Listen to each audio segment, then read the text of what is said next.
National Security Cinema. The shocking new evidence of government control in Hollywood. Matthew Alford and Tom Secker. Contents. Acronyms. Preface. The Pentagon, strong arm in Hollywood. The CIA, in from the cold, sheltered in the cinema. Case studies. Films Avatar. Black Hawk Down. Charlie Wilson's War. Contact. Hotel Rwanda. The Interview. The Kingdom. The Marvel Cinematic Universe, Hulk, Iron Man and 2, Avengers. Lone Survivor. Rules of Engagement. The Terminator. 13 Days. United 93. Wag the Dog. Filmmakers Tom Clancy, Hunt for Red October, Patriot Games, Clear and Present Danger, Sum of All Fears. Oliver Stone, 30 Years on the Front Line. Paul Verhoeven, RoboCop, Total Recall, Starship Troopers. Break This Matrix. Appendices. Index. Endnotes. About the authors. Dr. Matthew Alford is a teaching fellow at the University of Bath in England. His doctoral thesis applied Ed Herman and Noam Chomsky's propaganda model to the contemporary Hollywood film industry. His first book, Real Power, Hollywood Cinema and American Supremacy, was published by Pluto Press in 2010 and has since been translated into Chinese.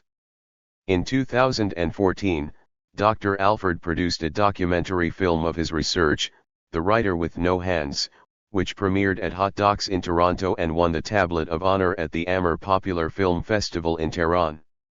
Tom Secker is a private researcher who runs SpeaKulture.com, the world's premier online archive about government involvement in the entertainment industry. He has used the Freedom of Information Act to obtain unique government documents since 2010, which has been reported on by Russia Today, Salon, TechDirt, The Mirror, The Express and other outlets.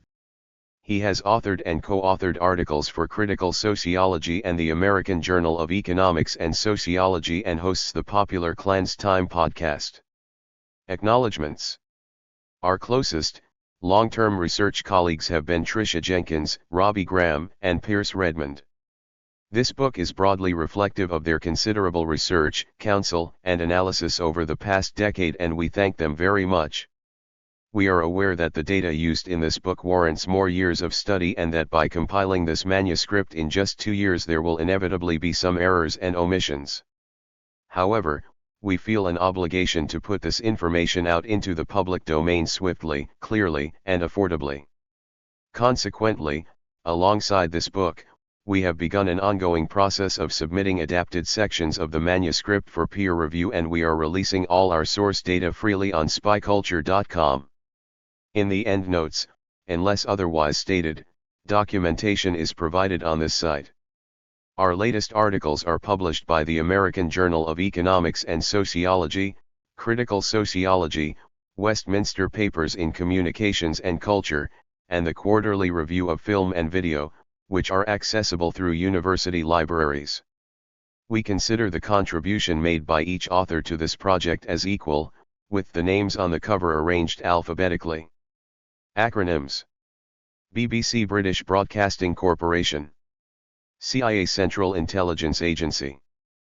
United States Department of Defense, aka the Pentagon. ELO Entertainment Liaison Office/Officer. FBI Federal Bureau of Investigations. MCU Marvel Cinematic Universe. MPAA Motion Picture Association of America. NGAN Governmental Organization. NSA National Security Agency. NSC National Security Council. OSS Office of Strategic Services. OIG Office of the Inspector General. OPA Office of Public Affairs. PCA Production Code Administration. POW Prisoner of War. Preface. The content of film and television is directly, regularly, and secretly determined by the U.S. government, led by the CIA and Pentagon. More visible since the 1980s is what we identify as a distinct genre, national security cinema, namely, those films that follow self-serving official histories and exalt in the righteousness of U.S. foreign policy. And yet the reality of a slick and extensive military PR machine in the entertainment industry only became apparent to us, as long-standing researchers in this field, quite recently. When we first looked at the relationship between politics and motion pictures around the turn of the 21st century, we accepted the consensus opinion that a small office at the Pentagon had assisted the production of around 200 films throughout the history of modern media. How ignorant we were! More appropriately, how misled we had been by those who sought to plug the leak of censored scripts or discussion about them, as we shall see. It gradually became apparent to us that the relationship between the U.S. government and Hollywood is, or rather always was, more political than acknowledged. The files we have received through the Freedom of Information Act indicate that between 1911 and 2017 814 films received DOD support. If we include the 1,133 TV titles in our count, the number of screen entertainment products supported by the DOD leaps to 1,947. If we are to include the individual episodes for each title on long-running shows like 24, Homeland, and NCIS, as well as the influence of other major organizations like the FBI, CIA, and White House, then it becomes clear that the national security state has supported thousands of products. National security entertainment promotes violent, self-regarding, American-centric solutions to international problems based on twisted readings of history. However, even those products that don't meet such a lamentable yardstick are still to some degree designed to recruit personnel and, in doing so, must adhere to the desired self-image of the national security state. Furthermore, we found that the government has been the decisive factor in both the creation and termination of projects, and has manipulated content in much more serious ways than has ever been known.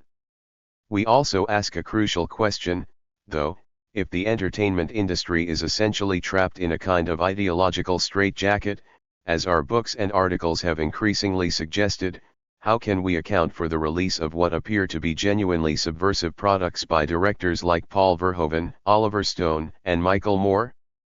Our answer, we think, will confound critics who consider, for example, that Hollywood is biased towards left-wing liberalism. First, though, let's get back to the scale of the national security state's operation in Hollywood. The Pentagon, the strong arm in Hollywood. For over a century, filmmakers in America have received production assistance in the form of men, advice, locations, and equipment from the U.S. military to cut costs and create authentic-seeming films. The Pentagon is, and has been since its creation, the most important governmental force shaping Hollywood movies.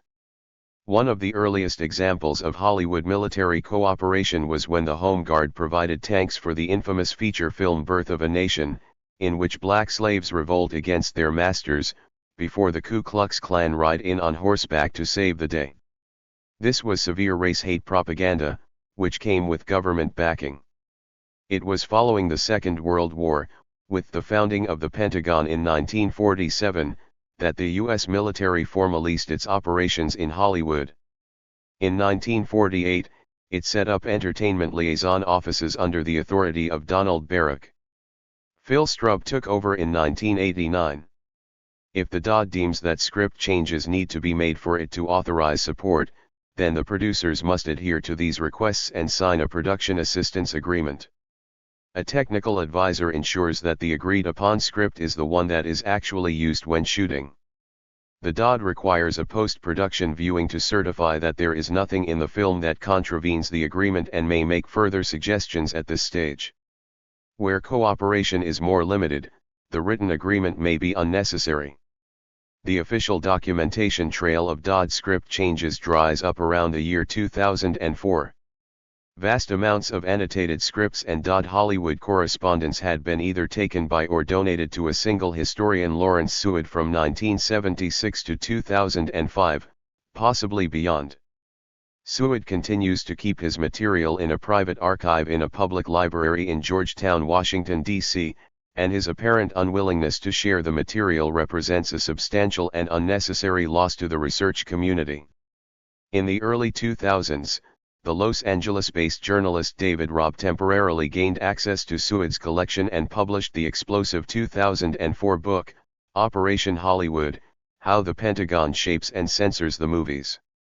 Since Robb's archival raid, we know of no researcher who has been granted access to Seward's collection, with the exception of Texas Christian University professor Tricia Jenkins, who asked for access but was offered just a pitiful handful of material from the early Vietnam War era.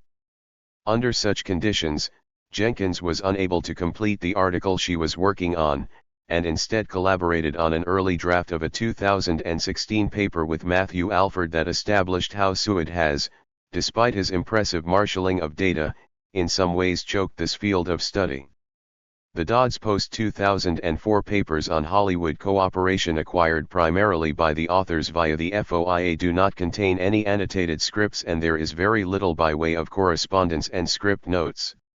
Almost all the officially available material is anodyne diary-like entries which simply log the ongoing activities of the ELOs. We have analyzed what little relevant documentation is available along with draft scripts, leaks, interviews and other sources to trace the Pentagon's 21st century influence over movie content. What does the DOD want to avoid revealing to the public? Read on. The key to production. On a large proportion of film and TV products, the DOD's support is not decisive to content or tone. Most products would be made without its involvement. However, there are numerous high-profile examples like Top Gun and Battleship, which are so dependent on the Pentagon that it is inconceivable they would exist without its assistance. The film Act of Valor even made much of its use of real-life Marines as lead actors. While filmmakers usually have to submit drafts of their screenplays to the military along with their requests for support, the DOD waived these rules for Michael Bay's Transformers. In exchange for very early influence over the scripts, the Transformers producers secured more military assistance than any other franchise in movie history. We obtained production assistance agreements for the second and third Transformers films that show that the screenplays were not even finished by the time that these contracts were signed. Reports from both the U.S. Army and Marine Corps ELOs show their enthusiasm for assisting the Transformers franchise. For Transformers 2, Revenge of the Fallen, they held a joint planning meeting with the producers, to discuss the military's role in the sequel while the script was still in development. Likewise, they provided script assistance throughout the development process for Transformers: Dark of the Moon, recording how Bay was very receptive to our notes and expressed his desire for us to help make it better. A few weeks into pre-production, the Army facilitated a meeting between Paramount Pictures' worldwide marketing partnerships and the U.S. Army Accessions Command advertising agency McCann Worldwide. The purpose was to discuss opportunities for the U.S. Army to leverage the success of the Transformers franchise. Noting how the second film was the most commercially successful of 2009, the DOD saw the third installment as an opportunity to showcase the bravery and values of our soldiers and the excellent technology of today's Army to a global audience, in an apolitical blockbuster. The first Transformers film received a record amount of aid from the military, featuring 12 types of Air Force aircraft and troops from 4 different bases. Bay's military wish list for the second film ran to over 50 items with an estimated cost of over $600,000. To borrow a phrase from the Pentagon, this investment was force multiplied by the inclusion of technology such as the $150 million F-22 fighters, which had never appeared on screen prior to the first Transformers movie. Who else but the Pentagon High Command could provide $1 billion worth of unique vehicles and shooting locations, along with trained and uniformed extras, all for only a few $100,000.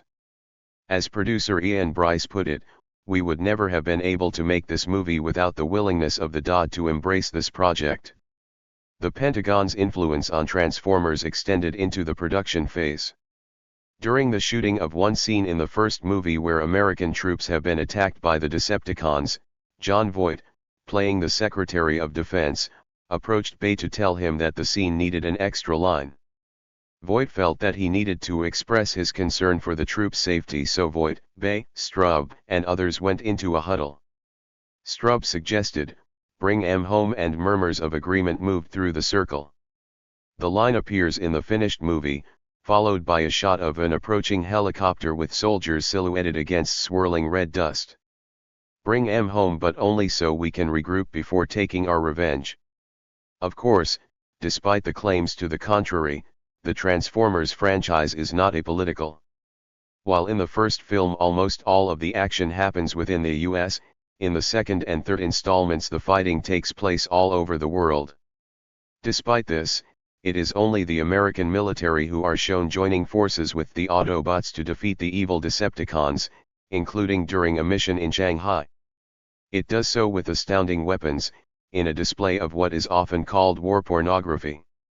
The implicit message is that we should be thrilled that only the Pentagon is up to the task of fighting a global war against an external threat. Plus, of course, we are to trust in officialdom to bring M home. On the set of Transformers, the US military is in the thick of the action. The key to prevention. That the DOD plays a vital role in generating some movies is one thing. It is quite another if it can actually prevent a film being made. Here we document clear cases where the military's refusal to cooperate seemingly prevented the creation of a film that would otherwise have gone ahead. Fields of Fire was a prospective film under the direction of James Webb in 1993. Webb was a distinguished Vietnam War veteran, who also went on to serve as Secretary of the Navy and as State Senator for Virginia. The screenplay was based on Webb's eponymous semi-autobiographical novel, which was set in the Vietnam War and so widely praised for its realism that it still appears as a core text at Marine training facilities. As such, Fields of Fire seemed like a shoo-in for military support. It was accurate, right? Right, but the DOD denied Webb's request for support. The Pentagon found representations of some of the Marines objectionable in Fields of Fire. These included, fragging, a Marine posing for a photo with his arm around an enemy POW who has just been burned by napalm, one of the principal characters setting a village hut ablaze, a Marine casually firing his M16 into the bodies of Vietnamese troops to ensure they were dead, and Marines torturing and murdering a man and woman they suspect of doing the same to two other Marines. In a letter to Webb, Strub wrote that the fact that these kinds of criminal activities actually took place is a matter of record, but that by providing official support to the film, the Marines and the DOD would be tacitly accepting them as everyday, yet regrettable acts of combat. The movie was never made. In 1994, Touchstone had scripted Countermeasures, to star Sigourney Weaver as a Navy psychiatrist who uncovers a murderous crime ring on board a nuclear aircraft carrier during the Persian Gulf War.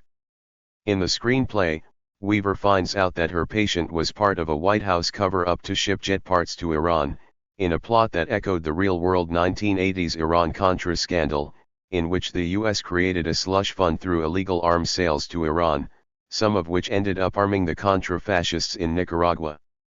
The DOD refused to cooperate on countermeasures.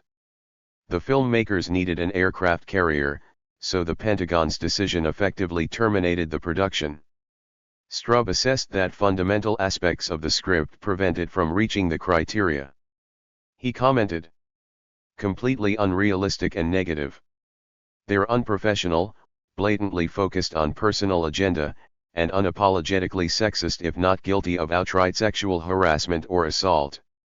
The astonished reaction of crew members to the presence of a woman aboard the ship is quite unrealistic. Making the principal villain an agent of the Naval Investigative Service fosters a negative perception of the service, implicates all agents by association, and reinforces the allegations of a lack of professionalism that was widely reported by the media over the last few years." Strub also commented of countermeasures, "There's no need for us to denigrate the White House, or remind the public of the Iran-Contra affair, which is again an explicit rejection of a script based on a proven political scandal." Top Gun 2 was proposed in the early 1990s. The Navy refused to cooperate with the film because of an infamous scandal just prior. In 1991, a series of incidents had taken place in which more than 100 U.S. Navy and Marine Corps aviation officers were alleged to have sexually assaulted at least 83 women and 7 men or otherwise engaged in improper and indecent conduct at the 35th Annual Tailhook Association Symposium at the Las Vegas Hilton. The scandal, usually abbreviated to Tailhook, led to a damning internal report which cited the original Top Gun film by name for contributing to such a regressive military culture. Now, in 2017, press reports suggest the long-planned sequel is finally going ahead, with military support, since the Tailhook scandal has been largely forgotten thanks, in no small part, to the military's efforts in Hollywood on films like Countermeasures. There are likely many more such cases where the Pentagon has been decisive in a film not being produced, which we have not included in our tally. Just in reference to the Marine Corps' film office in Los Angeles, David Robb refers to a floor-to-ceiling shelf of files on films that asked for assistance but were never made. He remarks that some of these probably couldn't get financing, but many weren't made because they would have been impossible or prohibitively expensive to make without military assistance. The Pentagon as key to the politics of film. Primarily, the Pentagon's role is not to be a decisive force in making movies, nor in short-circuiting their creation, but rather to manipulate existing scripts. This book uses a series of case studies to illustrate the kind of influence that can be implemented by the DoD, along with other agencies, and we will elucidate some briefer examples in this chapter too. It is important to emphasize at this stage that the DoD is conscious of its propaganda role, even though its defenders hide behind absurd statements to the effect that their changes are inadvertent and not intentional. Let's begin with the classic case of U.S. military film propaganda. In The Green Berets, Western star John Wayne convinces skeptical news reporters that the Vietnam War is necessary and leads a team of Green Berets and Army of the Republic of Vietnam soldiers on a successful mission to capture a top North Vietnamese field commander. During production of Green Berets, the DoD requested that the script writer delete any mention of the soldiers entering Laos because it raises sensitive questions. Presumably, these questions revolved around the fact that in the real world the US had been secretly bombing a neutral country for the past 3 years. In a scene that explains the purpose of the war at the start of the film, Francis Tully, speech review staff for the Department of State, also suggested that the script writers insert the following language. "We do not see this as a civil war, and it is not. South Vietnam is an independent country, seeking to maintain its independence in the face of aggression by a neighboring country. Our goal is to help the South Vietnamese retain their freedom, and to develop in the way they want to, without interference from outside the country."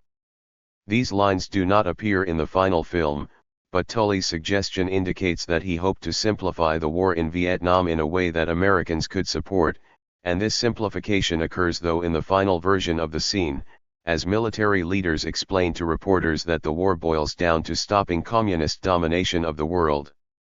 Fresh from winning World War II, John Wayne turns his sights on Vietnam.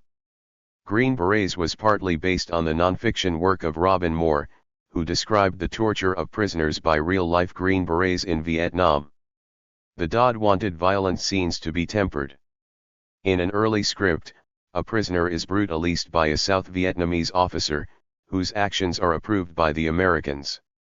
In the final film, John Wayne intervenes to prevent the violence further than a slap, and then the presumed torture of the prisoner takes place off-screen outside the company of American soldiers.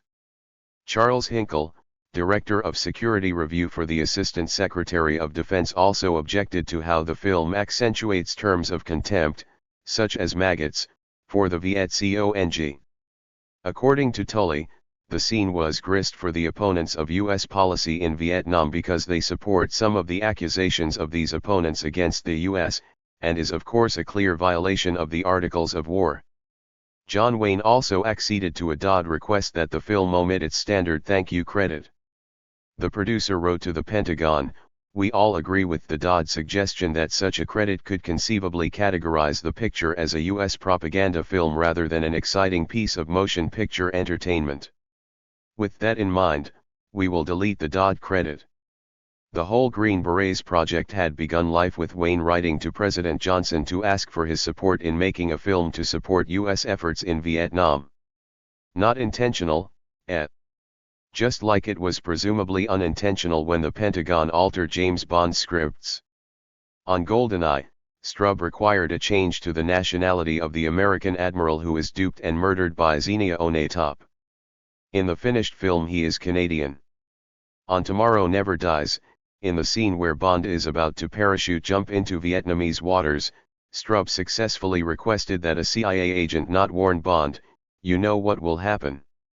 It will be war, and maybe this time we'll win." Peculiarly, Strub emailed us to say there was no cooperation on Tomorrow Never Dies, but we checked the credits and even obtained a production assistance agreement between the and the filmmakers, confirming that Strub is simply wrong about this. In an illustrative instance of academia softballing this topic, Seward categories Tomorrow Never Dies in a section called Films with Unseen Military Assistance, alongside Birth of a Nation and 9 others, as though secret government work on film scripts should just be accepted as par for the course. The Pentagon's denial that it worked on Tomorrow Never Dies. End credits from Tomorrow Never Dies thanking the Pentagon. Note the role played by Britain's Ministry of Defence here, to the script influence unknown. The Dodd negotiated for weeks with the producers of the Nicolas Cage World War II movie, Wind Talkers. The film was about Cage's character protecting an important code known only by Navajo Indian recruits, based on a true story. The Pentagon was keen to ensure that the film did not explicitly say that the Marine Command had ordered its men to kill the Navajo if captured, even though this was established as a fact by Congress. They were successful, although the filmmakers used a suggestively lingering shot of the commander's face to indicate that the order was implicit. Other elements were removed from the original Wind Talkers script following Dodd pressure. Firstly, a scene in which a Marine stabs a dead Japanese soldier in the mouth to retrieve a gold filling. The activity is un-Marine, said the Dodd, insisting on its removal and trying to pin the blame for such activities on conscripts. Secondly, the original script has Cage's character kill an injured Japanese soldier who is attempting to surrender by blasting him with a flamethrower. The Dodd complained, the scene was eliminated. On the Bruce Willis movie Tears of the Sun, the Dodd had a decisive impact. In fact, Tears of the Sun was the first movie to be allowed to shoot aboard the USS Harry S. Truman, and the production was loaned SH-60 Seahawk helicopters and F/A-18 Hornet jet fighters.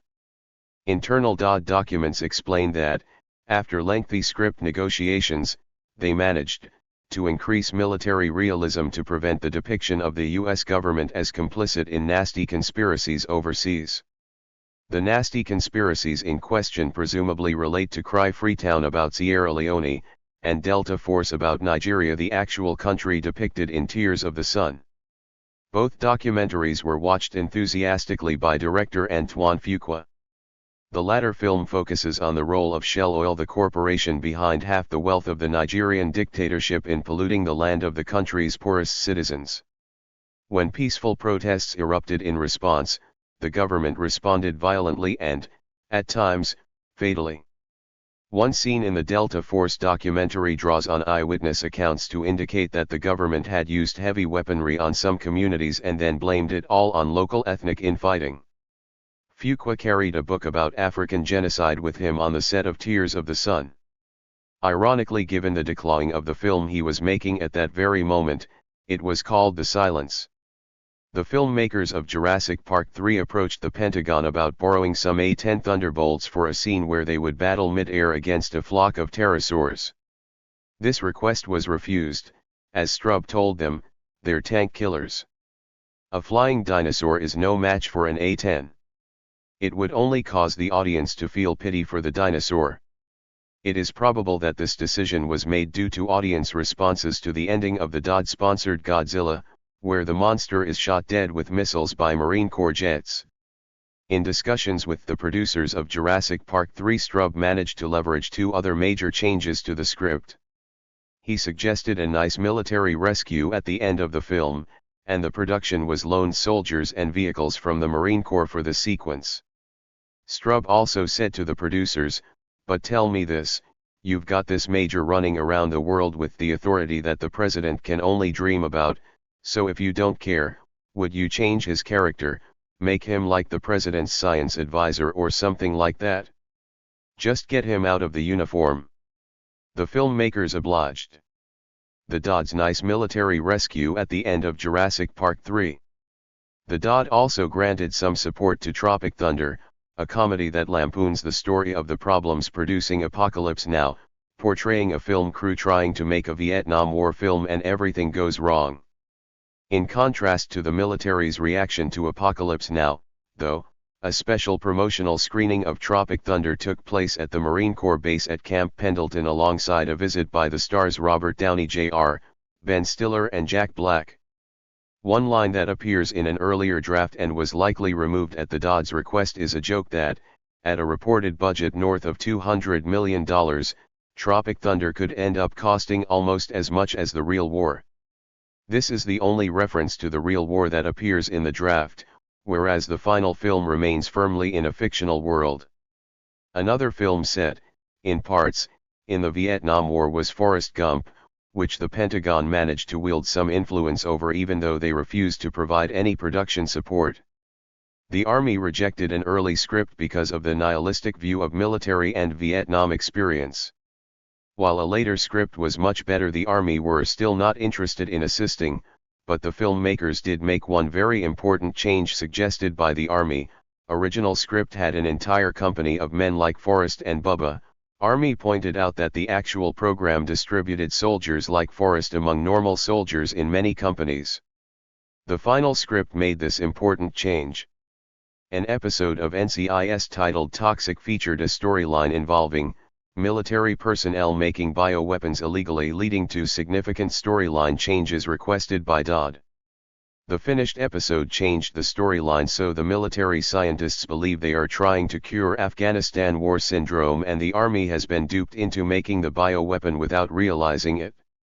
Similarly, when CBS rebooted the popular TV series Hawaii 5-0, they depended on significant military support. Army script notes show how the pilot episode was crafted with close cooperation from the ELOs who had a lot of input when it came to molding the protagonist Steve McGarrett, including his background as a former Navy SEAL.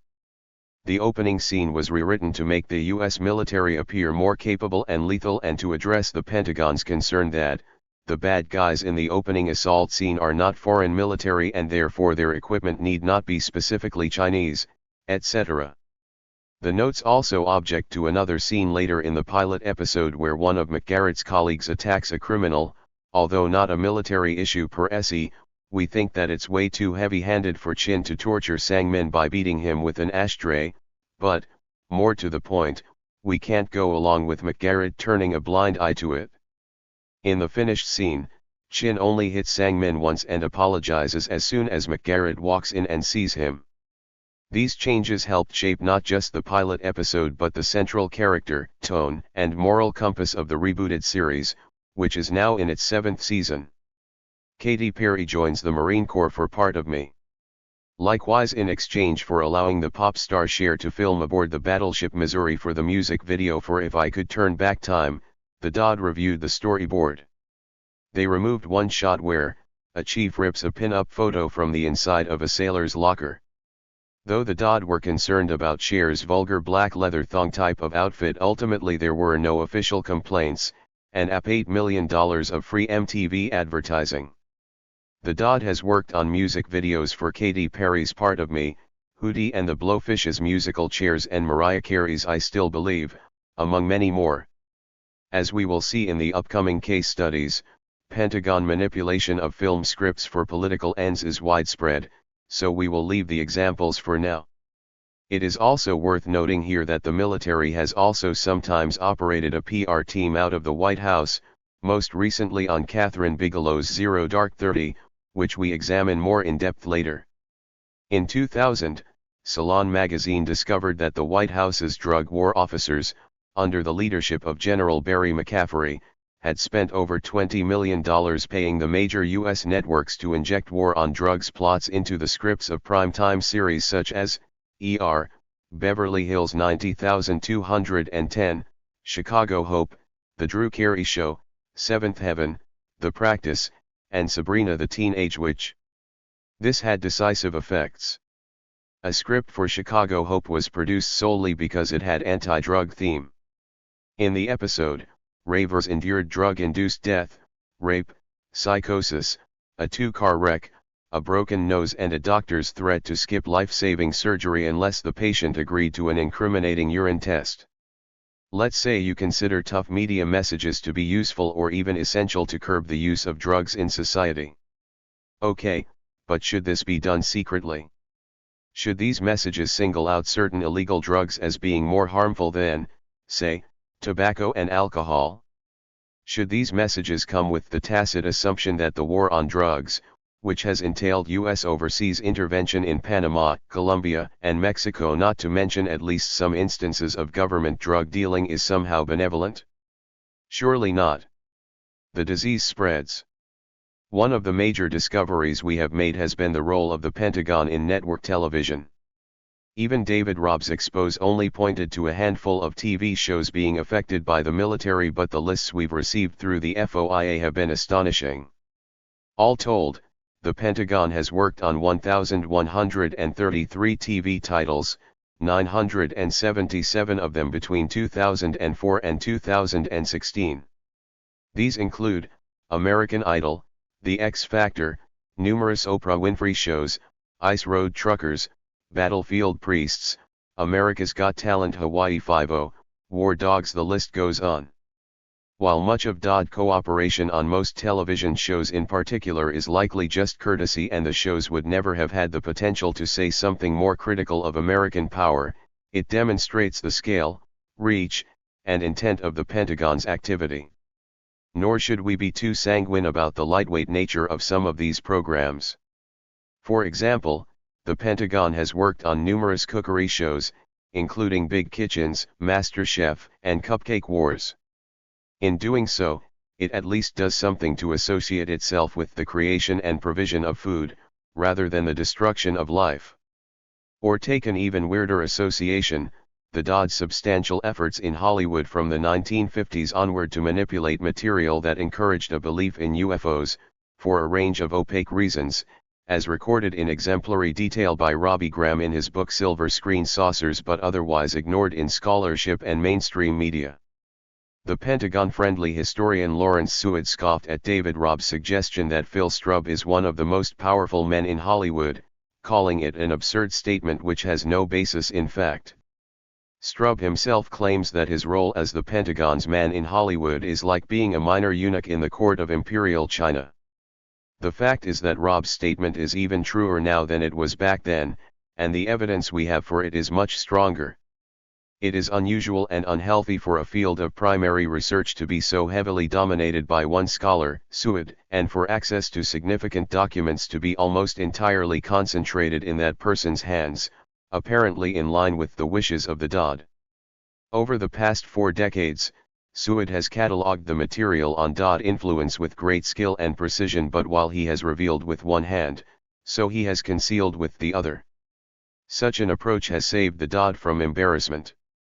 By now, just 12 years after Seward's last book was released, the Pentagon has worked on over 100 more films, and it is our understanding, based on IMDb searches and patchy DOD lists, that he missed about 100 from the pre-2004 period. Even by just sticking to the films he has directly discussed in published work, Seward has missed opportunities to mention the ethically dubious script changes for these products, including Clear and Present Danger, Tomorrow Never Dies, Rules of Engagement, Black Hawk Down, GoldenEye, Tears of the Sun, and 13 Days.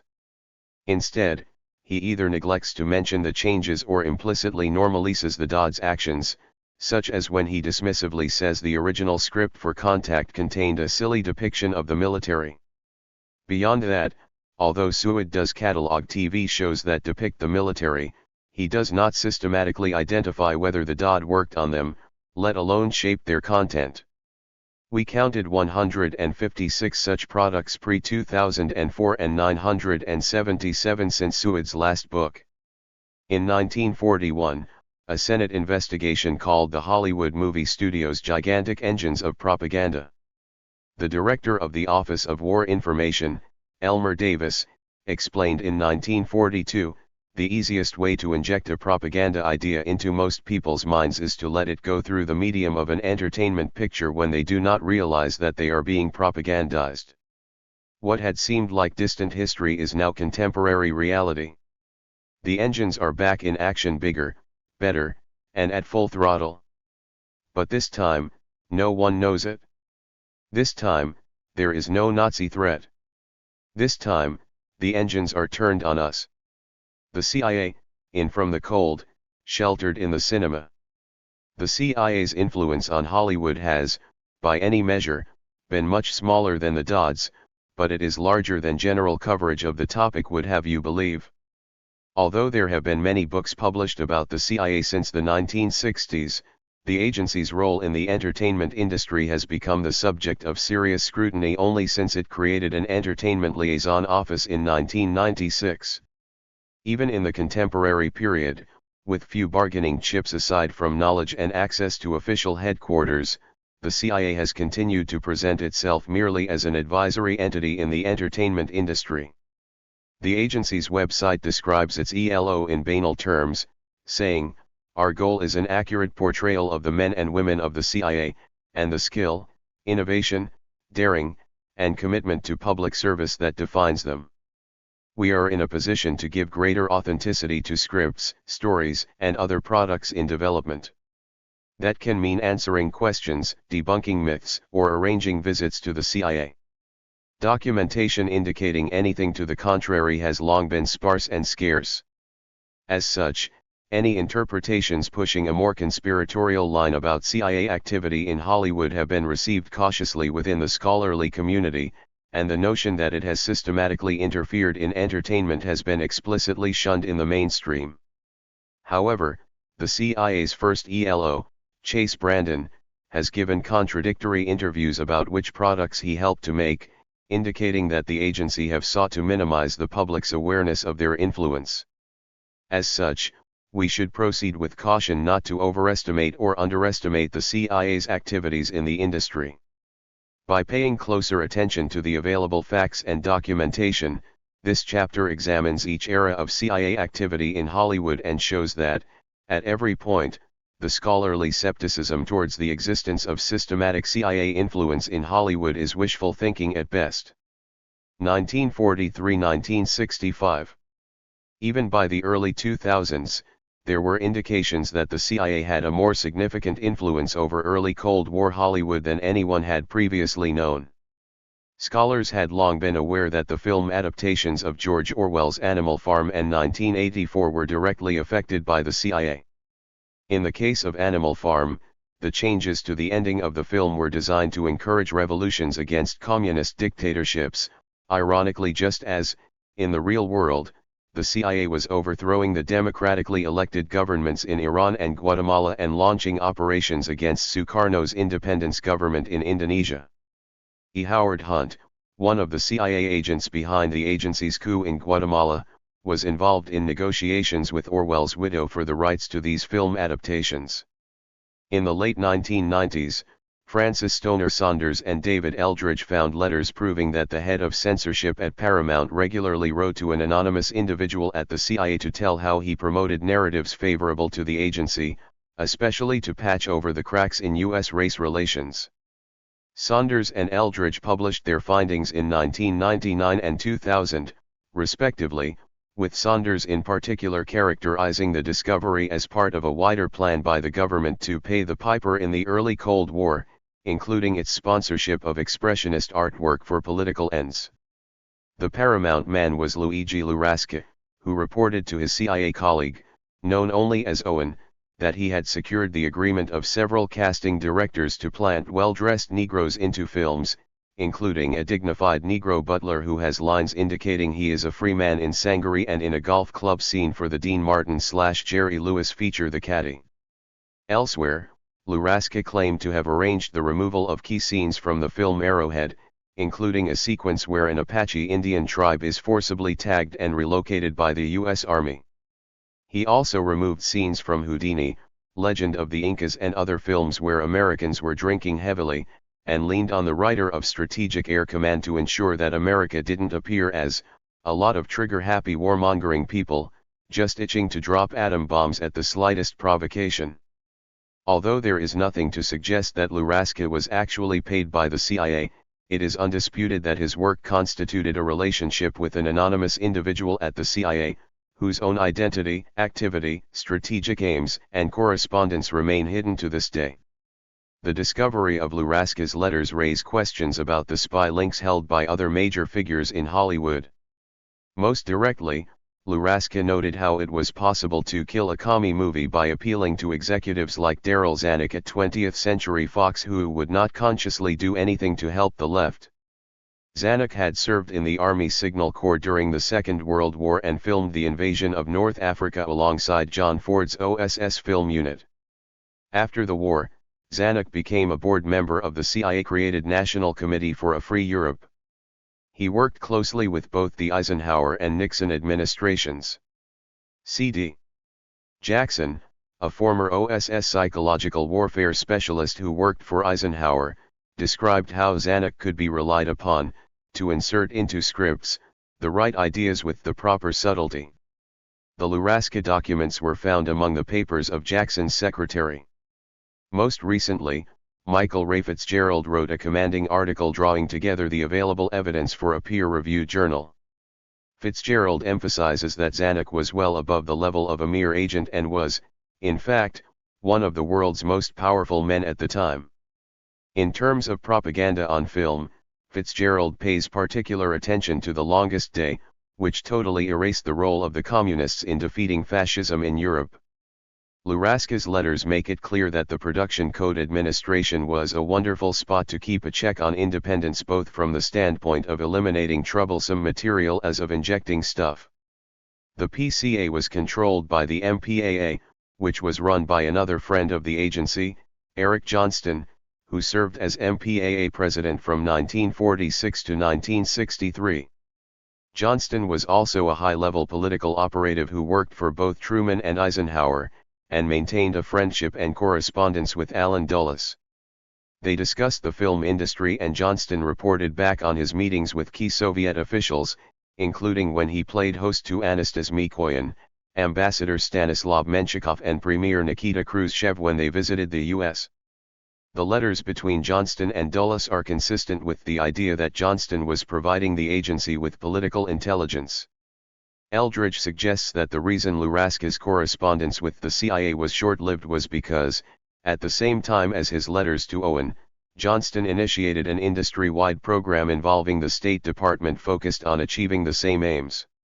As such, from the very earliest years after their creation, the CIA were recruiting assets within the highest levels of the film industry and using them to spy on Hollywood and to add and remove material from movie scripts. This is a far cry from the National Security Act's description of the CIA's mission being the coordinating the intelligence activities of the several government departments and agencies in the interest of national security. Even the NSC's directive to allow for covert actions against hostile foreign states or groups or in support of friendly foreign states or groups doesn't imply permission to alter film scripts to make Americans look less like drunken racists who enjoy nuking foreigners and abusing natives. On the screen adaptation of The Quiet American, Jonathan Nashel argues that CIA operations officer Edward Lansdale helped producer Joseph Mankiewicz rewrite the script. In 1956, Mankiewicz sent his script to Lansdale so he could review it, along with a series of questions. Nashel cites a letter from Lansdale to Mankiewicz where he encourages the producer to make numerous changes to the version in Graham Greene's original book, reversing Greene's political criticism of U.S. involvement in Vietnam. The resulting film was profoundly different, ultimately presenting U.S. intervention in a positive light. Of particular note, Greene's novel depicted the killing of a CIA protagonist because he is discovered manufacturing plastic explosives for an anti-communist terror campaign in Indochina. For the film version, the plastic explosives became plastic toys meant to be doled out to Vietnamese children, but the agent is brutally murdered by communists anyway. A leading historian on the early Cold War relationship between the CIA and Hollywood, Simon Wilmetz from the University of Hull criticizes Nashel's analysis of Lansdale's involvement, arguing that the PCA, rather than Lansdale or the CIA, were the primary influence on these changes. In his book, In Secrecy's Shadow, The CIA and Hollywood, Wilmots comments, "The principal alterations to Green's story were made long before this correspondence took place and were carried out in order to appease the industry censors in the Production Code Administration, not the CIA. Appear to have lost sight of the fact that Lansdale is confirming changes to the novel that Mankiewicz had already made. It is true that Mankiewicz had already made numerous changes to the story told in the original novel by the time he wrote to Lansdale. Among them, the titular quiet American secret agent Alden Pyle was recharacterized as a young man working for a benign NGO, in keeping with demands from the PCA not to depict government agents and agencies. However, the PCA had nothing to do with the complete political reversal of the story, which turned Pyle from being naive and reckless into an all-American hero. They had no influence on the changes to the ending of the film, which blames a car bombing on communists, when, in the book, it is carried out by General the CIA-supported militia. Lansdale's letter to Mankiewicz encouraged this reversal, saying go right ahead and let it be finally revealed that the communists did it after all. Fowler confronts Pyle after the car bombing in Saigon. Wilmots is right that Lansdale confirmed changes to the quiet American that Mankiewicz had already made, but he overlooks the fact that the pair had met in Saigon 2 months earlier while Mankiewicz was scouting film locations. While we do not know what was said between Lansdale and Mankiewicz, it is almost certain they discussed the script, otherwise why would Mankiewicz have subsequently sent it to Lansdale and asked for his opinions? As such, while in the letter Lansdale was encouraging changes that by that point had been made, he was involved in the production 2 months before sending that letter.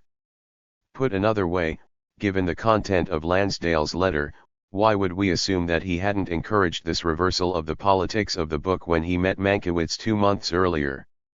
Given that CIA Director Alan Dulles subsequently intervened to help the production get permission to film in Vietnam, it is clear that the agency approved of these changes. Similarly, on the production of Animal Farm, Wilmots says that Alford failed to point out the crucial distinction between the CIA's covert sponsorship of a foreign production company for the purposes of anti-Soviet propaganda, and the relationship which existed between the American film industry and government departments such as the FBI and the Department of Defense for the purposes of public relations. This is technically true, but, in practice, Animal Farm was watched extensively by Western audiences, so the distinctions between domestic PR and overseas propaganda operations are irrelevant. Indeed, the CIA's practice of sending narratives into foreign markets, knowing full well that they would find their way back to the domestic population, was revealed during the Church Committee hearings as a tactic to evade laws on propagandizing the public.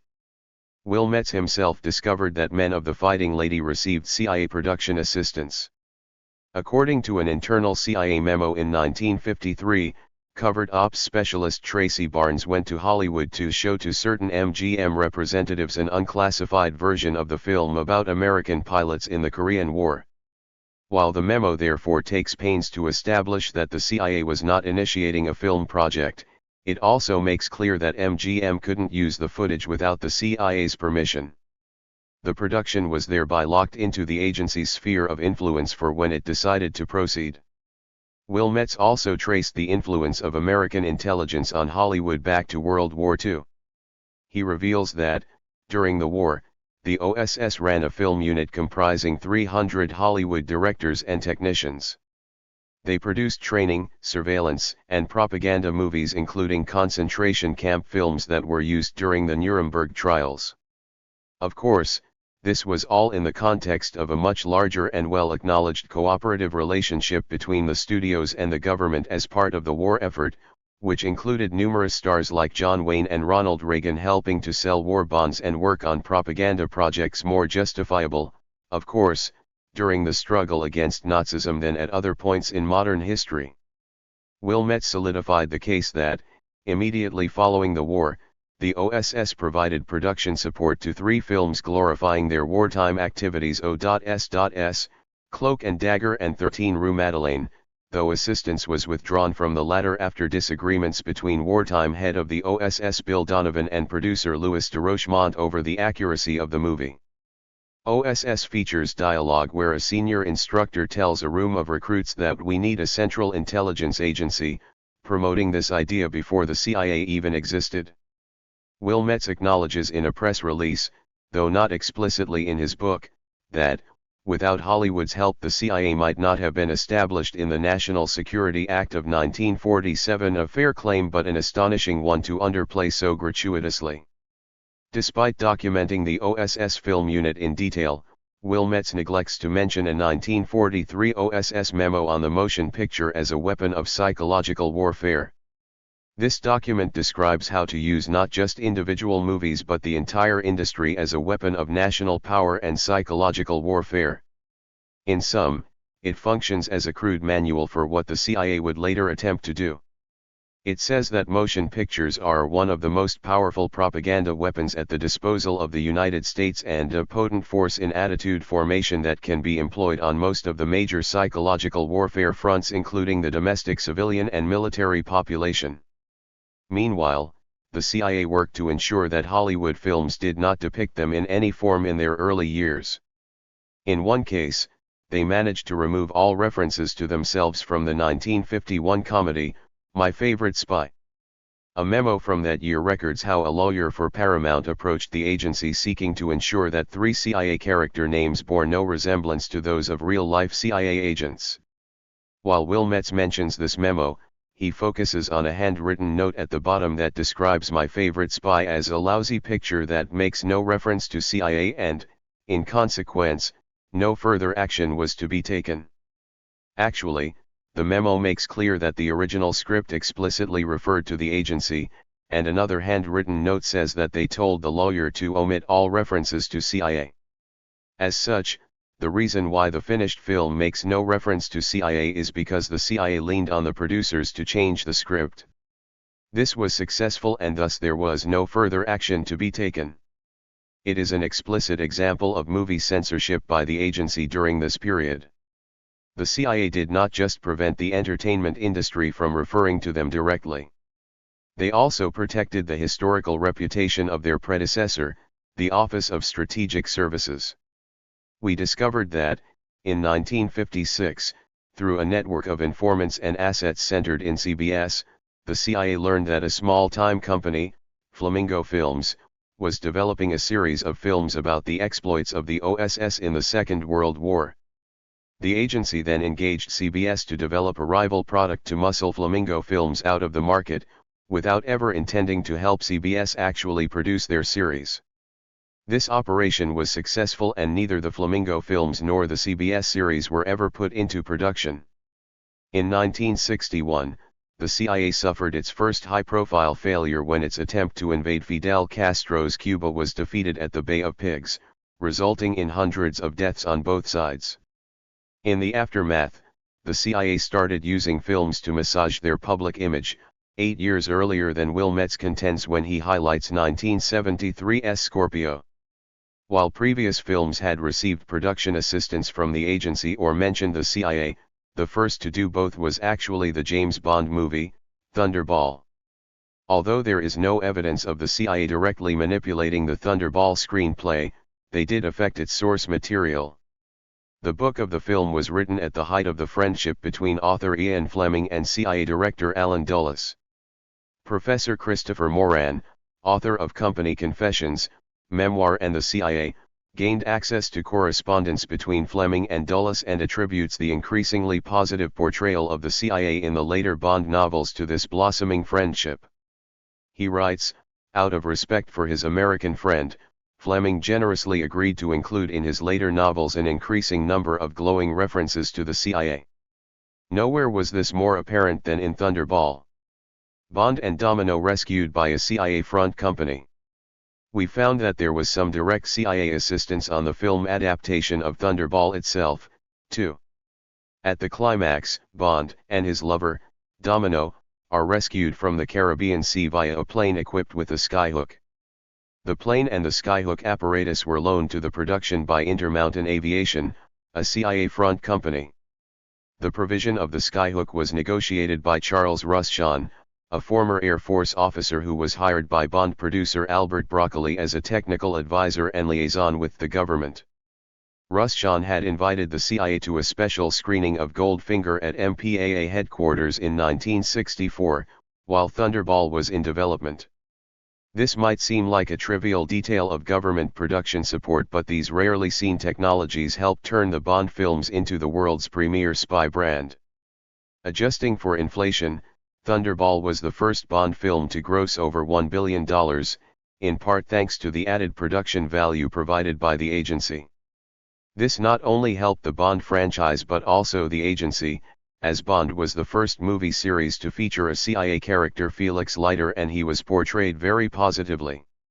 So, the CIA did have a tangible and at the time secret influence on Hollywood in the early Cold War, in terms of preventing undesirable projects from being made, altering the political content of entertainment, and using movies to promote themselves. Will Metz argues that they didn't exert much pressure on the industry because they didn't have to. The PCA and libel laws discouraged filmmakers from portraying government agencies. However, the PCA could be sidestepped with permission from the relevant government agency, hence why the producers of the OSS-assisted film OSS got away with having the name of a spy agency as the title of their movie. Similarly, libel laws only come into effect after a film is released, so, in order to maintain their total absence from cinema, the CIA had to be proactive. Newly released documents in the CIA's Crest archive show that, during the 1950s, the agency refused or avoided all direct requests for production assistance as they deliberately cherish anonymity. The agency managed to keep its name out of all films from its inception in 1947 until a very brief reference in Alfred Hitchcock's North by Northwest in 1959. And even then there was no focus on the agency in any film until Dr. No, followed by Charade and Operation CIA. This had real consequences for the CIA's ability to conduct covert operations without the public knowing, as Will Metz acknowledges when he calls the CIA in Hollywood an absent presence that managed to curtail the representation of its controversial covert activities by refusing to cooperate with filmmakers. The first allusion to the CIA ever in a Hollywood film, namely North by Northwest, which even then only shows the CIA's name partially on screen. One final example from this period illustrates the CIA's attitude to cinema.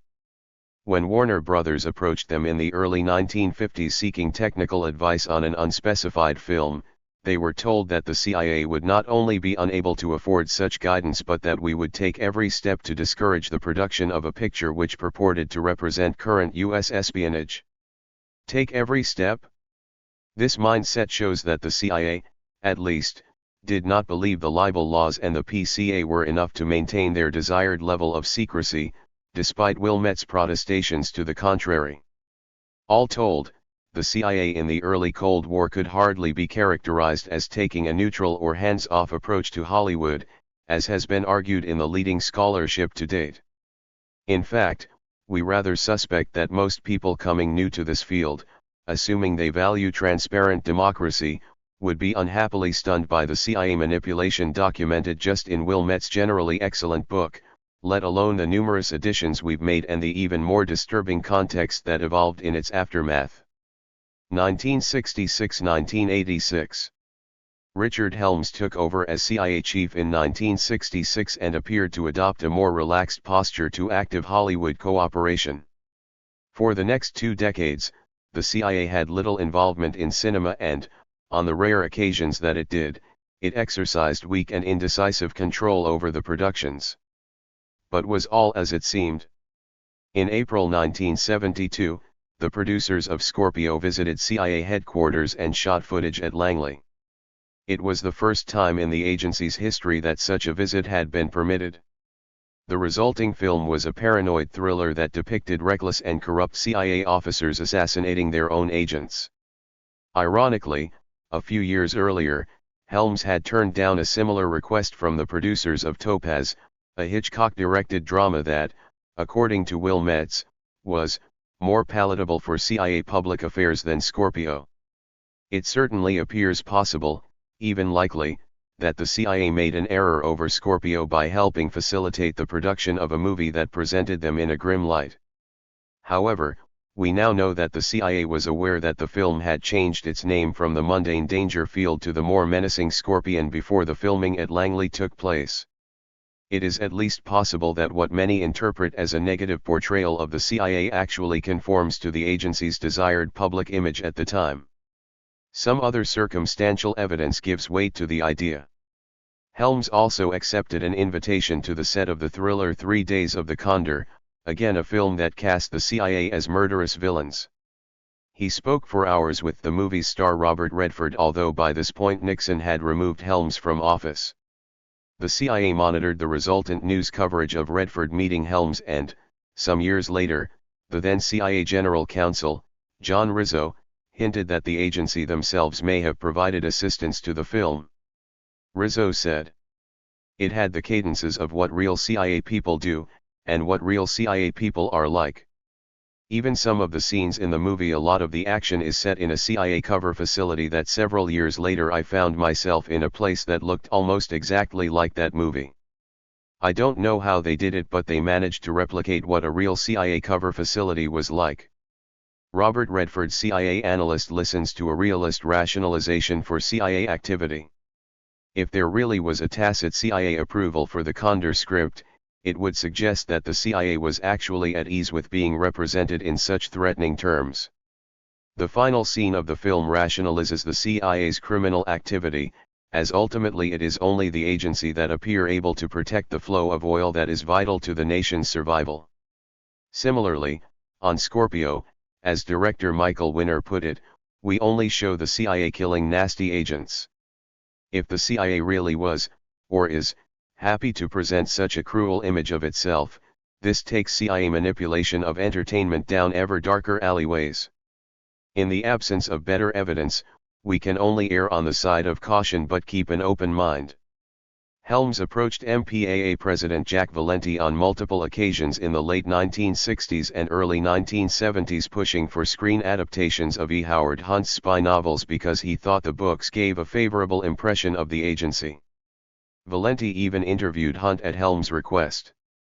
Meanwhile, an agent at the CIA's Domestic Contact Service provided copies to an executive at Paramount's parent company. In May 1972, Helms and other CIA officials, along with White House staffers, attended a special screening of The Godfather at MPAA headquarters in Washington, D.C. Helms gave another set of Hunt's spy novels to Valenti, who in turn provided them to Charles Bloodhorn, another Paramount executive. This led to some confusion within Paramount, who thought that the CIA had given up on the idea. Though it seems Helms was trying to revive it, he then ditched the plan entirely. In 1977, the agency set up an Office of Public Affairs. CBS became the first news crew to be allowed to film at CIA headquarters, and the low-budget feature, Telephone, was later granted the same permission. The first half of the 1980s was a yet more barren period of CIA activity in Hollywood, though even the incoming director, Bill Casey, attended special screenings of On Golden Pond, I Love Liberty and War Games, hosted by Jack Valenti and the MPAA. Bill Casey, Reagan's CIA director, adopted a more secretive public posture in the 1980s. However, again there are some tantalizing indicators that the CIA still had an interest in manipulating Hollywood. In 1985, The Man with One Red Shoe became the first movie to be produced with the help of former CIA agents. Others, including Frank Snepp, the first former officer to have a script vetted and cleared by the agency, made similar efforts, but their projects were never produced. The Man with One Red Shoe employed Polly Dean and Penny Engel as technical advisors to help actress Laurie Singer better understand the actual work of being a female spy. According to the transcript of an episode of Morning Edition provided to the CIA by a media monitoring company, Dean and Engel were recruited by another ex-CIA case officer, Robert Court, who has begun a second career as a producer at 20th Century Fox. Investigative journalist Nick Scu substantiated a murky story first reported in the New York Times in 1987. Shao explains. Brando was trying to secure the rights to a story involving Iran-Contra and a cargo handler, who was shot down over Nicaragua. Frank Snepp tried to arrange a meeting at Brando's residence, where they were going to secure the rights to this movie. But they found that they were being outbid by a really shady production company nobody had ever heard of, which basically didn't even really exist. Frank Snepp was ultimately able to confirm that it was really Oliver North, who was trying to orchestrate a bidding operation to try to prevent this movie from being made. In this context, can we really be sure that the CIA wasn't playing a role even greater than the one we outline above? More to the point, why isn't all of this much more freely available? Why can't we simply answer these questions immediately? What has gone wrong with the democratic system and the free flow of information that we are not permitted to see files about, of all things, very old fictional movies? 1986 present. In 1986, Top Gun was a great success as a Navy promotional film. In its wake, the CIA reconsidered its approach to Hollywood. After fostering a friendship with spy author Tom Clancy, the CIA gave permission for Patriot Games and then Mission Impossible to become the first movies to film at Langley headquarters since the 1970s. A trickle of other celebrities began to visit Langley. They tried to develop a series akin to the FBI, this time based on CIA operations files, though this fell apart when the agency insisted on editorial control.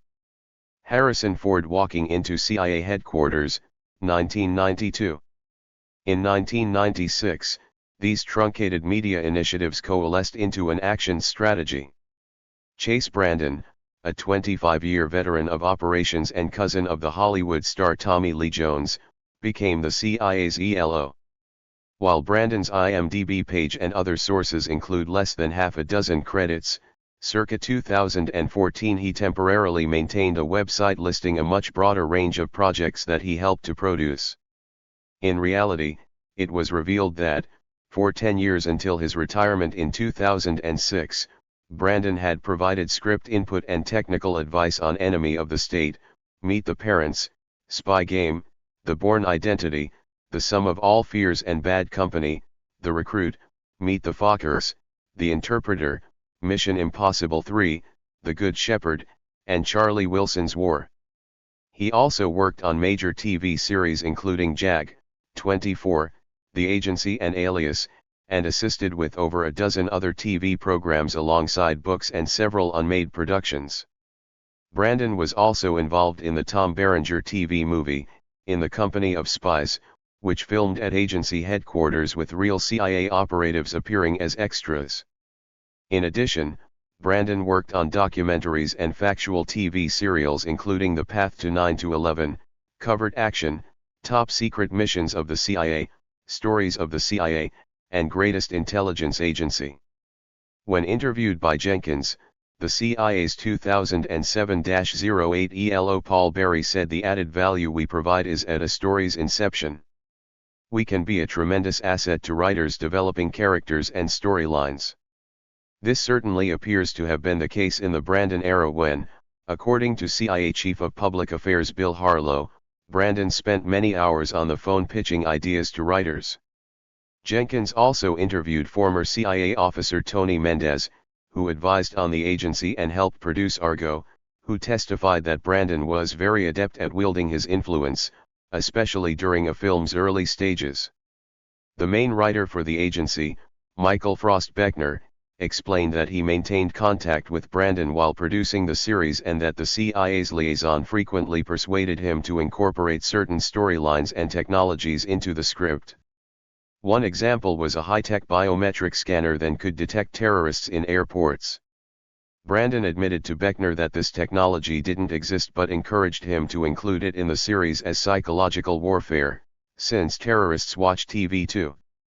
In light of these remarks, one wonders again whether more menacing films like 3 Days of the Condor might indeed have fitted CIA requirements precisely. Another idea that Beckner sourced from Brandon was that a Predator drone could be armed with a missile and used as a weapon of assassination. In the episode titled Peacemakers, this is used by the CIA to kill a rogue Pakistani general who is trying to start a war with India. Only weeks after this episode aired, a real Predator drone armed with a Hellfire missile was used to kill a rogue Pakistani general. Beckner commented on these curiously predictive and accurate story points, saying, "I'm not a big conspiracy theorist, but there seems to have been a unique synergy there." Brandon also had a central role in helping to create the CIA training thriller The Recruit, starring Al Pacino and Colin Farrell. Publicly, the screenplay was written by Roger Town, who also wrote In the Company of Spies. Brandon appears in the DVD special feature but captioned merely as a CIA case officer, not their Hollywood liaison or anyone creatively involved in the movie. However, Brandon is credited as a technical advisor on The Recruit both on IMDb and on his own website, where Brandon also listed Town as his screenwriting partner and The Recruit's Jeff Apple as his producing partner.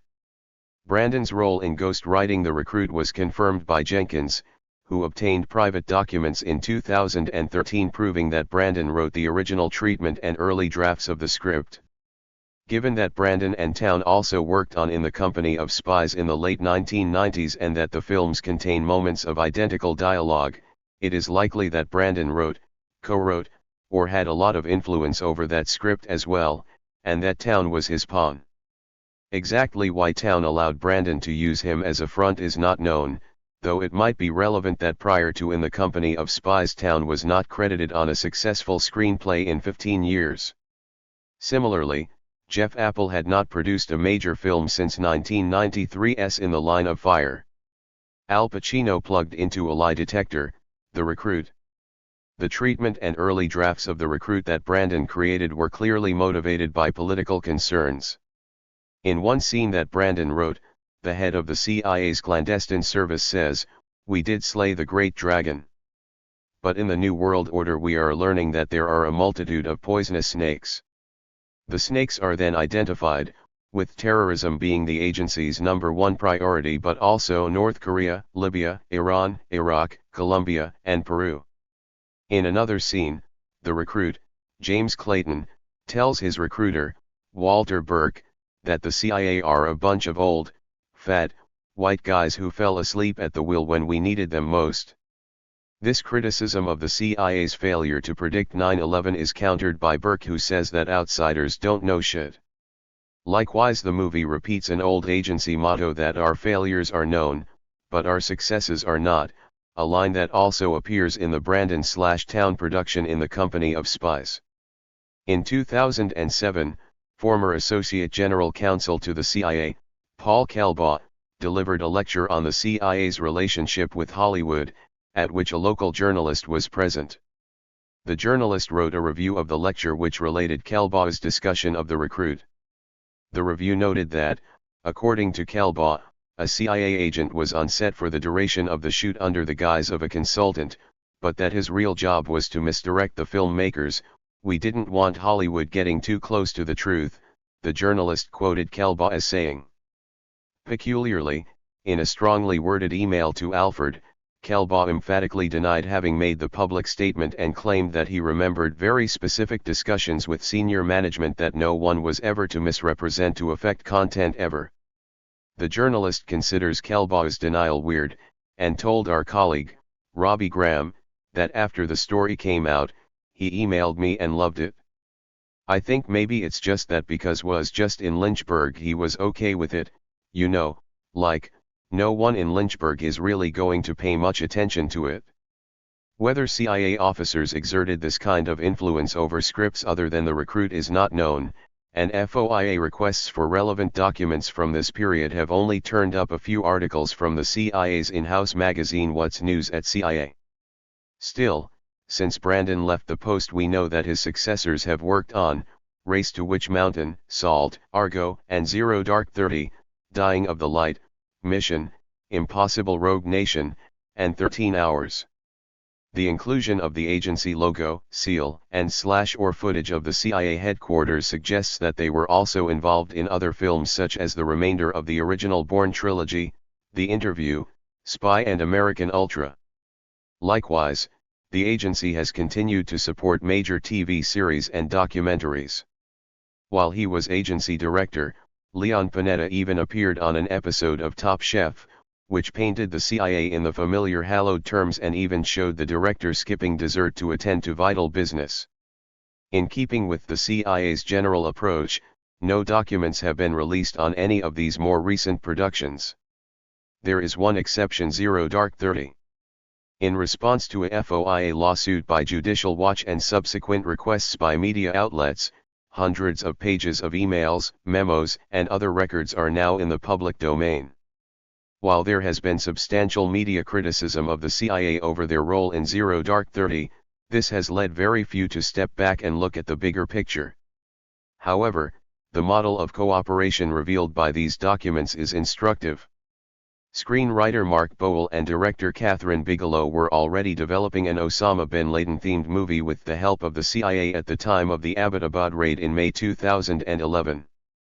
They instantly switched focus to the new story and were granted unprecedented access to CIA officials and locations used to prepare for the raid.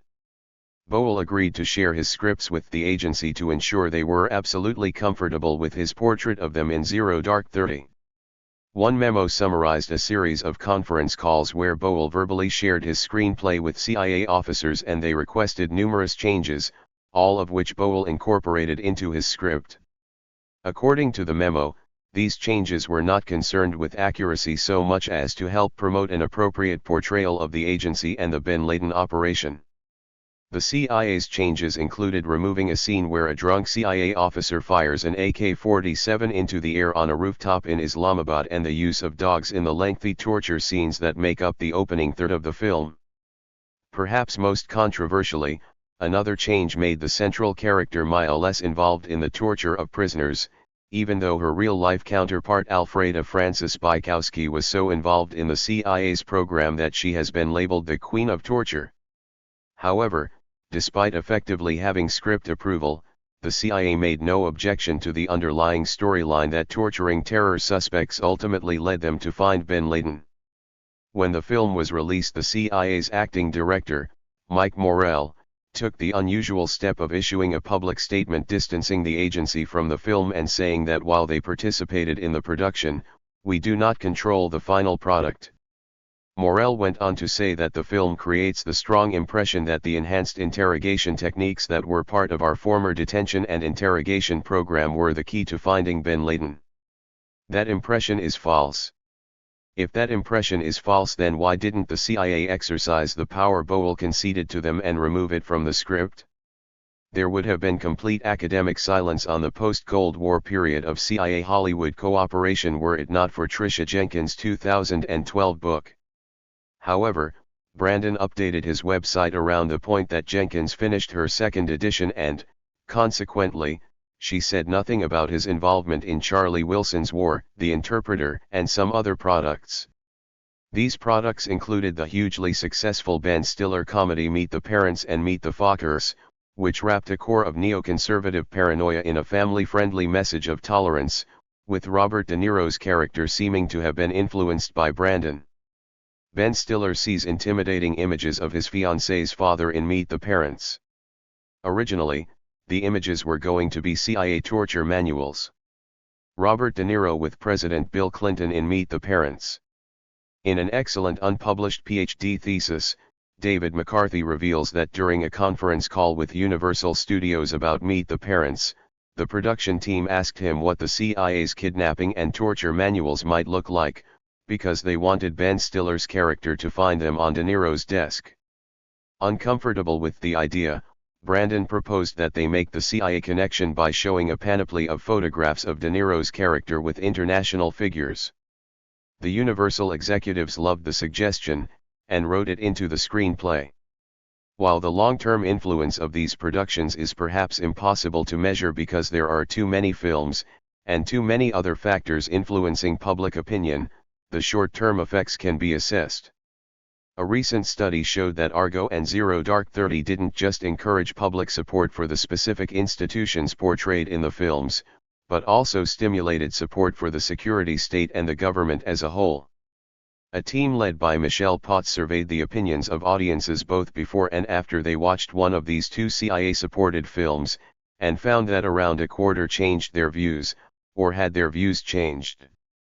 Whether the question was about support for the CIA or other specific agencies, the general level of trust in the government, faith in the White House, or belief that the country is headed in the right direction, all improved after watching these movies.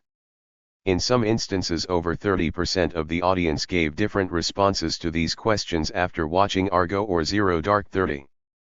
Pott's study produced no evidence of public opinion going in the other direction, towards being more skeptical of the CIA, the government, or politics in general, confirming that, at least in the short term, these films are highly effective instruments of propaganda. Is Hollywood full of CIA agents? How much deeper does CIA involvement go into the entertainment industry? In 2014, former Deputy Counsel or Acting General Counsel of the CIA, John Rizzo, wrote, "The CIA has long had a special relationship with the entertainment industry, devoting considerable attention to fostering relationships with Hollywood movers and shakers, studio executives, producers, directors, big-name actors." It is ironic that such a statement from one of the CIA's most notoriously tight-lipped officials asserts the existence of such a power network less ambiguously than the major scholarly histories to date. Mike Myers and his girlfriend Kelly Tisdale at CIA headquarters. How many more Luigi Lurashis are there working for the agency in Hollywood? We've already mentioned a long line of stars who have publicly visited Langley. Others include Robert De Niro, Tom Cruise, Dean Cain, Dan Aykroyd, Will Smith, Piper Perabo, Patrick Stewart, Kevin and Michael Bacon, Claire Danes, Mike Myers, and Bryan Cranston. George Clooney and Angelina Jolie have worked on films with the CIA and are among the small number of Hollywood stars who have joined the Council on Foreign Relations. Writers and producers who have been to CIA headquarters or worked repeatedly with the agency include Tony Scott, Philip Noyce, Mace Neufeld, brothers Roger and Robert Towne, J.J. Abrams, Craig Piligian, Jay Roach, Alex Gansa, Howard Gordon, and Doug Liman. Jennifer Garner made an unpaid recruitment advert for the CIA, whilst starring in the hit series, Alias.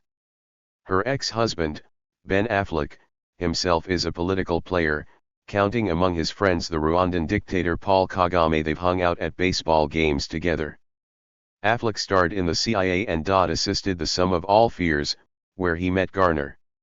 That film ends with his character, rather creepily, jovially acceding to CIA surveillance as though being spied on makes him the luckiest gosh darn guy in America. In behind-the-scenes footage for Sum of All Fears, Affleck can be seen learning martial arts with the CIA's ELO, Chase Brandon. In an interview to promote the anti-Iranian feature Argo, Affleck joked, "I think Hollywood is probably full of CIA agents and we just don't know it, and I wouldn't be surprised to find this was extremely common." The interviewer asked, "Are you CIA?" to which Affleck responded, with a strained smile, "I am, yes." Obligatory awkward laughter then follows from the interviewer as the star adds, "And now you've blown my cover." Is it really too much to suggest that Affleck has a closer political relationship with the agency than he is willing to discuss? In 2013, the producer of Pretty Woman, Arnon Milchan, publicly admitted that he had used his position in Hollywood to steal U.S. nuclear weapons secrets and help Israel build its bomb. He had been recruited by the Israeli government's long-standing senior official, Shimon Peres. Milchan said other Hollywood bigwigs were involved, including the recently deceased producer Sidney Pollack. Milchan's status had taken 3 decades to emerge. Hollywood may be even more politicized by the CIA than indicated above. Following the media attention and scandal over the help they gave the filmmakers behind Zero Dark 30, the CIA's Office of the Inspector General carried out several investigations. According to the OIG, former CIA employees are bound by their secrecy agreements and are supposed to comply with CIA security requirements in their interactions with the entertainment industry. All written or oral presentations, which would include consulting for entertainment producers, are supposed to be vetted by the agency's Publication Review Board, and the OPA are responsible for advising them on contact with the media.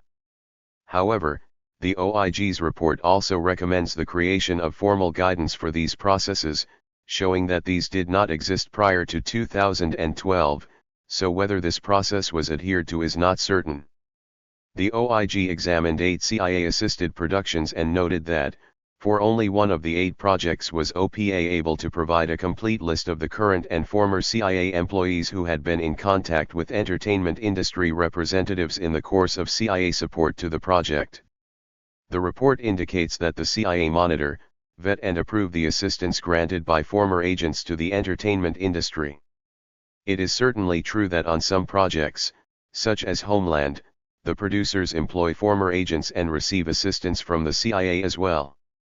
Likewise, the filmmakers behind SALT contracted former CIA officer Melissa Boyle Mala as a technical advisor, but we discovered that they also attained full cooperation from the CIA and that the main creative team, including Angelina Jolie, had a video conference with active CIA agents. Furthermore, it has been widely reported that the screenwriter behind the TV series The Americans, former CIA agent Joe Weisberg, has to send all of his scripts to the CIA's OPA for vetting prior to them being produced. Similarly, comic book artist Tom King also used to work for the agency and, as a former CIA operative, anything Tom King writes that involves the CIA needs to be vetted by the organization, not for accuracy but just to make sure that they don't say anything they shouldn't. The report begs the question, do all former agents of the CIA who write, produce, or provide script consultation or technical advice to the entertainment industry have their work monitored, vetted, and approved by the agency? There does not appear to be a hard and fast rule, but, if so, then this would substantially increase the number of productions that the CIA has influenced. Former officers who have recently worked in the industry include John Strauches, Henry Crumpton, Rodney Farrowan, Basil Baz, Robert Baer, Carol Raleigh Flynn and John McGaffin, Tony and Jonna Mendez, Mike Baker, Joe Weisberg, Melissa Boyle Mala, Valerie Plame, Robert Grenier, Sandra Grimes and Jean Vertfeuille, Michael Wilson, and Lindsay Moran. All of the products discussed in this chapter in some way promote spying and the CIA, either by glorifying mass surveillance, excusing torture, or just by presenting an image of the world as being full of threats. In particular, the Blacklist and Spooks employ a villain of the week format, portraying almost anyone and everyone as a possible terrorist or master criminal. Likewise, The Assets and The Americans are based on real-life stories of Soviet or Russian spies within the US during the Cold War, whereas SALT and Homeland preempted a renewal of hostilities between NATO and Russia.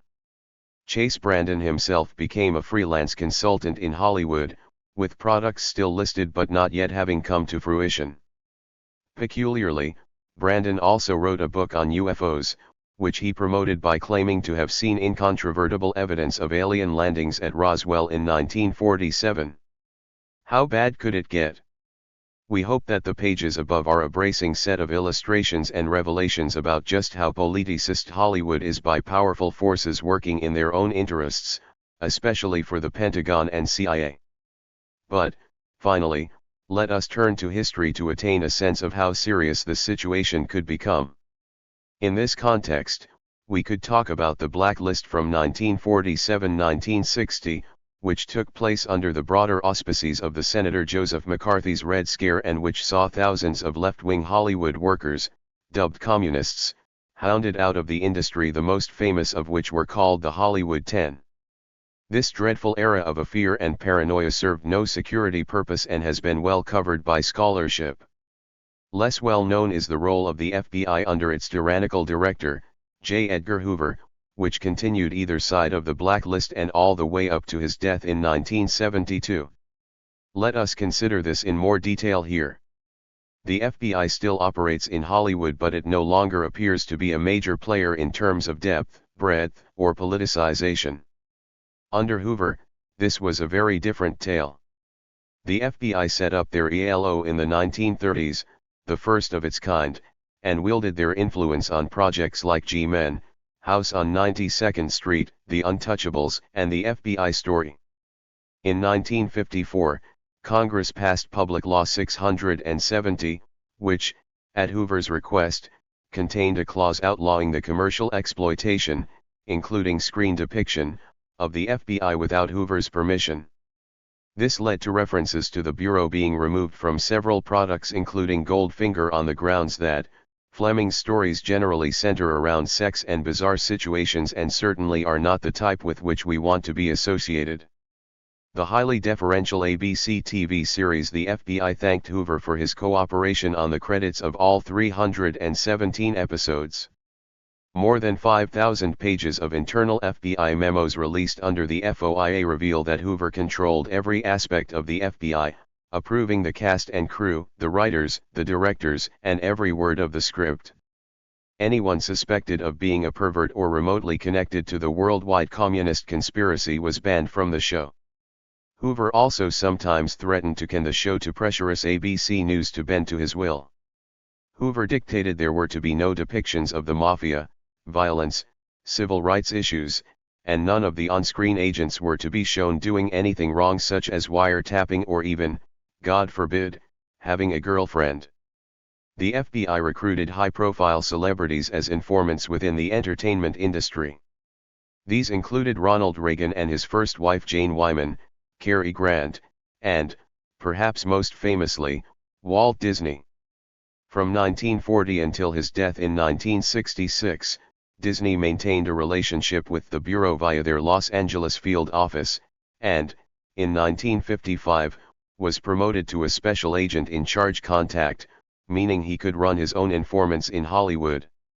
Disney reported on suspected communists and other undesirables, and testified before HUAC.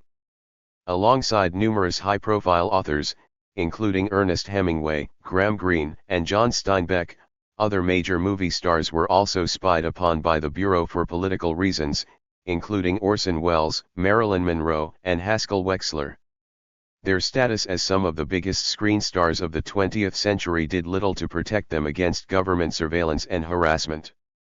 Charlie Chaplin's 2,000-page Bureau file shows that, as a result of his left-wing beliefs, the FBI conducted lengthy investigations into his politics and his sex life, including pursuing leads offered by anonymous sources, clairvoyants, and gossip columnists.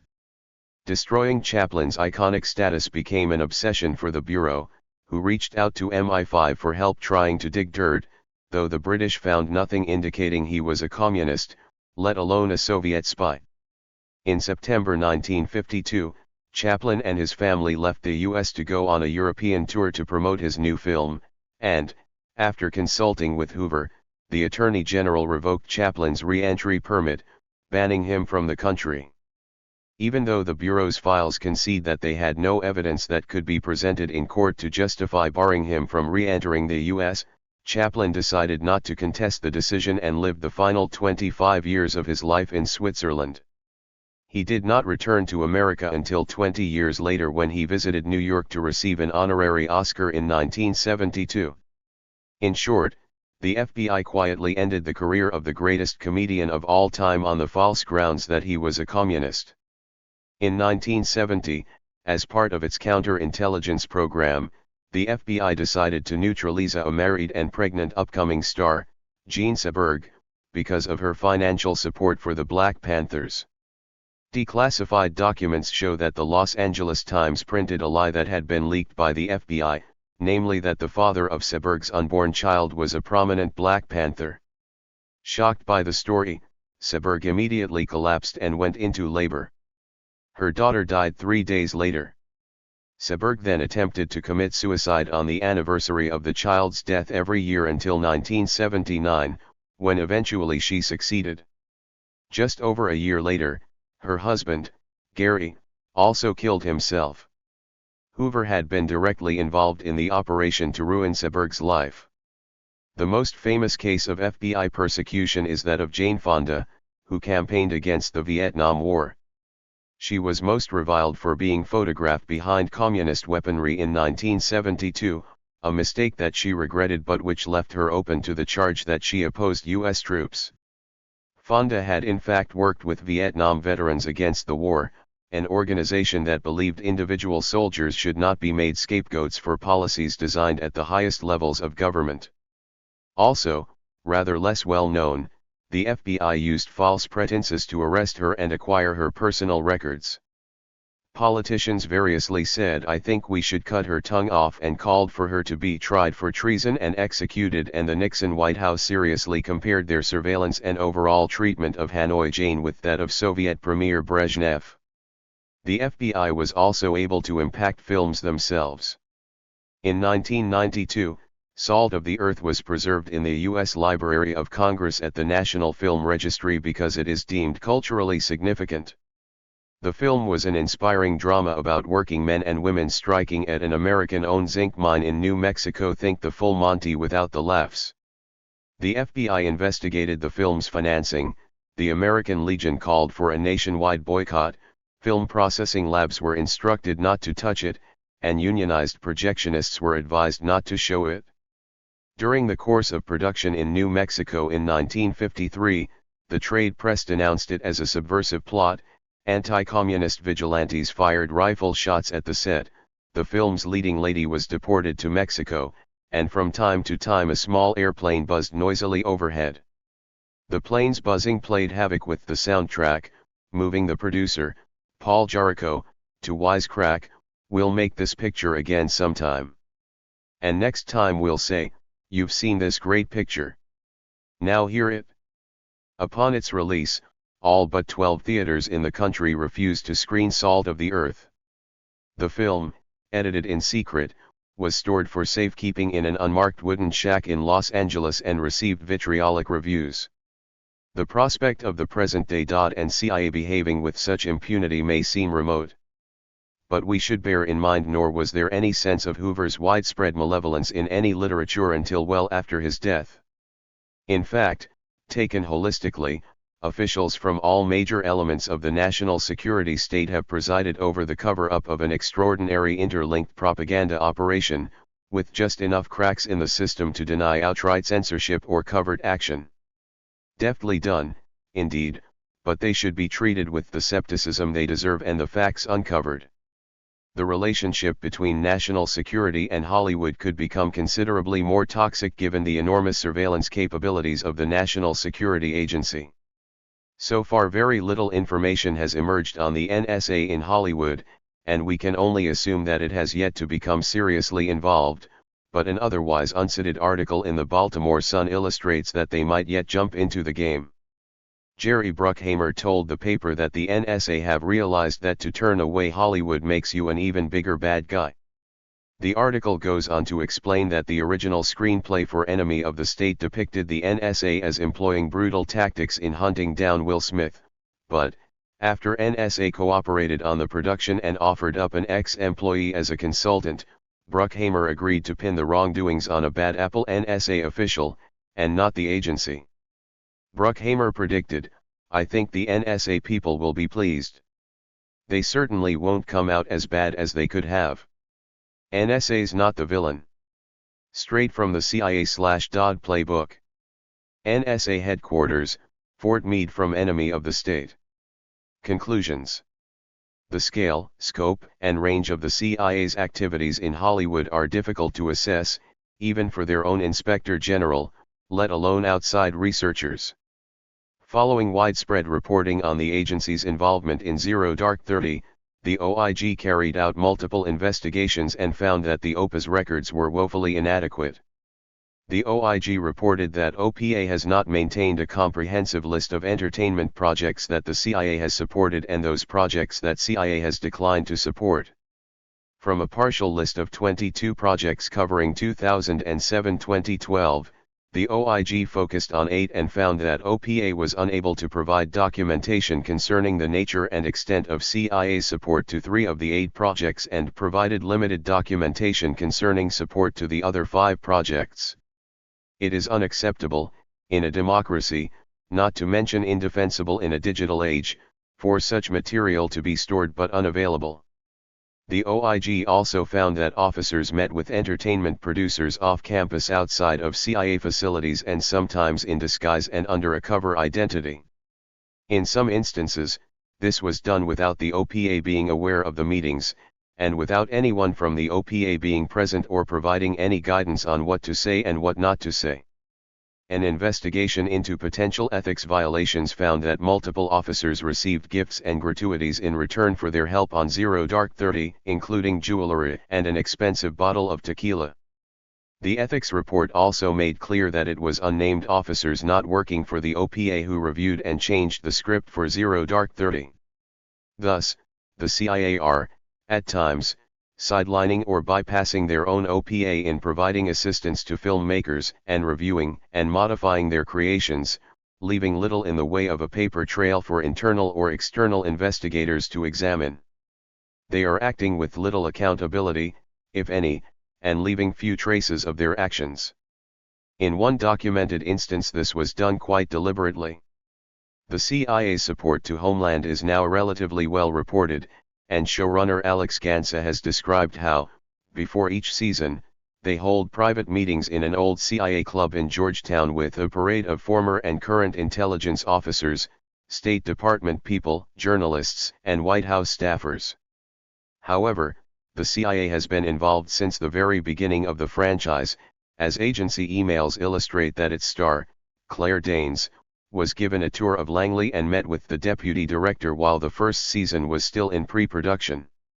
Danes got into Langley with the help of an active CIA officer who formed the basis for Homeland's protagonist Carrie, most probably Carrie Raleigh Flynn, who has since appeared in promotional events for the series.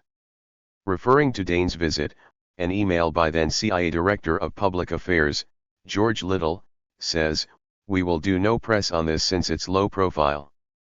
How many other visits to Langley by entertainment bigwigs have been low profile? How many other off-campus meetings have there been between CIA agents and film and TV producers?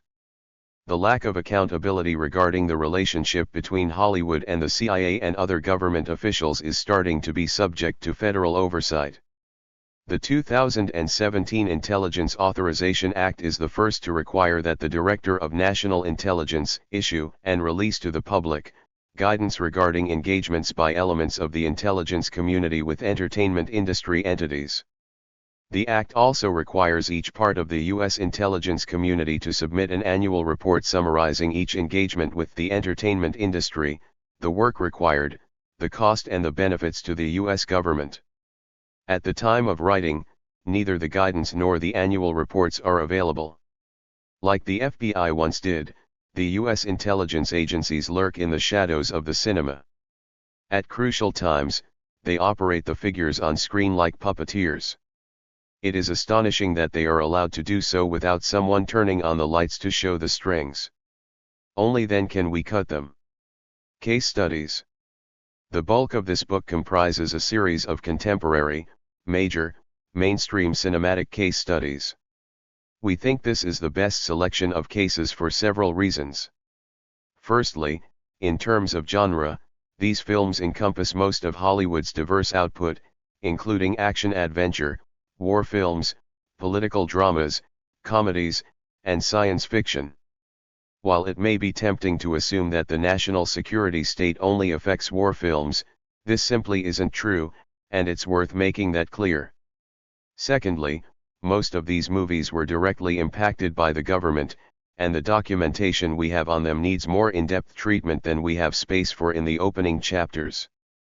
Thirdly, most of the films we choose ultimately hold the same fundamental ideological assumptions, namely that American military supremacy is fundamentally benevolent. This underlying aspect to the politics of Hollywood cinema is a vital element that ensures Hollywood chimes with the interests of the state, or, at least, does not oppose them. More to the point, we show how the narratives could have gone the other way, but pressure from the powerful has made them markedly less critical products. This really is a close-up and gruesome look inside the ideological sausage factory. Finally, we include some instances of filmmakers resisting state ideological controls and how this played out in production. In particular, we focus on Oliver Stone and Tom Clancy's checkered attempts to refashion American history and Paul Verhoeven's idiosyncratic takes on U.S. power. Avatar. CGI-generated military planes in Avatar. Avatar seemed to do the unthinkable. It is, undeniably, a film that is opposed to war, imperialism and environmental destruction.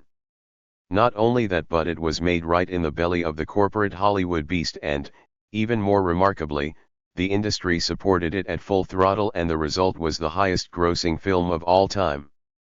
James Cameron's blockbuster, Avatar, turns the usual colonial paradigm on its head, even though it emerges from the Murdoch Empire. The snarling vipers of left-wing Hollywood have been let off the leash, cried the Sydney Morning Herald. The Pacific Free Press called it the biggest anti-war film of all time, and it was widely dubbed as Dances with Wolves in Space. On the surface, Avatar does indeed suggest that armed resistance to America's might is understandable and even noble, a simplistic message, so one can see why commentators with right-wing sympathies were prickly about the film.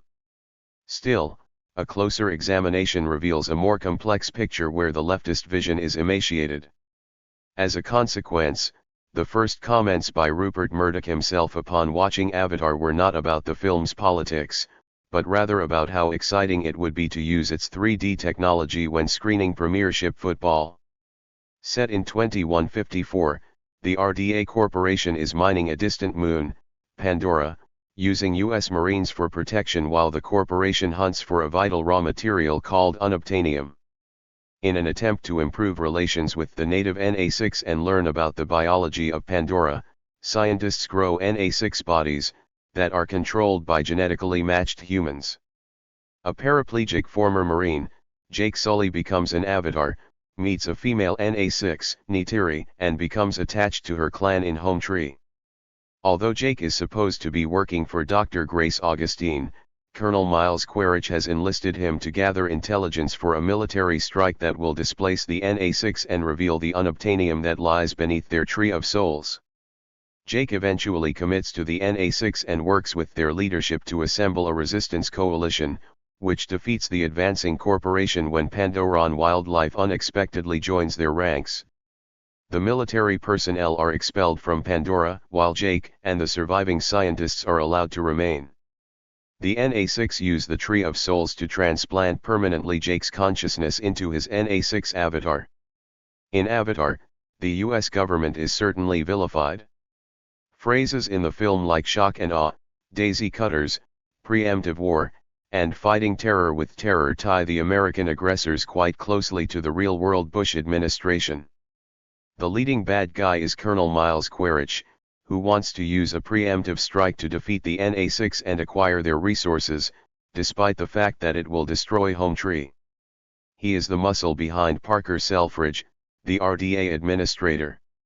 The Na6 are undoubtedly sympathetic victims and, in stark contrast to Stargate, for example, they are not just passive, backward figures. Rather, they have a coherent voice, proper leadership, and take a full role in the defense of their land. Neytiri even kills Quaritch, thereby delivering the decisive blow as he is about to kill Jake's human form. Still, in a manner similar to the ostensibly anti-war David O. Russell movie Three Kings, key characters amongst the U.S. invasion force are the leading figures in saving the day for the sake of the Na6, the heroic Jake, who tames a ferocious dragon which only 5 Na6 have done before, the Marine, Trudy Chacon, who switches sides, and Dr. Augustine, who earns her place in the Tree of Souls. Likewise, even though we are invited to respect the Na6, we are not required to identify with them. Our heroes remain the humans, and US Marines at that. Compare Avatar to, say, the low-budget South African sci-fi feature, District 9, which explores similar themes but interrogates the South African power system in a more rigorous manner, notably by depicting the apartheid-style system with cold and brutal realism through the eyes of one of its seemingly unrepentant minions. In contrast, Avatar's central figure is Jake, a warrior who dreamed he could bring peace, but who develops through the Na6 his naturally strong heart and attractiveness to the forest's pure spirits. The film is definitely not anti-American, clarified Cameron to the New York Times. Similarly, by pandering to the film's lucrative merchandising potential and by chasing the PG-13 rating, Cameron sanitized the movie in key ways, particularly by having the villainous Quaritch and his men kicked out of Pandora in a happy ending that contrasts starkly with countless examples of such real-world struggles. We know what it feels like to launch the missiles, said Cameron. "We don't know what it feels like for them to land on our home soil, not in America. I think there's a moral responsibility to understand that." Cameron may have understood his moral responsibility, but he seems less willing to act on it. Despite campaigners appealing directly to him through a full-page $20,000 advert in Variety, Cameron neglected to make even a single public utterance in support of the real-life Na6 Dongria Khan tribe in India, whose people and environment are being uprooted by Vedanta, a British mining corporation. The campaign group, Survival International, told Alford that Cameron's disinterest was unfortunate and added that it is a classic example of where a simple quote could have had a massive impact on a campaign.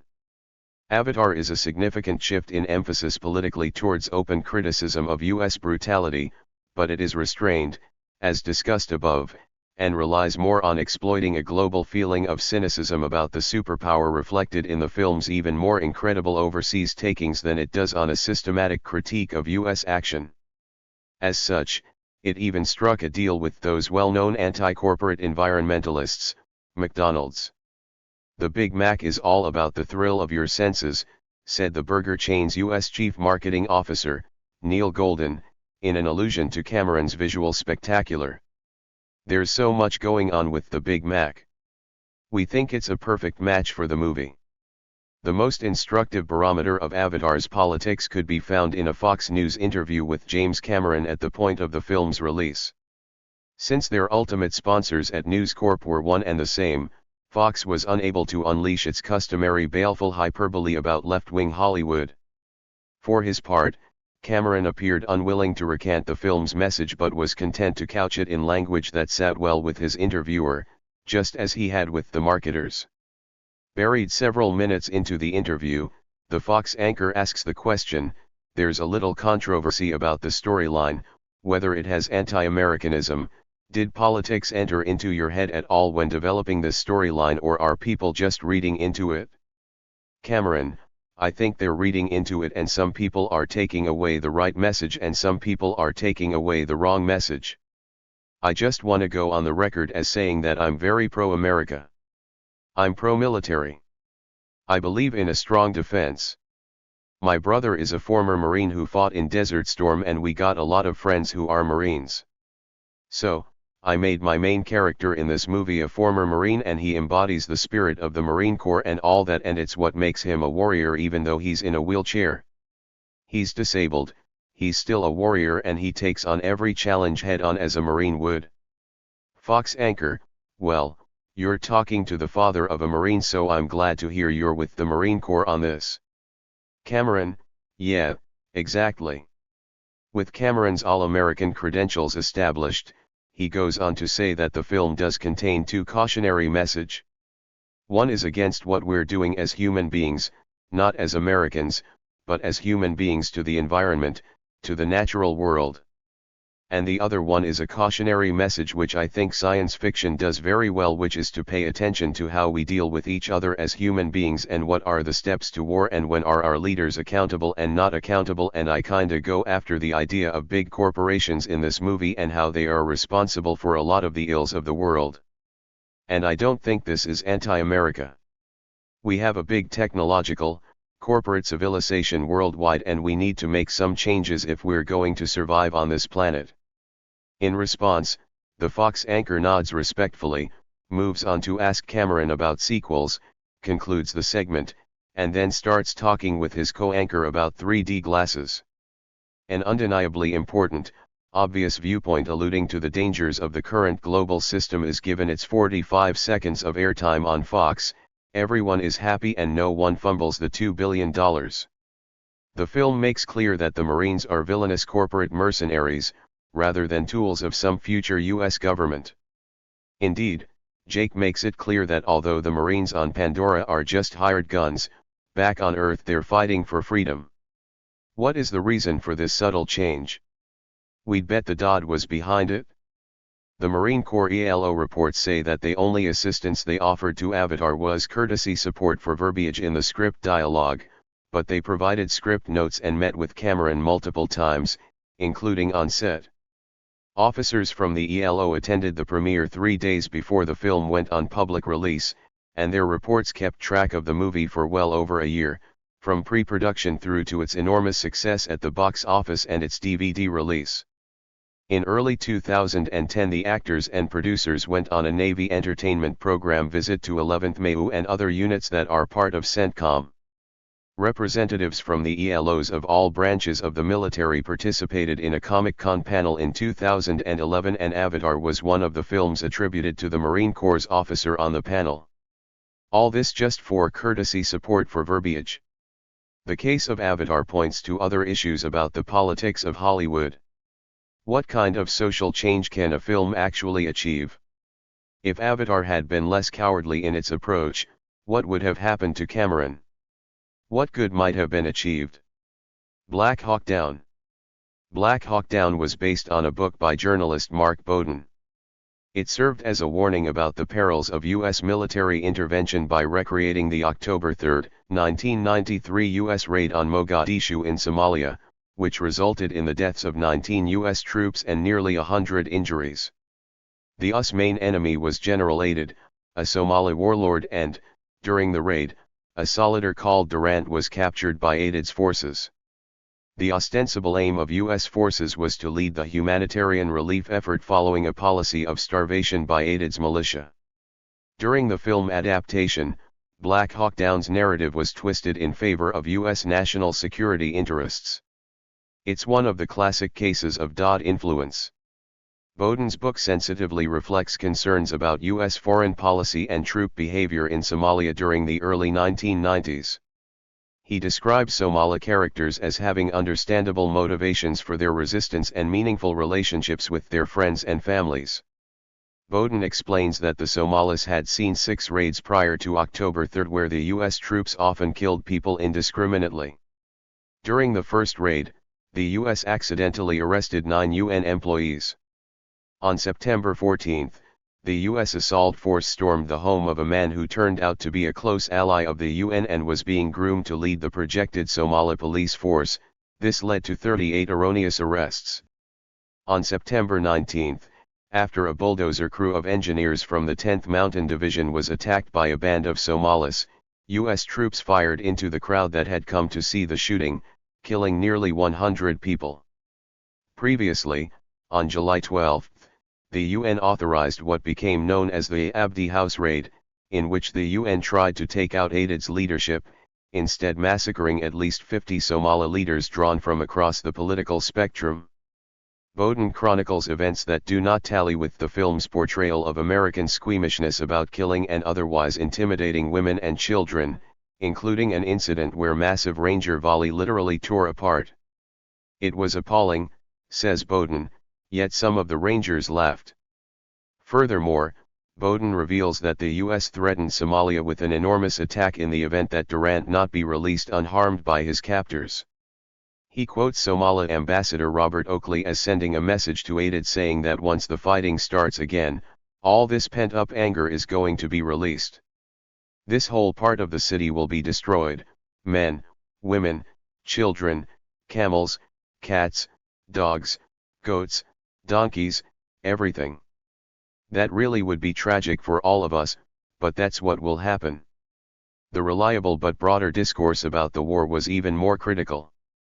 African rights co-director, Alex Duval, for instance, who pointed out that when the U.S. troops arrived in Somalia the fighting had ended in all but one province in the south, and that according to the Red Cross and American Friends Service Committee, 80 to 90% of the aid was getting through. This raises the possibility that the war had other or additional unmentionable motivations, such as to stimulate U.S. arms sales, distract public attention from America's inability and/or unwillingness to solve the Balkans crisis with a PR coup, acquire oil resources, or even because UN Secretary General Boutros Boutros-Ghali harbored a longer-term rivalry with Aidid's Habar-Gidra clan. U.S. Major General Anthony C. Zinni, who directed operations in Somalia, said that women and children constituted 2/3 of the 6,000 to 10,000 Somali casualties that resulted from clashes with UN peacekeepers or in fights between rival Somali factions during the 4 months of U.S. intervention in the summer of 1993. However, Black Hawk Down emerged like a grotesque parody of these alternative narratives. Military action is largely seen through the eyes of Eversman and Garrison, who reflect official thinking on the U.S. campaign. Eversman the everyman explains his attitude toward the Somalis: "I respect them. Look, these people have no jobs, no food, no education, no future.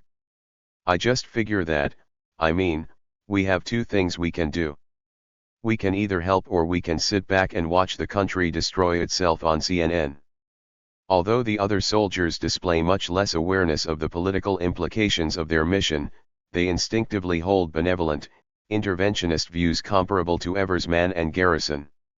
When Eversman cries, "Did you see that?" in response to the aided-sponsored massacre in the opening minutes of the film, Durant requests to intervene militarily, but he is not permitted due to UN regulations. When the Americans capture Aided's right-hand man, Atto, he indulges in incorrect stereotypes about Americans. Paradoxically then, it is the American general who, after a 6-week posting, gives the more credible account of events in Somalia alleging genocide, even though he happens to be a leading figure in the invading military force. The real-life Atto, in fact, complained to the BBC about the film's portrayal of his arrest, saying that his colleague Ahmed Ali was injured on both legs and that his single car, not an imposing motorcade as the film depicts, was shot at least 50 times by U.S. forces. He also claimed that people died during the attack.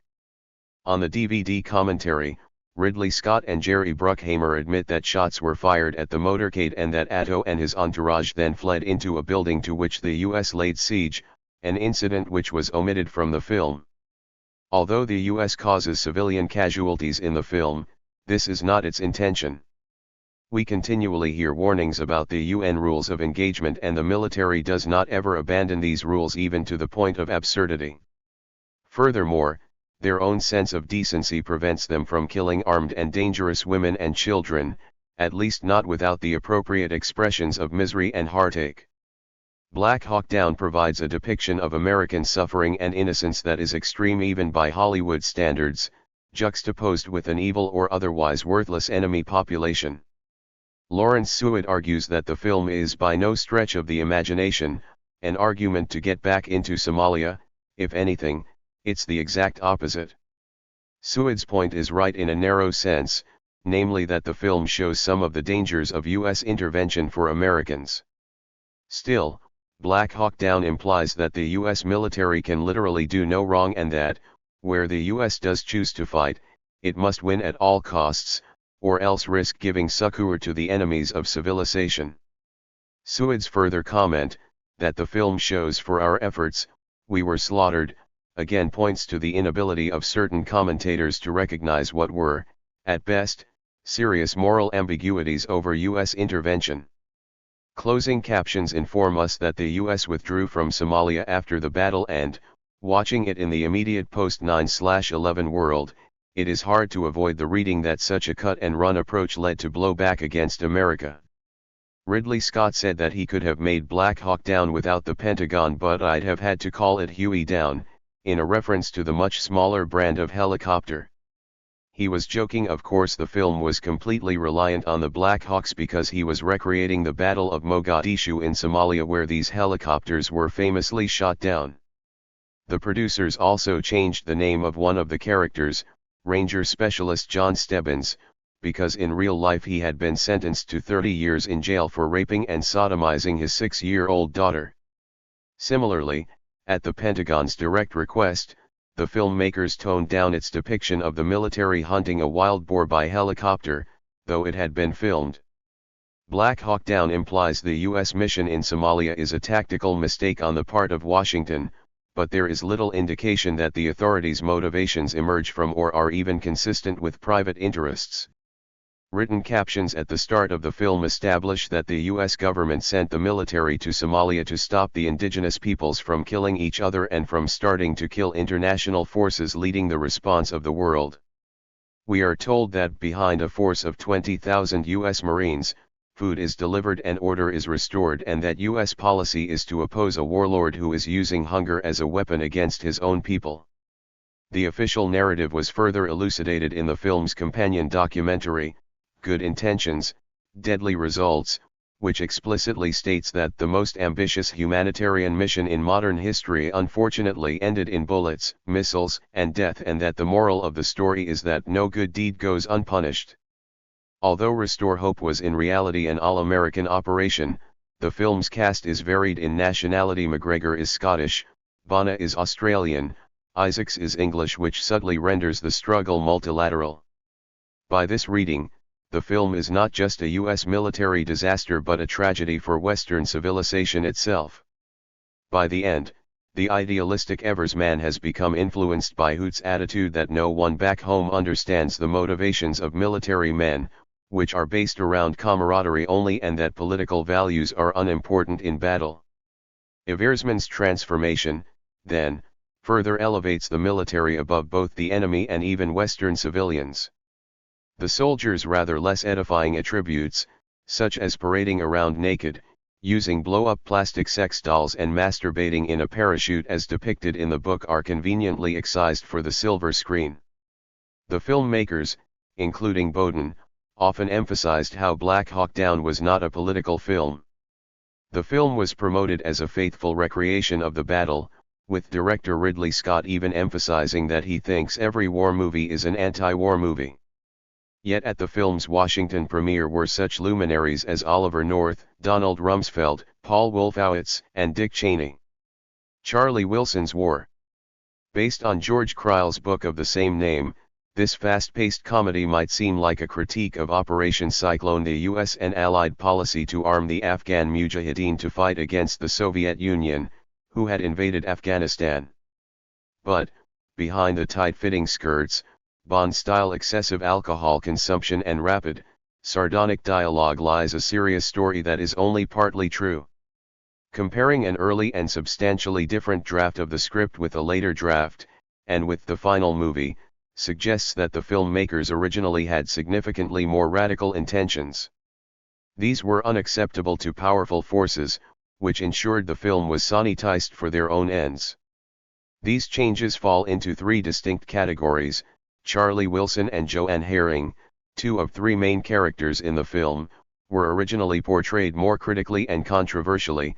The fact that the CIA supported the extreme elements of the Afghan Mujahideen, who later became designated global terrorists, was removed, and the scale and directness of the CIA's involvement, and therefore their responsibility, was downplayed. Maverick Congressman Charlie Wilson is approached by his friend Joanne Herring, who persuades him to visit the Pakistani leadership and support the Afghan struggle against the Soviet Union. After attending the showing of Courage Is Our Weapon, a documentary about the plight of Afghanistan produced and hosted by Herring, Wilson gets involved. Wilson and Herring both served as consultants on the film and, as a result, were in a position to exert some influence over how they appear in the cinematic adaptation of their lives.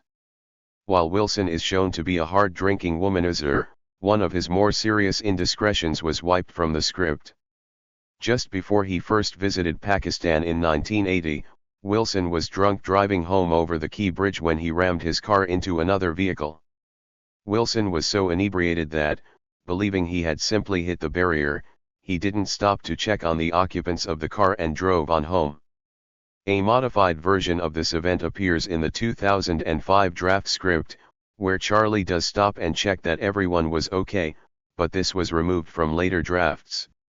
Likewise, a 1982 Congressional Financial Disclosures document suggests Charlie Wilson had several $100,000 worth of holdings in petroleum companies, whereas the film explicitly has him declare only a modest salary.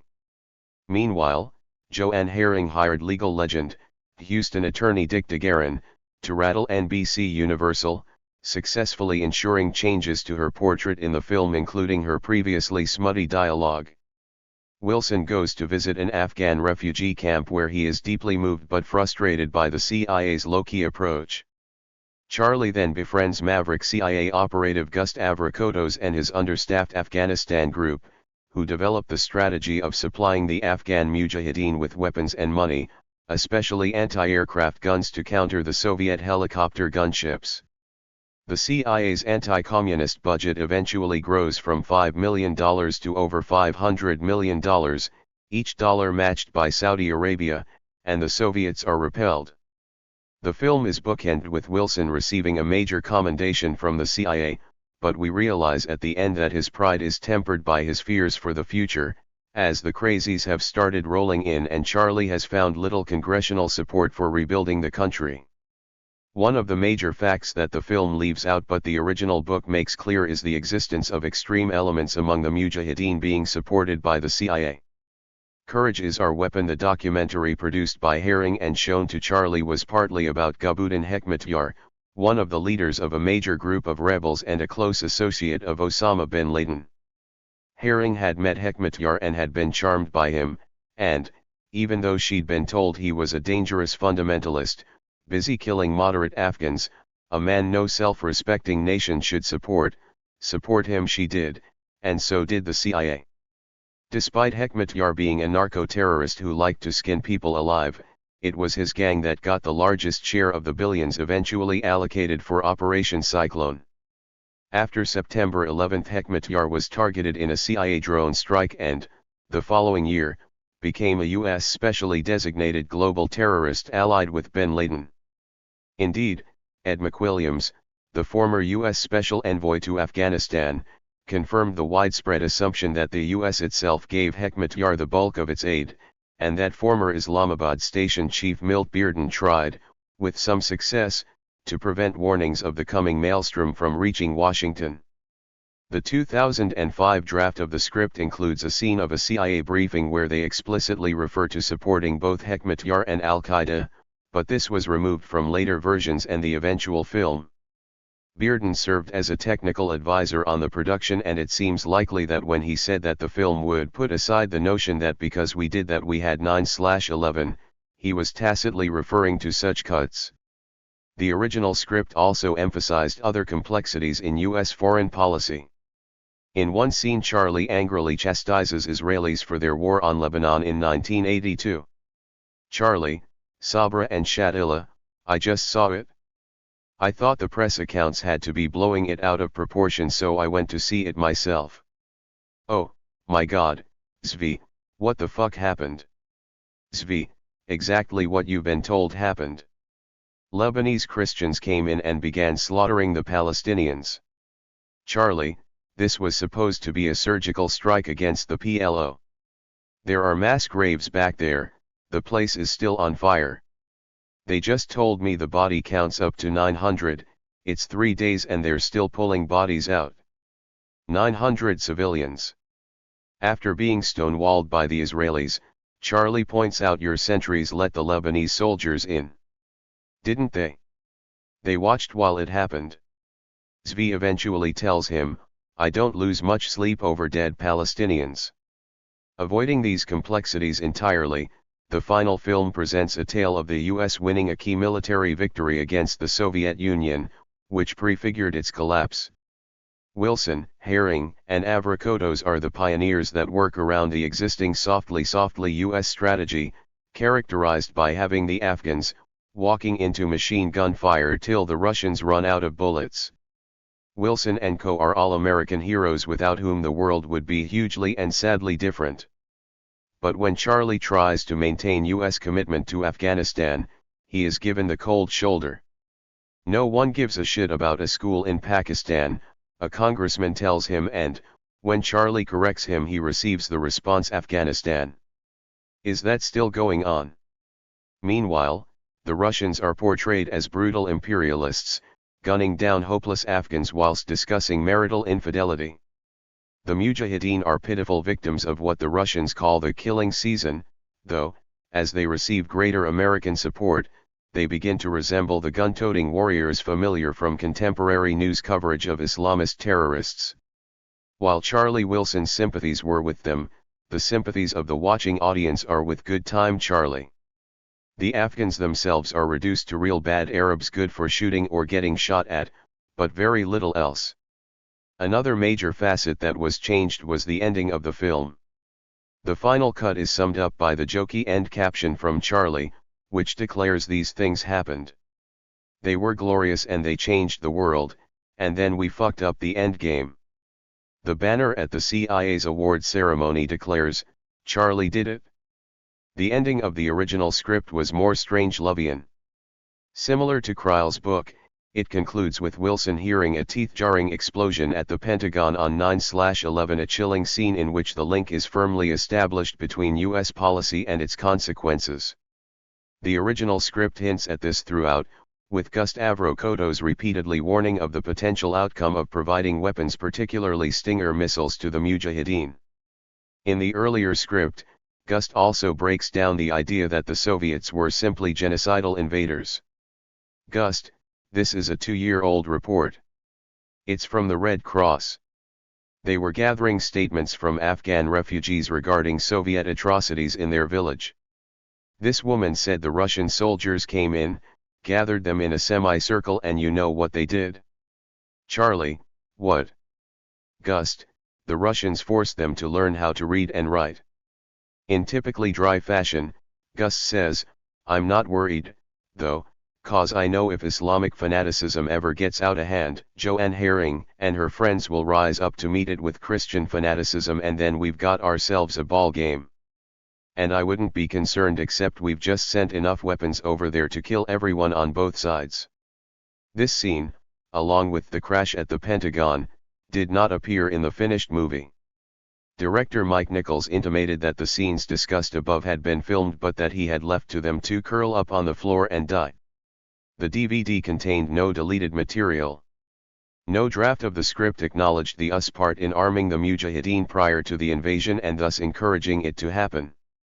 In a 1998 interview with French news magazine Le Nouvel Observateur, former National Security Advisor Zbigniew Brzezinski revealed he had no regrets about the U.S. having provided secret aid to the opponents of the pro-Soviet regime in Kabul to encourage Moscow's intervention through a secret operation in an effort to give the Soviet Union its own Vietnam War in an Afghan trap.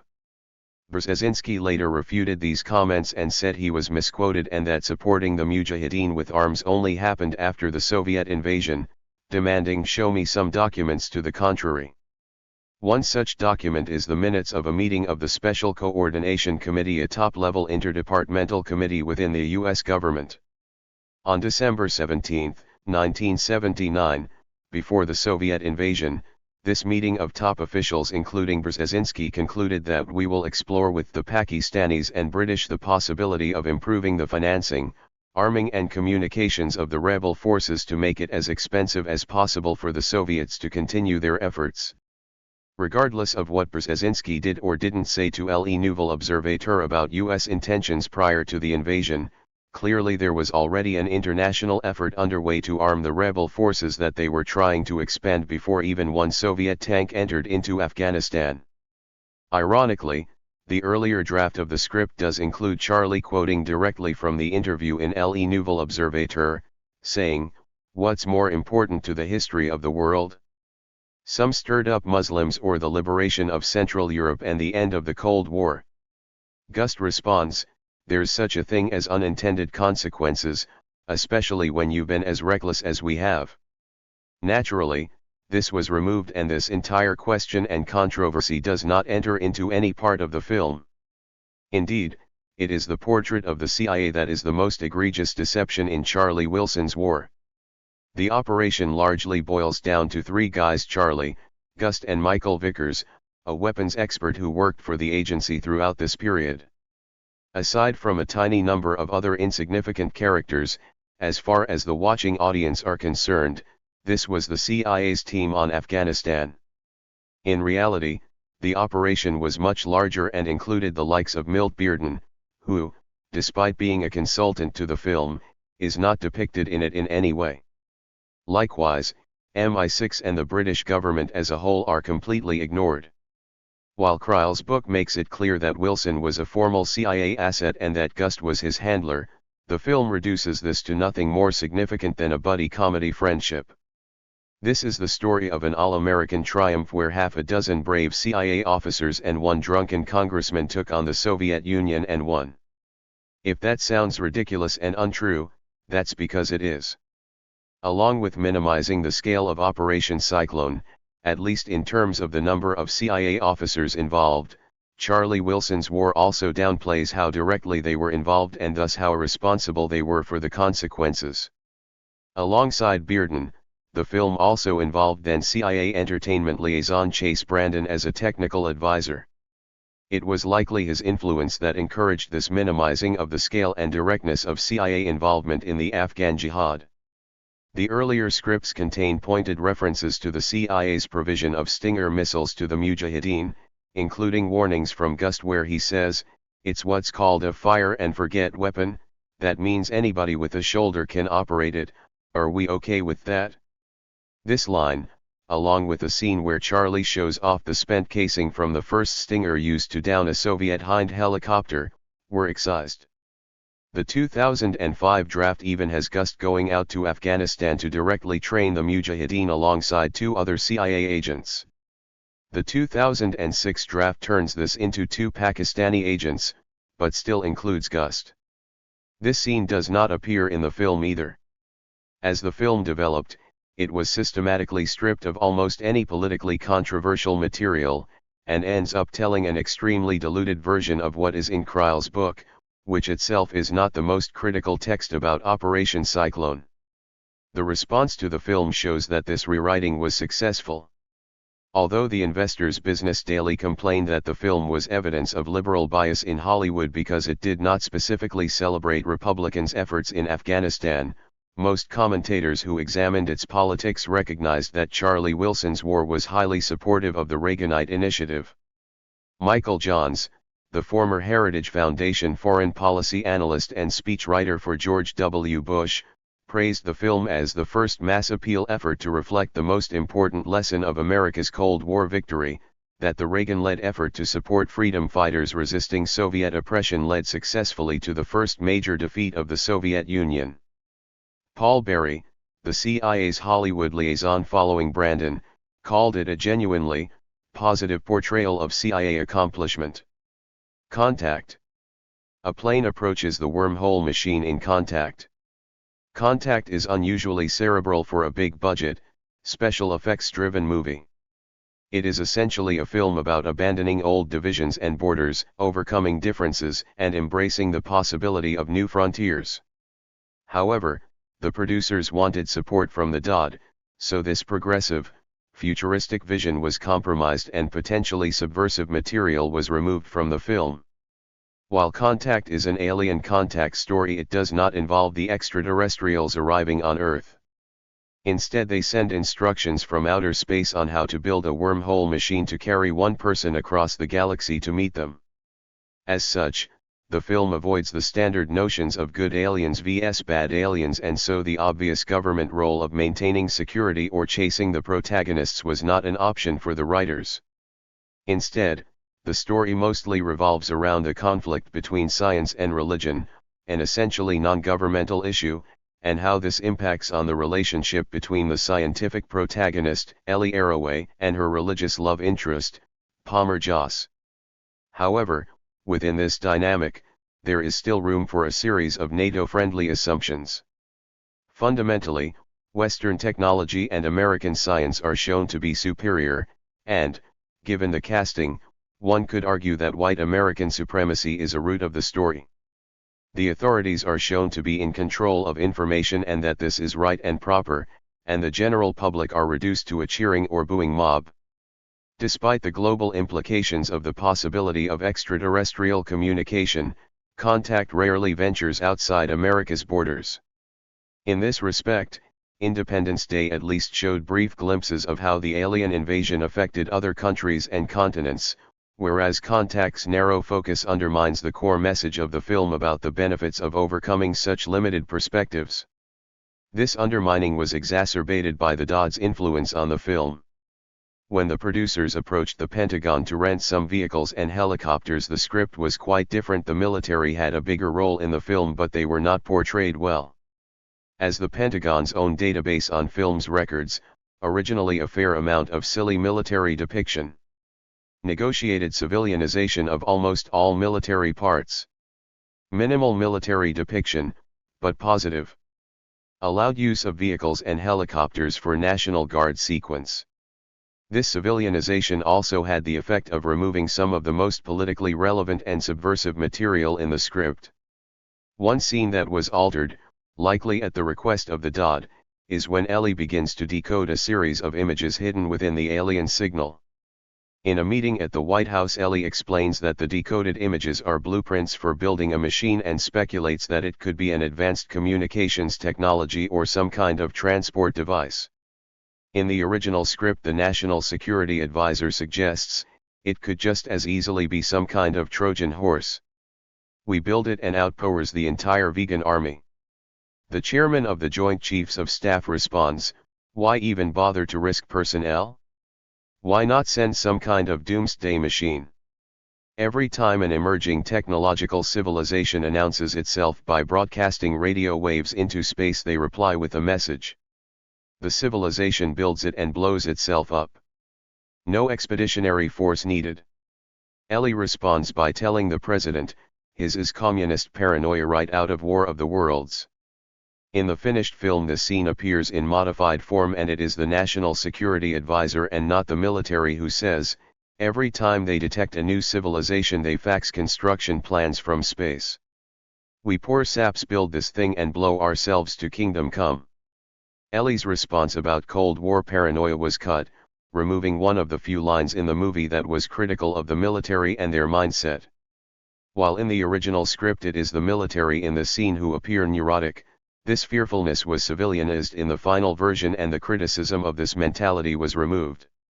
Similarly, another scene was excised where the candidates to go through the wormhole are shown a weapon they will take along for self-defense.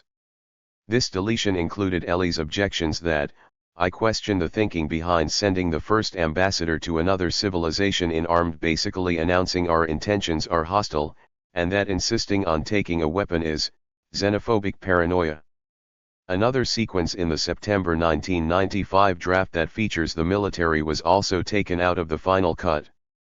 In the original version, the president gives a stirring speech at the UN about the building of this great new technology, and this is intercut with a military convoy and Apache helicopters approaching the construction site. The script describes how encircling the installation is a vast graveyard of discarded aircraft, the detritus of 20th century war making. This is rather obvious symbolism representing how technological efforts are moving from the violence of the 20th century military industry to peaceful 21st century space exploration. In the final version, this sequence does not appear, and there is no indication of military involvement in the construction of the wormhole machine.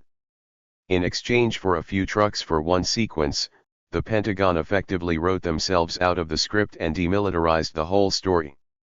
As such, in this film where big ideas and widespread beliefs are subject to question and scrutiny, the military is the only area portrayed that is free from criticism. While they play only a minor role, they are not being shown through quite the same framework as the rest of the movie. The Department of Defense, along with the Treasury, Secret Service, and NASA were thanked in the credits. This process undermined Contact's claims to being a truly progressive or radical film, but the military tried quite a different tactic on Independence Day. On that film, one of the DOD's objections was that all advances in stopping the aliens are the result of actions by civilians, in contrast the anemic U.S. military response. They also had serious objections to the appearance of Area 51, as producer Dean Devlin explained. In fact, the United States military was going to support this and supply us with a lot of costumes and airplanes and stuff. Their one demand was that we remove Area 51 from the film, and we didn't want to do that. So they withdrew their support. Even when the producers civilianized Area 51 and the officials responsible for it, this still did not satisfy the Pentagon's requirements for support. Director Roland Emmerich elaborated, this is probably one of the biggest twists of the movie. In the middle of the movie, all of a sudden, you come up with Area 51. There's this mythology about this place where they keep spaceships. For Dean and I, it was the most important part because it ties together this mythology that people believe into the movie. So it feels more real. Ironically, the Pentagon did provide promotional support to the vastly inferior sequel, Independence Day, Resurgence, and even used this as a crossover marketing opportunity, inviting people to join the army so they could fight aliens. However, demilitarizing elements of movies to remove potentially embarrassments remains a preferred tactic when rewriting scripts. In the Tina Fey war comedy Whiskey Tango Foxtrot, the military allowed several days filming at Kirtland Air Force Base in exchange for civilianizing one aspect of the script they didn't like. The version the Dodd reviewed portrayed a U.S. Army transport brake failure, resulting in it hitting a group of Afghani shoppers in Kabul, killing and injuring them. This was changed to an NGO vehicle. Hotel Rwanda. Hotel Rwanda is about the true story of hotelier Paul Rusesabagina during the 1994 Rwandan genocide, who saves his family and more than 1,000 other refugees by granting them shelter in the besieged Hotel de Mille Collines. The film had no CIA or DOD involvement. In fact, it was widely received as a movie that is extremely critical of U.S. interests. The standard story about Rwanda, replicated in the film, is that the U.S. turned a blind eye to the 100-day frenzy of genocide pre-planned by the Hutu government against the Tutsi minority and some moderate Hutus. Supposedly, the U.S. was concerned about putting its troops in harm's way, especially given the debacle in Somalia the previous year, thus it ignored what Gurevich called the Jews of Africa and became bystanders to genocide, as President Obama's ambassador to the United Nations Samantha Power famously put it. Salon magazine, usually well-versed in challenging establishment narratives, compared Hotel Rwanda favorably to the muckraking films that Warner Brothers turned out in the early 30s, that aimed to shake up audiences' sense of justice and moral outrage. In fact, Hotel Rwanda followed Washington's line on Rwanda and was based on a government-funded book written by Philip Gurevich, who worked closely with his brother-in-law, Secretary of State James Rubin. It may be nothing more than coincidence, but military contractor United Technologies has major commercial interests in the region, and one of its board members, Alexander Haig, also sat on the board of United Artists' senior partner MGM. The problem is that consensus over the Rwandan tragedy is far from established, as the official narrative has come under sustained attack. Phil Taylor, former investigator for the International Criminal Tribunal for Rwanda, claimed that for anyone who followed closely the 1994 crisis in Rwanda, the highly touted film Hotel Rwanda is merely propaganda statements interrupted by bouts of acting. Some critics like Keith Harmon Snow argue that not only did the U.S. fail to intervene to prevent genocide, it intervened both before and after the massacres to ensure its side the RPF won. So, for instance, according to a French judge, it was Paul Kagame and his Tutsi associates who shot down the Hutu president's plane, killing all on board including President Habyarimana himself and President Ntaryamira of Burundi, commonly accepted as the trigger for the genocide.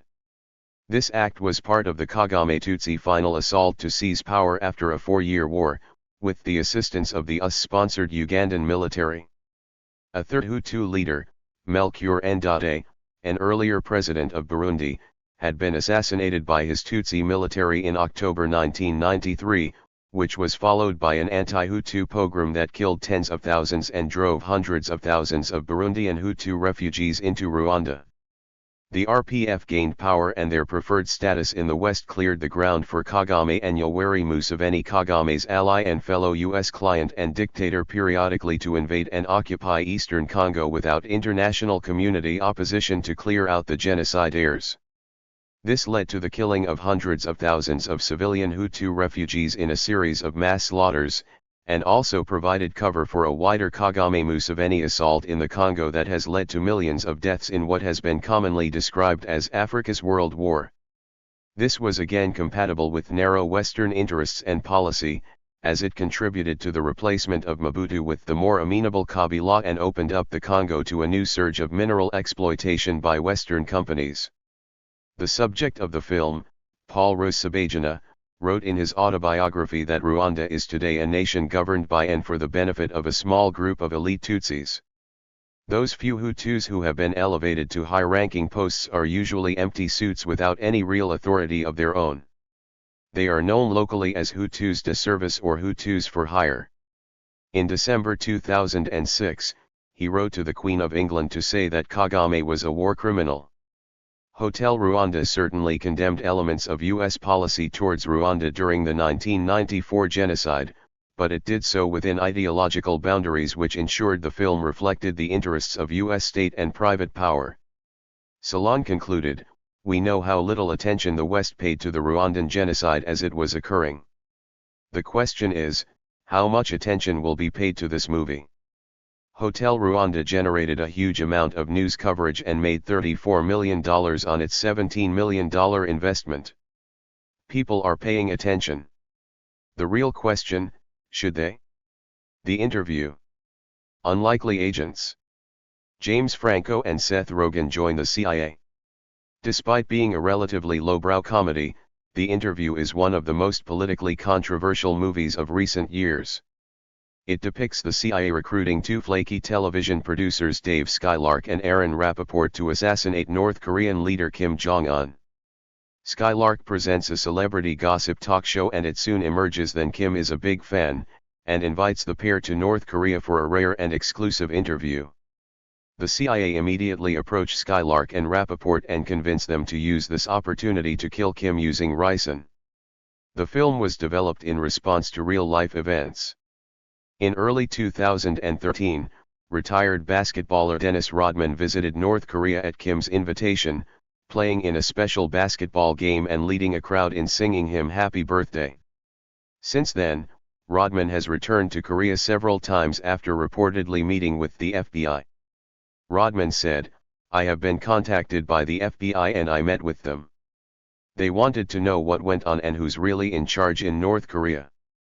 This bizarre event inspired two comedy scripts: Fox's Diplomats, which was greenlit in February 2014, but was then dropped due to competition from Sony's The Interview.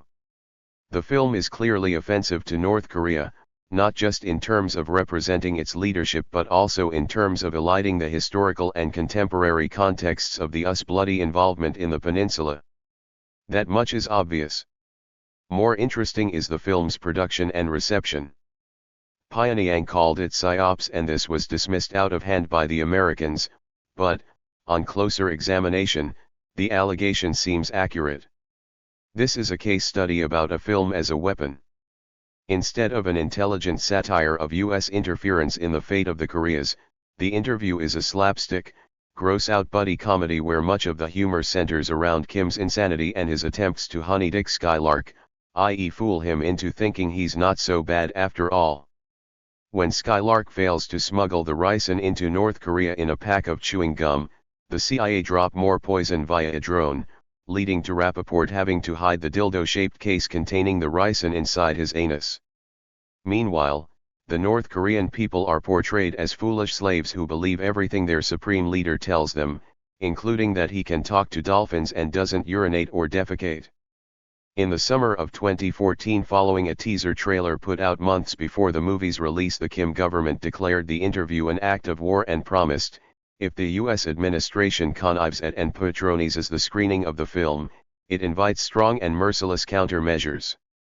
This was followed by the hack of Sony Pictures by a group calling themselves Guardians of Peace, which was discovered in late November 2014, though it may have been going on for a year by that point. Gigabytes of data, among them copies of several unreleased Sony films and many thousands of internal documents and emails, were leaked onto the internet. Statements were issued by the Guardians of Peace demanding that Sony pull The Interview and not release it, and even hinted at bombings at theaters that showed the film. Eventually, the U.S. government, after ignoring the question for a couple of weeks, decided suddenly that it really mattered to them, and the FBI declared that the North Korean government were responsible.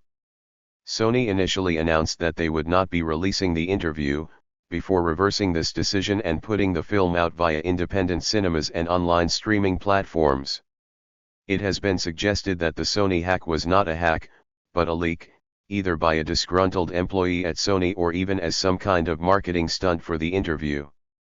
No evidence has emerged showing who released the files, let alone why, and no one has ever been charged in connection with the crime. However, the files do provide further details on the decisions being made within Sony and on their liaisons with other organizations during the production and in the run-up to the film's release. Of particular concern was the ending, where a tank fires a shell at Kim's helicopter and we see, in slow motion, with Katy Perry's Firework on the soundtrack, the shell strike and detonate, making Kim's head set on fire and then explode.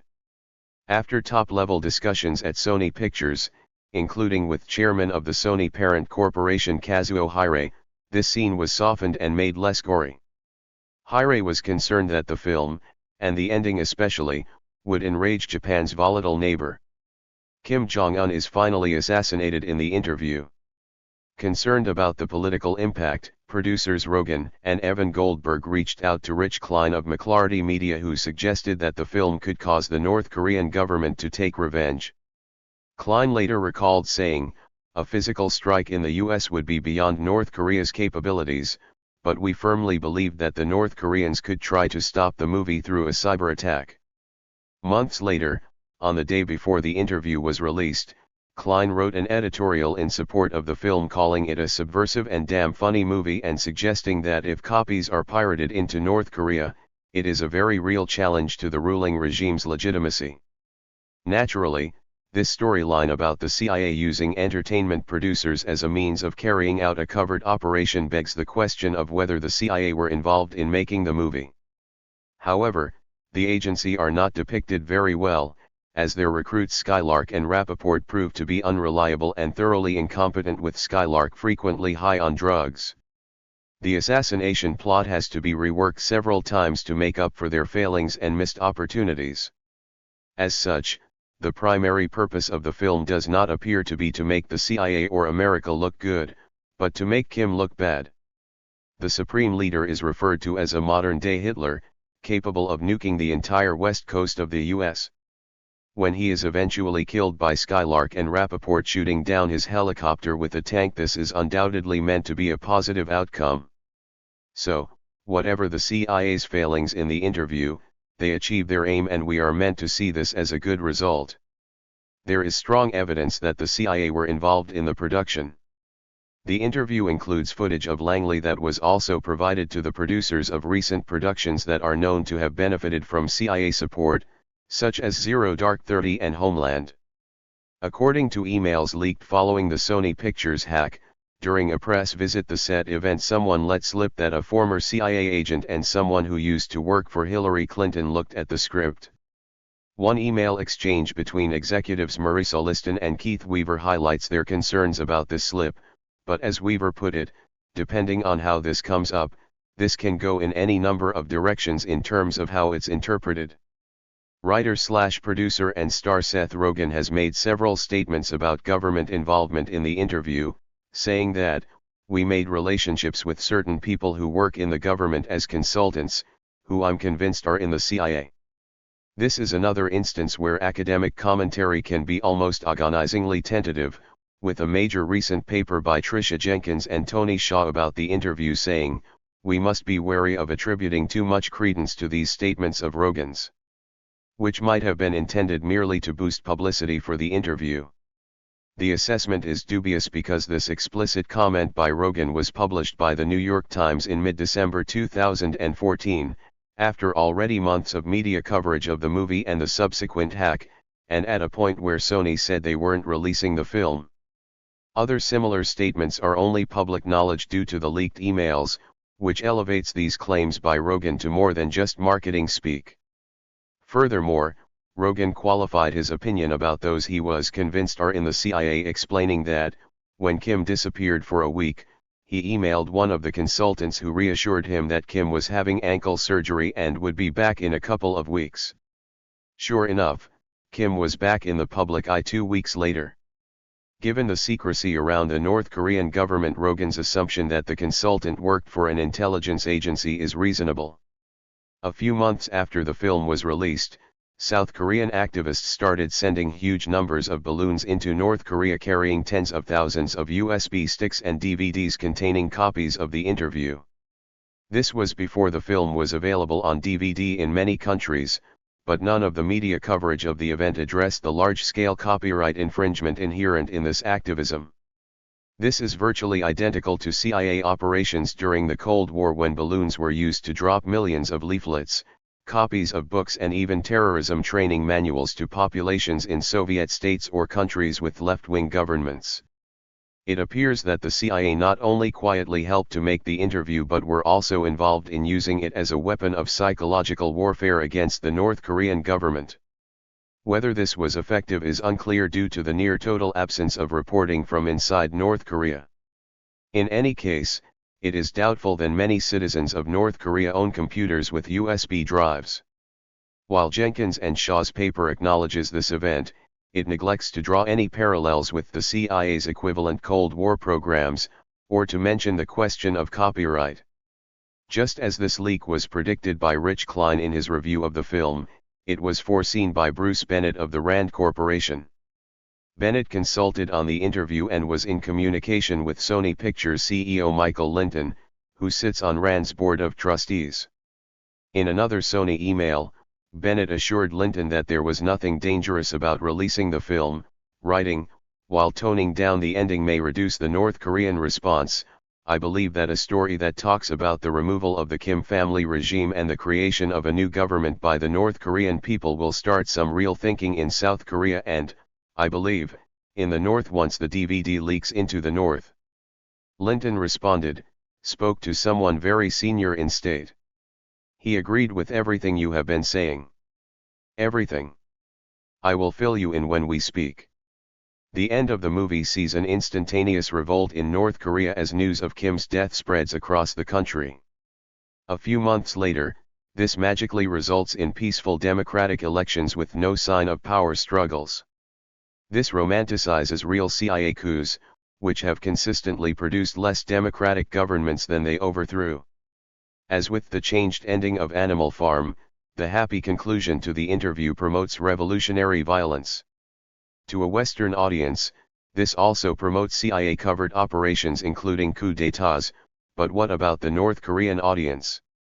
As one reviewer commented, the subject of the interview is the political impact on North Korea of a worldwide media event such as the interview itself. Seth Rogen put it more simply, saying, "We were told one of the reasons they're so against the movie is that they're afraid it'll actually get into North Korea. They do have bootlegs and stuff. Maybe the tapes will make their way to North Korea and cause a fucking revolution." There were multiple motivations behind the making of the interview. But it is clear that, in part, it was deliberate propaganda, unnoticed by almost everyone in the country that produced and subsequently weaponized the movie.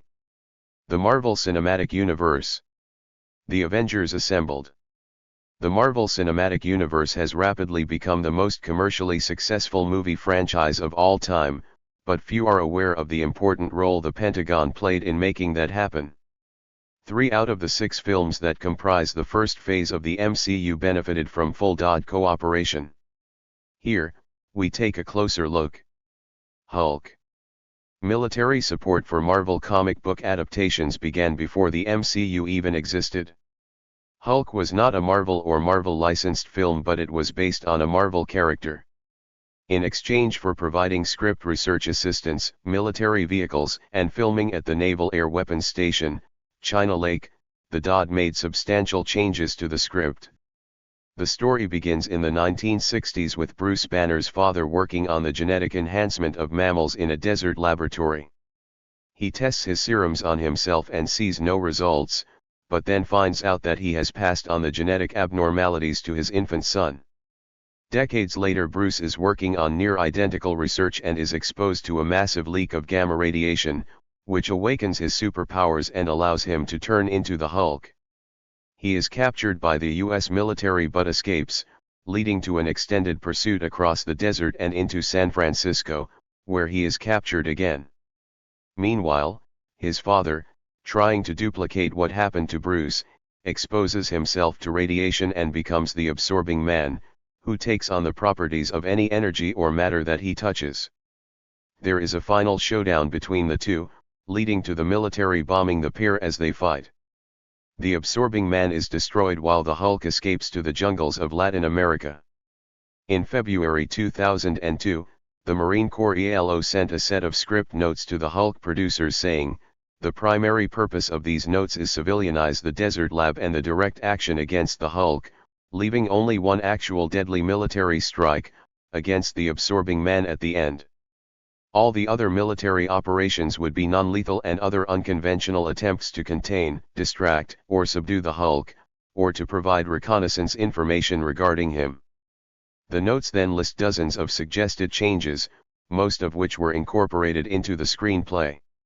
Such a recommendation is reminiscent of the Dodd's farcical request that the Independence Day filmmakers eliminate any government connection to Roswell and Area 51 and instead have a grassroots civilian group, protecting the alien ship on an abandoned base. 5-way split screen showing off military hardware in Hulk. Some of these affected not just the military depiction but the overall story, as it appears that the script reviewed by the Dodd included a more prolonged military pursuit of the Hulk throughout the film, rather than one big chase towards the end. Other alterations included changing the lab where Banner's father does his research from a military to a civilian facility. The notes say, if the physical look of the place is military, it would be good to make it clear that it's no longer an active military installation. This was reflected in the dialogue, which states that the lab is under the authority of the President's science advisor, not the Dodd. Along similar lines, the story's antagonist, Major Glenn Talbot, who physically beats Banner during his captivity, trying to make him transform into the Hulk, was turned into an ex-military officer working for a private contractor, again at the Dodd's request. The notes also refer a scene where the older Banner is talking with Bruce's girlfriend, saying, "We don't understand the reference to all those boys, guinea pigs dying from radiation, and then the germ warfare. Sounds as if there were evil military experiments, or is this just Banner's raving?" These lines were removed from the movie. Likewise, the codename for the mission to track and capture the Hulk was changed from Operation Ranch Hand to Operation Angry Man because Ranch Hand is a Vietnam-era operation. Though the script notes do not mention this, the real Operation Ranch Hand was a program that saw the U.S. military drop an estimated 20 million gallons of herbicides and defoliants on Vietnam between 1962 and 1971. Throughout the military's pursuit of the Hulk, the eponymous superhero smashes up a lot of military hardware, but according to internal Pentagon emails this wasn't a problem. An email discussing ideas for a scene where the military would use some cool toys to subdue the Hulk suggests, Hulk can, after first attack, maybe pick up a car, etc., and throw it at and/or hit some of the troops, makes public more sympathetic to the military's cause and gives general justification in taking it to the next level. The same email discusses how to get the joint aspect into it and, while their specific suggestion wasn't used, the helicopters pursuing the Hulk bear the name and logo of the Joint Tactical Force West, a real Joint Forces military unit. The Dodd are not credited anywhere for their work on Hulk. The credits at the end of the film do not mention them. None of the military's IMDb pages refer to Hulk, and the movie is not mentioned in the Dodd's database of their involvement with Hollywood. It appears that the Pentagon do not want to draw attention to their role in drastically rewriting Hulk, which went way beyond providing notes on technical accuracy. As the script notes say, in the past we've usually been able to offer suggestions within the context of existing plot and characters. These, however, are pretty radical. I hope they don't have the effect of aggravating everyone, because we certainly aren't trying to intrude on the creative process. It's just that I see no other practical, straightforward way of communicating our concerns. Iron Man. While Hulk was rebooted a few years later during the first phase of the MCU, the first proper Marvel Universe movie was Iron Man. In it, a billionaire military industrialist is demonstrating his new missile system when he is kidnapped by Afghan rebels. They torture him and try to force him to build high-tech weapons for them, so he constructs a prototype supersuit which he uses to kill most of them and escape their mountain lair. Back in the US, he announces that his company is no longer in the weapons manufacturing business and refines the suit, turning himself into a superhero. This Pentagon-supported movie uses a slightly more subtle means than many films to convince the audience that war is good. Our protagonist, Tony Stark, is initially shown as a carefree playboy, enjoying the profits from Stark Industries, the arms manufacturing behemoth he inherited from his father. Stark's capture and imprisonment appear to change him dramatically, which makes him much more appealing to ambivalent or anti-war audience members.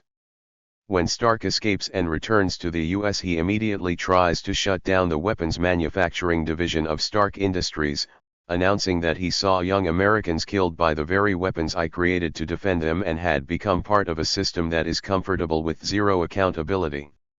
Stark declares that he has more to offer the world than making things blow up, before creating an extremely efficient means of blowing things up. He develops the Iron Man suit and embarks on a mission to kill terrorists in Afghanistan.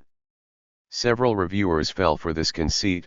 The film was variously described as having a sprinkle of anti-war and redemption themes, being a pacifist statement, militantly anti-war profiteer, and one saw Iron Man himself as a pacifist superhero who shuns arms manufacturing, save mankind. What this ignores is that Iron Man continues to make weapons of increasing sophistication and uses them for the exact same purposes as the Pentagon, killing generic Muslim terrorists. None of these reviews highlighted the extensive U.S. Air Force involvement in the film, perhaps indicating that their authors were unaware of this. Air Force Captain Christian Hodge, the Defense Department's project officer for the production, commented that the Air Force is going to come off looking like rock stars. In exchange for this very positive portrayal, they helped with almost every aspect of the film, from script research and technical advice to on-location filming, providing aircraft and airmen as extras. An early draft script of Iron Man from 2004 shows that it was originally far more opposed to war and the weapons industry than the version that made it into cinemas. In the earlier version, Stark's father, Howard, is still alive, and it is he who runs a massive weapons manufacturing business, which Tony opposes while working on developing advanced technologies that are peaceful. When others suggest that Tony adapt his inventions into weapons, he rejects this, repeatedly saying no military contracts.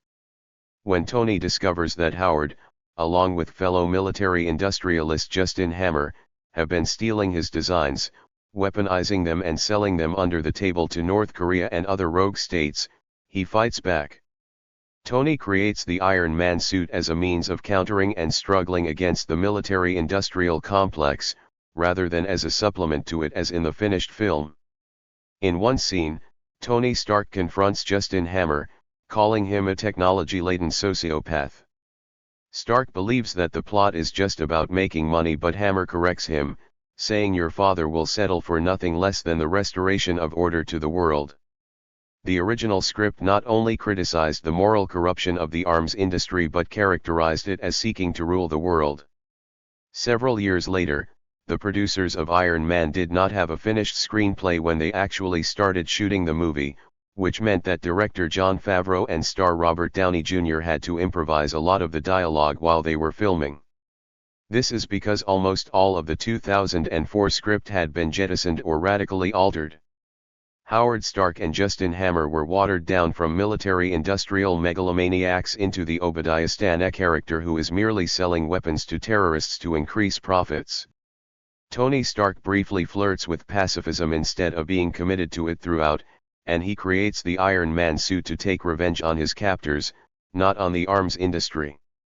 His sidekick, James Rhodes, was changed from Chief of Security at Stark Industries to the U.S. Air Force liaison with weapons manufacturers. At the end of the film, when Stane dons a bigger, more powerful armored suit to fight Tony, this is one of very few scenes taken from the 2004 screenplay, but here again there was a crucial change. In the original version, the suit that Howard uses to fight Tony is called War Machine, a direct reference to the military industry. In the film this name was dropped, only to be picked up in the sequel as the moniker for Rhodes when he steals an armored suit and hands it over to the Pentagon so they have their own in-house Iron Man. Put simply, in the original script the War Machine is a bad guy, in the finished Iron Man films he is a good guy. With such a fluid script situation, it is likely that some of these radical changes were made at the behest or influence of Phil Strub and Chris Hodge, the DOD officers who worked on the film. The tone of the story was changed from being critical of the military-industrial complex as a whole, to being a pro-military blockbuster with very limited criticism of a few bad eggs in the arms industry. It wasn't all smooth sailing. Phil Strub recalled an argument over one line where a military character says to another that people would kill themselves for the opportunities he has. Strub did not like this line and wanted it to be changed, but the director refused. The argument was still running months later when it came to filming the scene. Strub recalled, "Now we're on the flight lines at Edwards Air Force Base, and there's 200 people, and I are having an argument about this. He's getting redder and redder in the face and I'm getting just as annoyed. It was pretty awkward, and then he said, angrily, well, how about they'd walk over hot coals? I said fine. He was so surprised it was that easy. That even tiny aspects of the film were altered in keeping with the Pentagon's wishes shows that there is nothing in Iron Man that runs contrary to their agenda.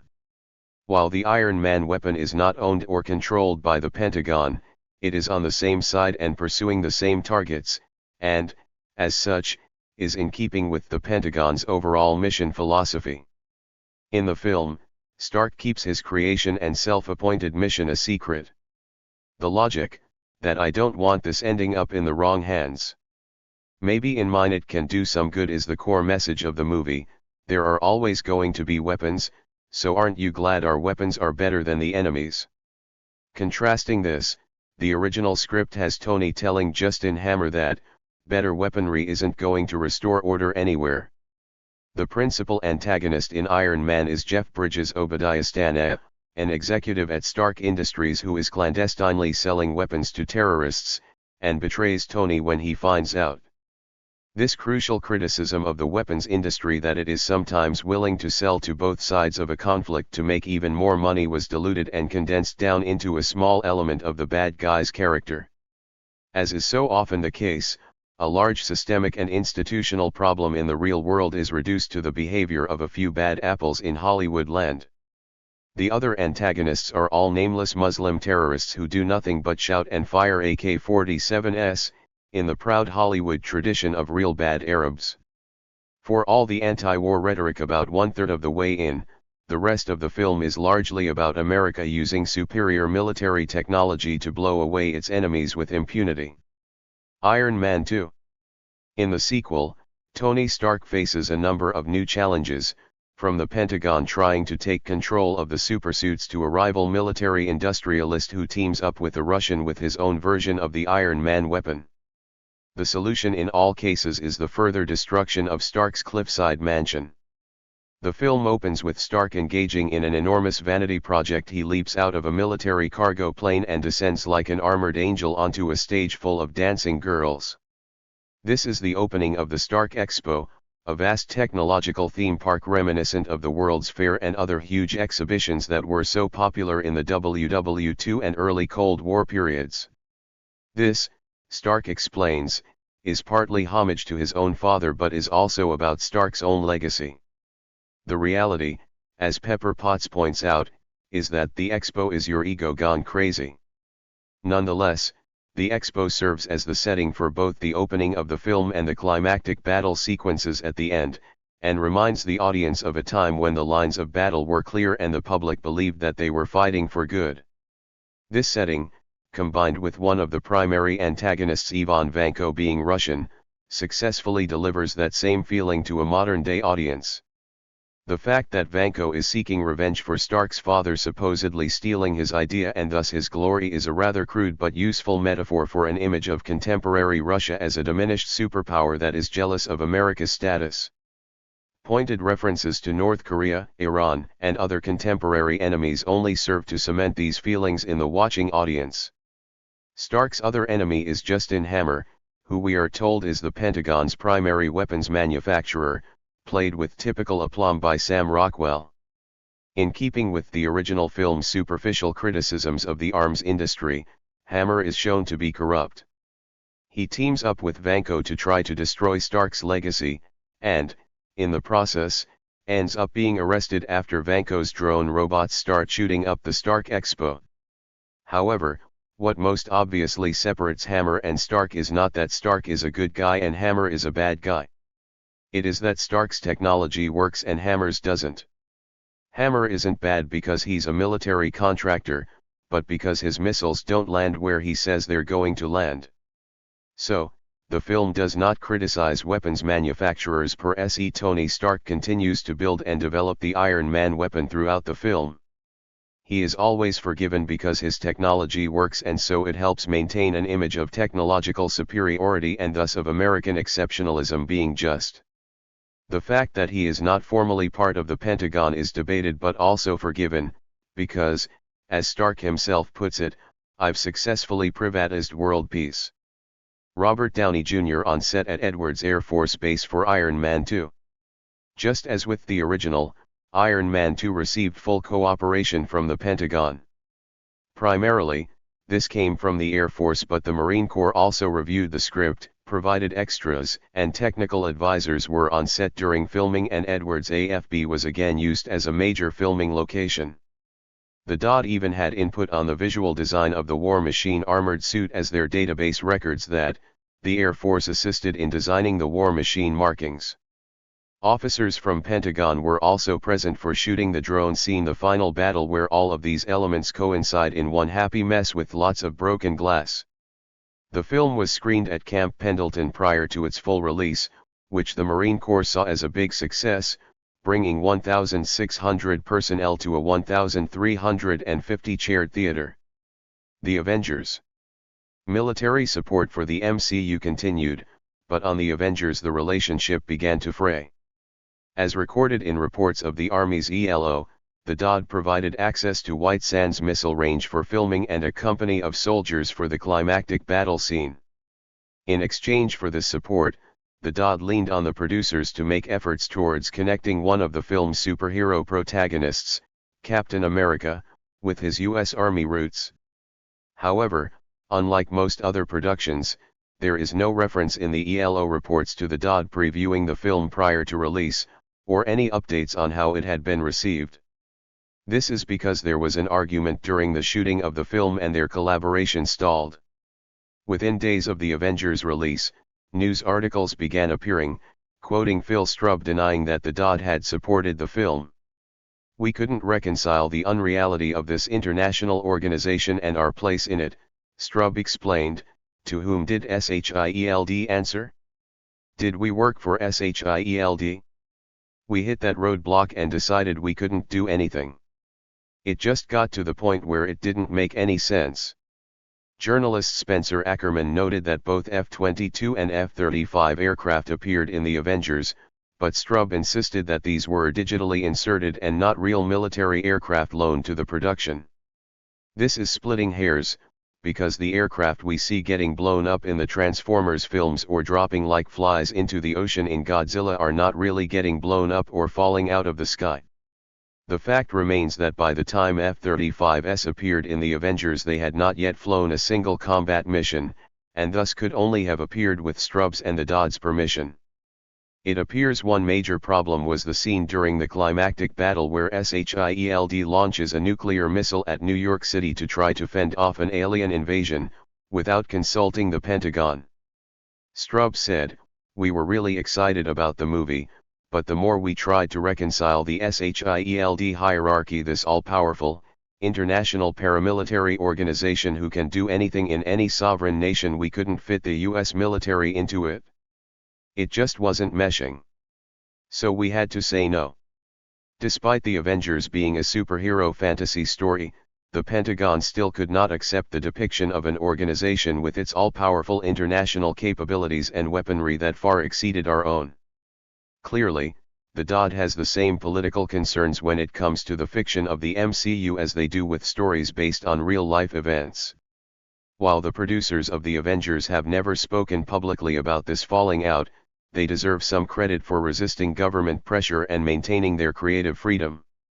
While half of the first phase of Marvel films benefited from Pentagon support, there has only been one further collaboration since this disagreement over the Avengers on Captain America: Winter Soldier.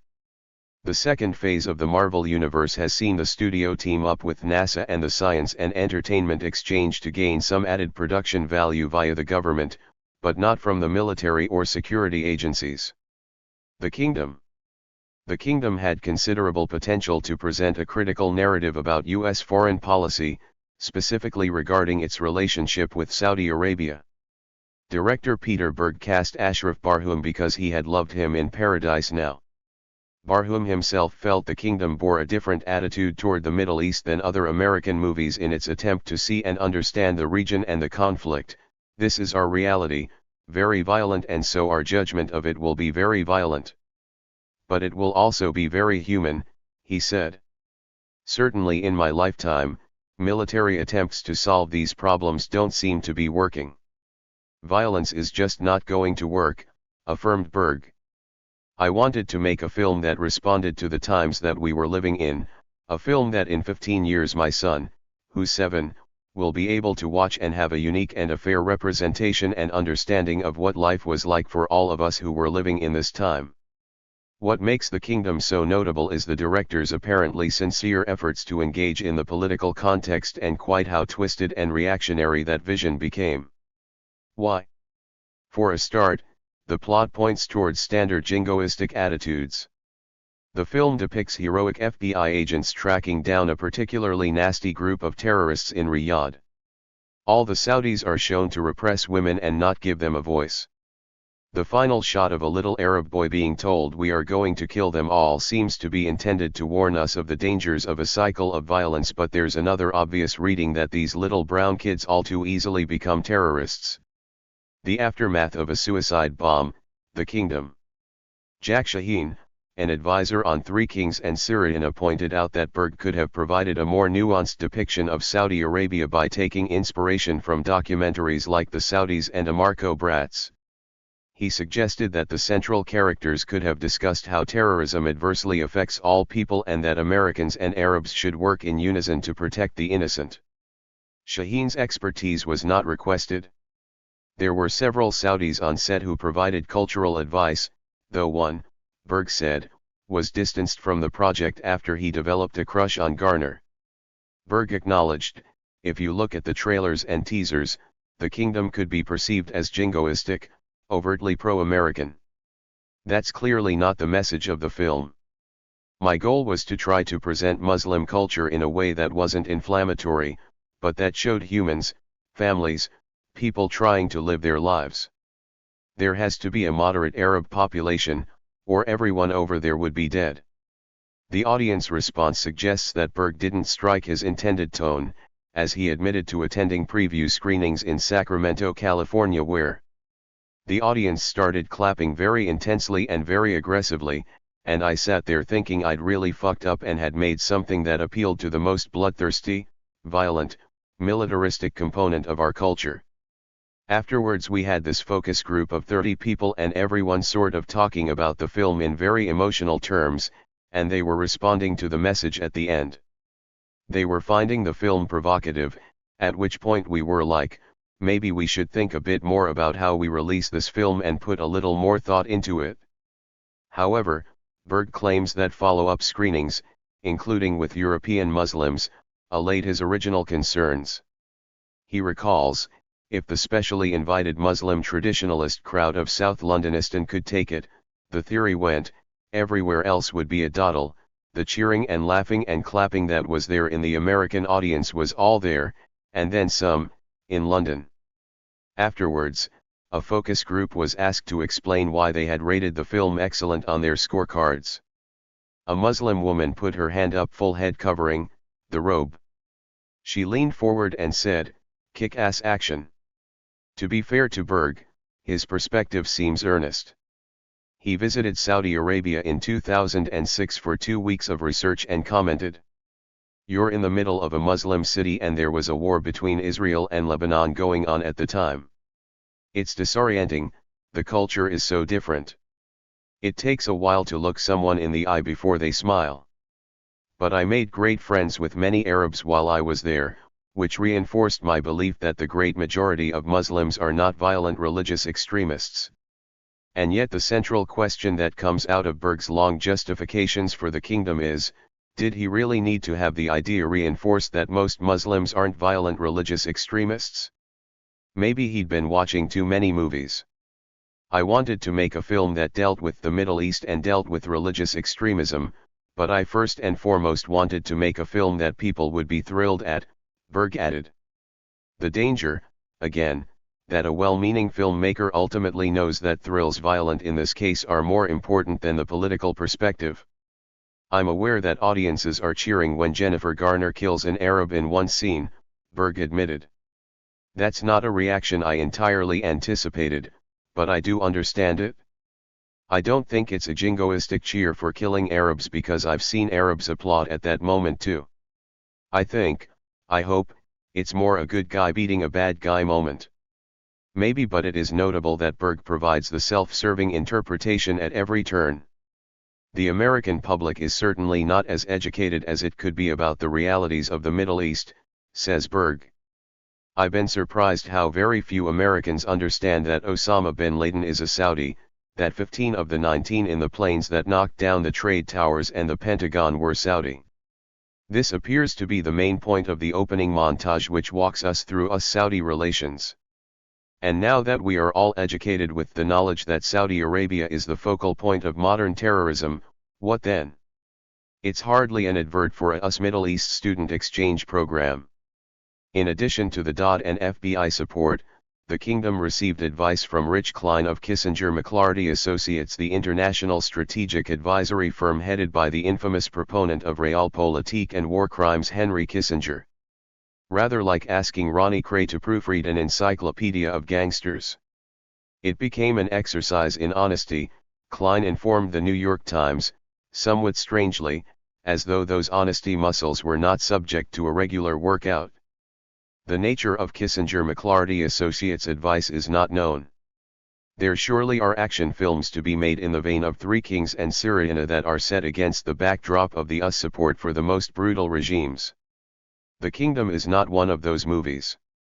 Berg seems to have had higher, even laudable, ambitions, rather than simply informing us that Saudi Arabia is a hive of terrorism.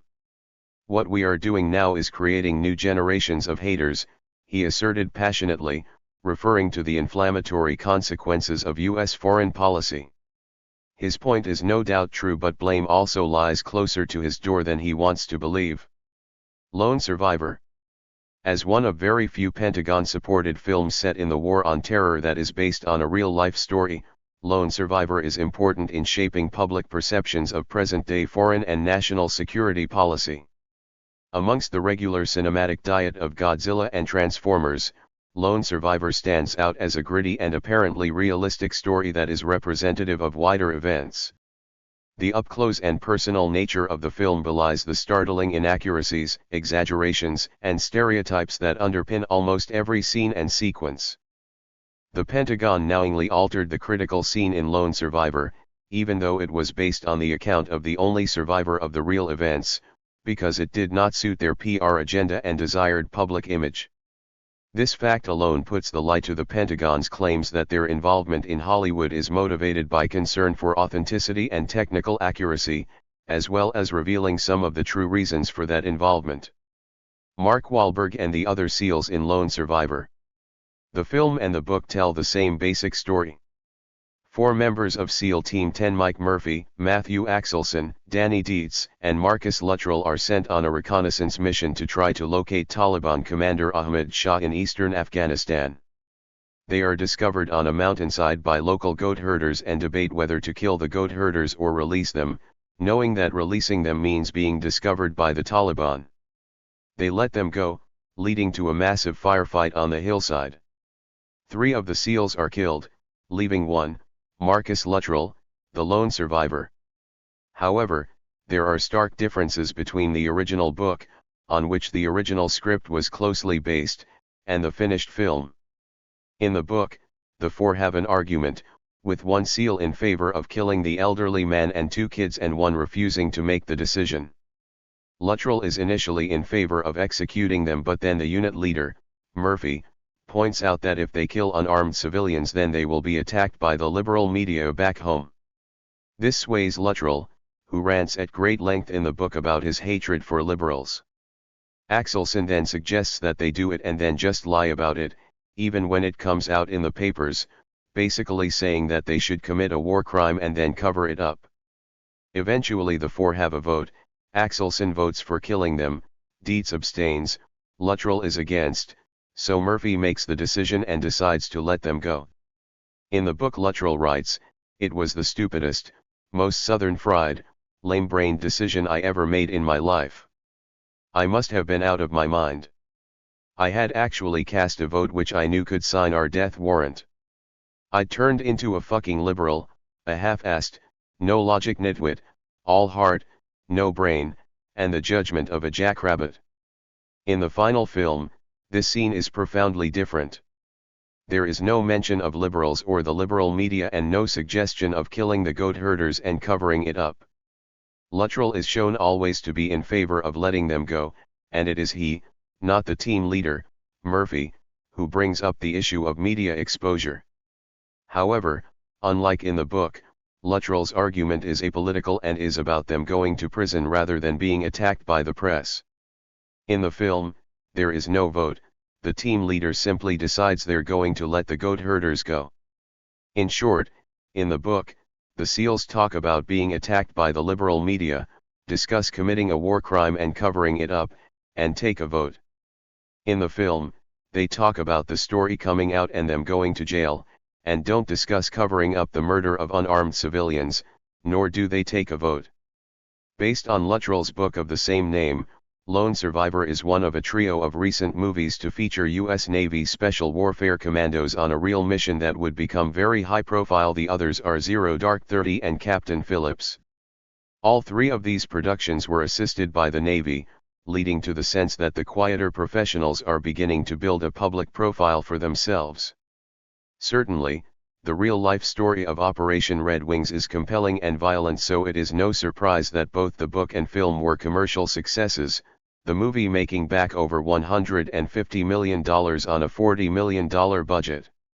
However, the film contains numerous inaccuracies, including that Luttrell didn't flatline, Shah probably wasn't a member of Al-Qaeda, and the final battle depicted in the film never happened.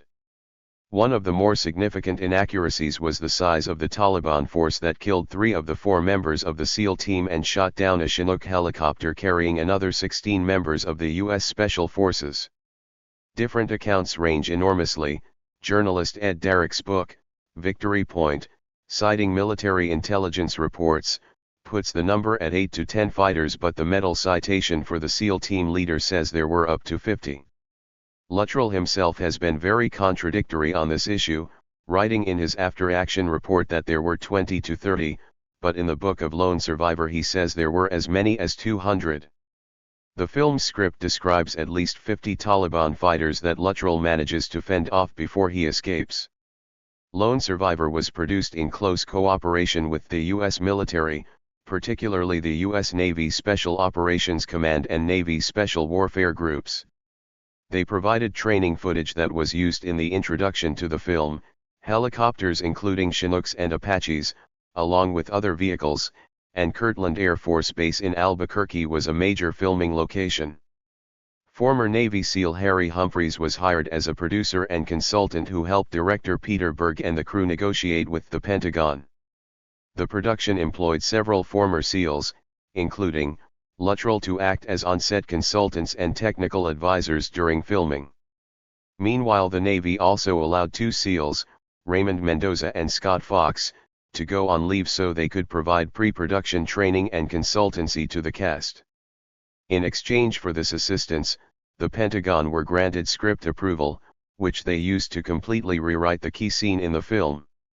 Navy emails show that when the DOD were reviewing the script that the goat herder scene was the major worry. In the original script, the depiction of the 4 SEALs debating whether to execute the goat herders to protect themselves from the Taliban was based closely on Luttrell's account, but Strub and the Navy were not happy with it. One email records how instead of rewriting the dialogue in the scene, Phil Strub explained their concerns to the filmmakers, because I was hesitant to rewrite what Luttrell believes was said to the best of his memory. However, The script notes provided by the Pentagon to Berg show that accuracy and realism were not Stubbs or the Navy's primary concern in the goat herder scene. The notes say, while maximizing historical authenticity is our mandate, we share responsibility for the reputations of the four SEALs and to their families' memories of them. Stubbs' explanation of the Dodds' worries about the scene are redacted, but in a later email he confirms that the writers used our notes as a kind of checklist and addressed all of our concerns. Navy officers were on set during the filming of the scene to ensure that the agreed-upon changes were made. Emphasizing how realism and accuracy were less than primary concerns for the Pentagon and the producers of Lone Survivor, the U.S. Army's ELO reports contain dozens of mentions of the film, but only one includes the line, "The Lone Survivor director, Pete Berg, is committed to telling an accurate and compelling story." This sentence was omitted from all other entries about Lone Survivor, though the entries are otherwise largely identical with occasional updates. This omission, and the rest of their assessment, demonstrates that they were less concerned with accuracy than with the film's impact on the audience. Most of the entries note, support of entertainment feature films like this reach far greater audiences than any single news media story about the actual events. Audiences going to see the film will voluntarily sit through a 2-hour infomercial about the participation of Army Special Forces in one of our many joint missions. They even took time to note that at Spike TV's Guys' Choice Awards in 2014, more than 50 soldiers were in attendance at this annual event. The Fort Irwin Garrison Commander, Col Braga, presented the Troops' Choice Award to Mark Wahlberg for his portrayal of Marcus Luttrell in the U.S. Army-supported feature film, Lone Survivor. Lone Survivor director and producer Peter Berg's career is littered with pro-military and otherwise pro-government productions, including the Navy recruitment/alien invasion movie Battleship, which is little more than Transformers on water. He developed a program called Superpower, a television series featuring DoD weapon systems that have given the U.S. a dominant edge, though this was never produced. Berg also produced episodes of The Selection, Special Operations Experiment and The Warfighters, as well as the TV documentary Lone Survivor, Will of the Warrior. Berg's latest film saw him team up with Wahlberg again to depict the 2013 Boston Marathon bombing and the resulting manhunt. Patriots' Day was made in close cooperation with the Boston Police Department and consulted with former Boston Police Commissioner Ed Davis, former Marine Mike Dowling and agents from the FBI. Screenwriter Joshua Zithumer explained, "I was also able to gain access to the FBI. I have a consultant friend of mine, Rich Klein, who works for a company McLarty Associates, who in the past has put me in touch with people from the CIA. In this case, he had a contact within the FBI. I did many hours of interviews with FBI agents who worked on the case. That ended up being really helpful for shaping the narrative." Rules of Engagement. Rules of Engagement was denounced by the American Arab Anti-Discrimination Committee as probably the most vicious anti-Arab racist film ever made by a major Hollywood studio. The government of Yemen condemned the film as a barbaric and racist attack against Arabs and Yemenis, urging all Arab states to boycott it and its studio. Kayer wrote to Secretary of Defense William Cohen, saying that the film seems to justify the killing of Muslim men, women, and even children. It also offers a very negative image of Muslims and Islamic beliefs. Naturally, with such glowing testimony, the film had received unequivocal support from the Pentagon, including the provision of the aircraft carrier USS Tarawa, as well as helicopters and personnel. The Marine Corps opened fire on a crowd in Rules of Engagement. The U.S. Embassy in Yemen is attacked during a protest, so Colonel Terry Childers and his Marine unit are sent in to rescue Ambassador Morin and his family from the besieged embassy. During the rescue, Childers feels compelled to order his men to open fire on the crowd of protesters below, killing dozens of them. There is initially some ambiguity as to whether Childers and his Marines were taking fire from the crowd below or only from some snipers on rooftops opposite the embassy. Later, in court, prosecuting attorney Major Mark Biggs argues that Childers murdered the crowd when he should have been shooting at the snipers instead. Childers' old Vietnam buddy turned lawyer Colonel Hayes Hodges proves that an Islamist terrorist network operates in Yemen, but not that the crowd was armed and hostile, or that National Security Advisor Bill Sokol is withholding evidence to that effect. Biggs calls one of Childers' old Viet Cong enemies, LECAO, to testify, in an attempt to prove that Childers has a track record of war crimes. However, although LECAO asserts that Childers executed his radio operator and illegally threatened to execute him, he also admits that he would have done the same thing had their roles been reversed. Ultimately, Childers is exonerated. The film represents military authorities in especially glowing terms, embodied by the hero, Childers, who is rendered as a dignified and compassionate human being. Indeed, Childers and Hodges are such decent and magnanimous figures that they never refer to their enemies in racist terms. It is only when a drunken Hodges is at his lowest ebb that he fears Childers may have fallen prey to racial hatred. He confronts Childers and demands to know if he thought of the crowd as ragheads, camel jockeys, or fucking gooks. Aside from this one drunken argument, the idea that a Marine may use racist language or have racist thoughts even when outnumbered by heavily armed Islamist terrorists is unexplored, unthinkable. Indeed, the film revolves around the deep affection between two men of different races, Hodges and Childers, who emerge out of a racially harmonious army, and who never even raise it as an issue between themselves. Although the civilian government in Rules of Engagement is vilified as selling out the military, it is fundamentally driven by diplomatic necessity rather than narrower interests. Sokol insists that the U.S. must not lose its bases in Saudi Arabia, Jordan, and Egypt because the U.S. needs to stay friends with moderates in the region to avoid a bigger war.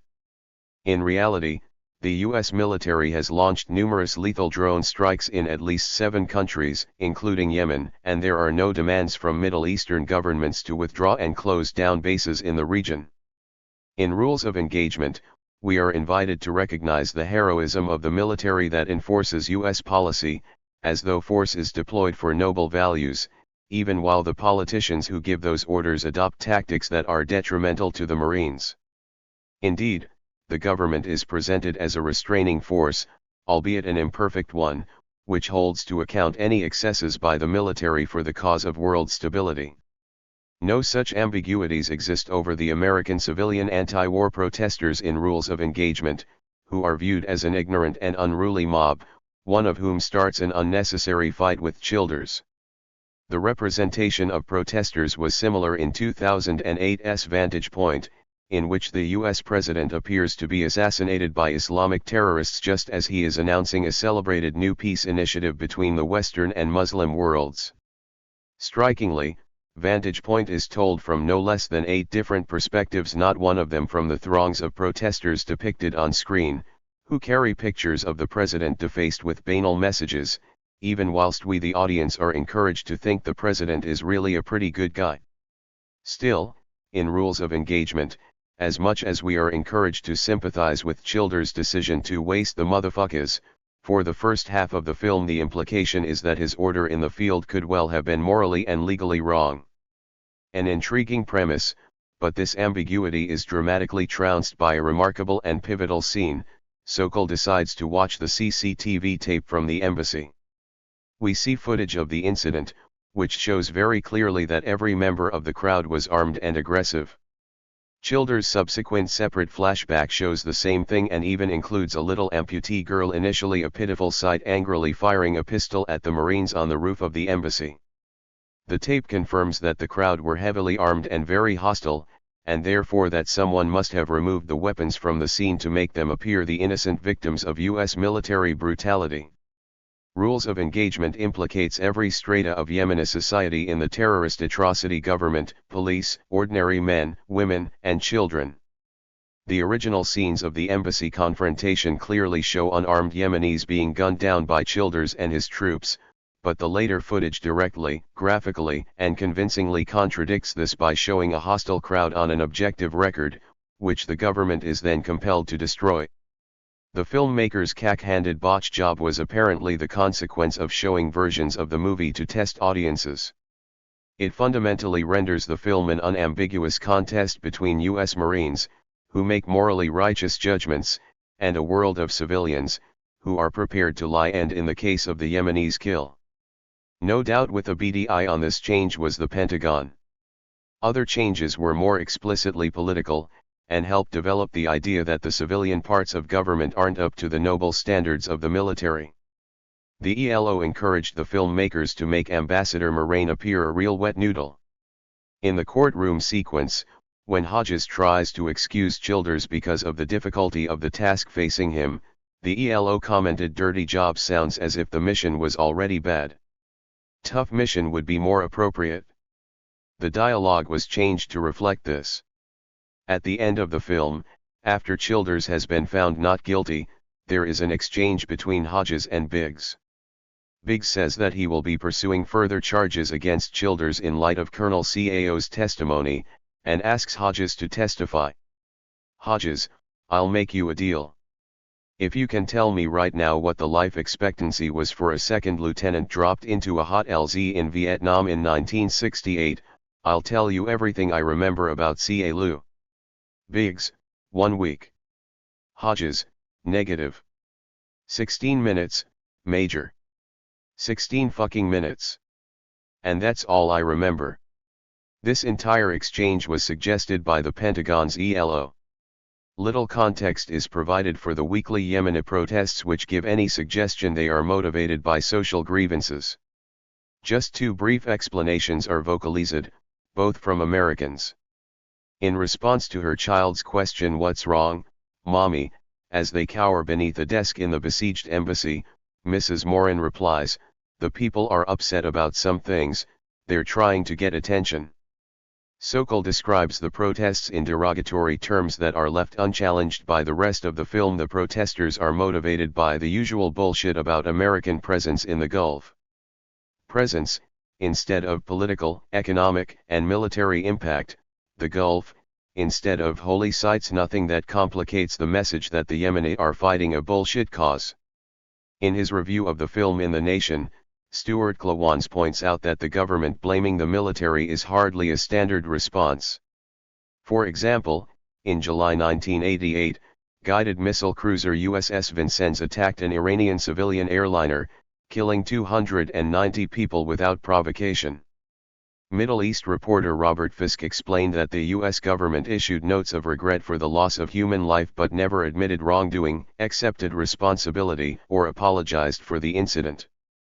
Officially, the U.S. continues to blame Iranian hostile actions for the incident, and the men of the Vincennes were all awarded combat action ribbons. Rules of Engagement was written by James Webb, Secretary of the Navy under President Reagan.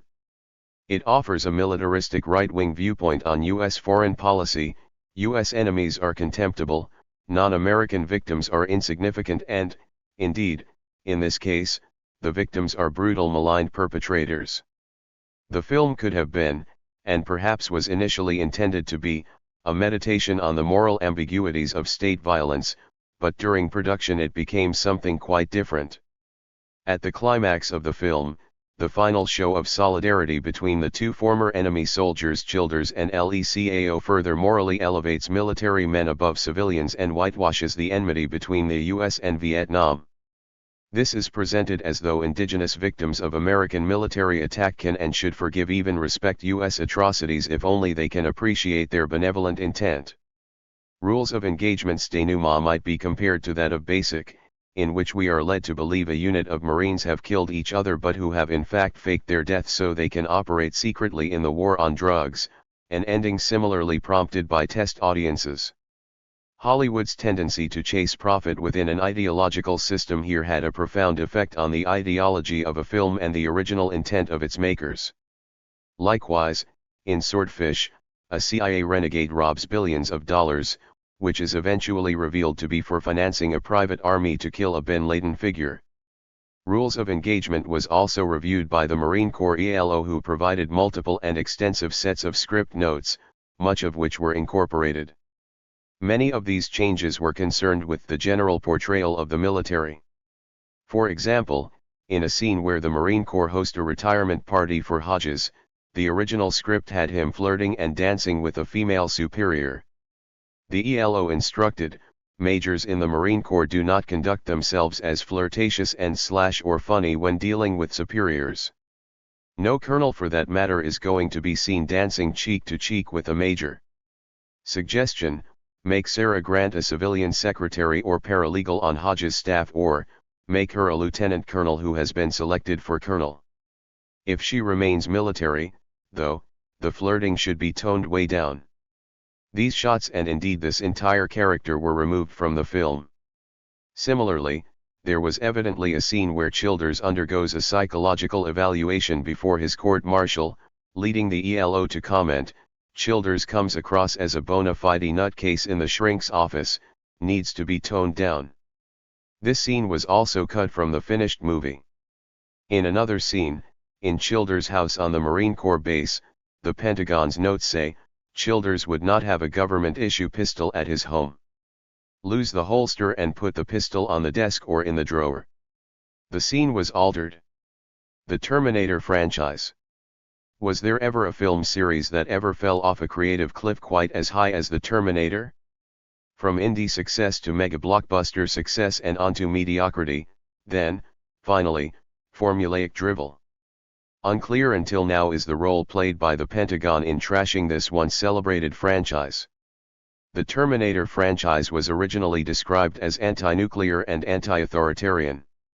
This was indeed the tone of the first two films, but by the third and especially the fourth in the series had been co-opted by the Department of Defense, with the result that it became a direct champion of the U.S. military. Here, we focus on the 2003 and 2009 sequels, which tell us most about the franchise's approach to the US role in the wider world. Terminator 3, Rise of the Machines is set in the present day, just as the US military computer system, Skynet, has become self-aware and is spreading a global virus as part of its plan to launch a devastating nuclear attack against humanity. A team of human survivors send a reprogrammed T-101 Terminator back in time from the future to protect John Connor and Catherine Brewster because they are destined to lead a successful war against the machines. Meanwhile, the machines send back a female TX Terminator to kill John and other potential members of the human resistance.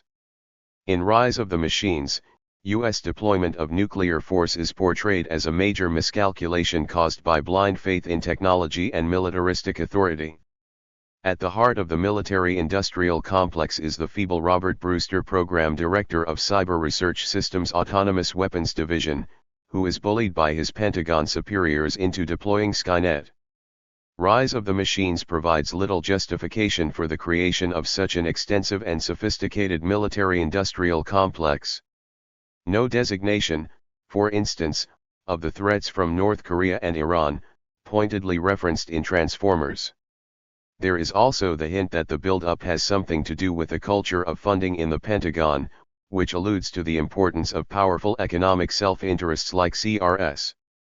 Indeed, Skynet itself is reminiscent of the space-based weapons systems famously championed by the US since the early 1980s, when President Reagan poured billions into Star Wars technology. The Terminator franchise views with suspicion these technological developments and, in Terminator 2, Judgment Day, our heroes even triumphantly demolish a major military-industrial facility. The critique provided by Rise of the Machines is very limited. As always, our sympathies are with the Americans, from the vagrant Connor to the military commander Brewster. Additionally, in terms of the political philosophy espoused by the franchise, it rises little beyond Luddism and survivalism. Nor is there any indication that in the real world, at the time of the film's production and release, the US was engaged in controversial hostilities in Afghanistan and Iraq and was reconfiguring its nuclear weapons policy to permit their usage in the event of surprising military developments and other circumstances. The nuclear war, when it finally comes in Rise of the Machines, has an air of inevitability which essentially provides closure.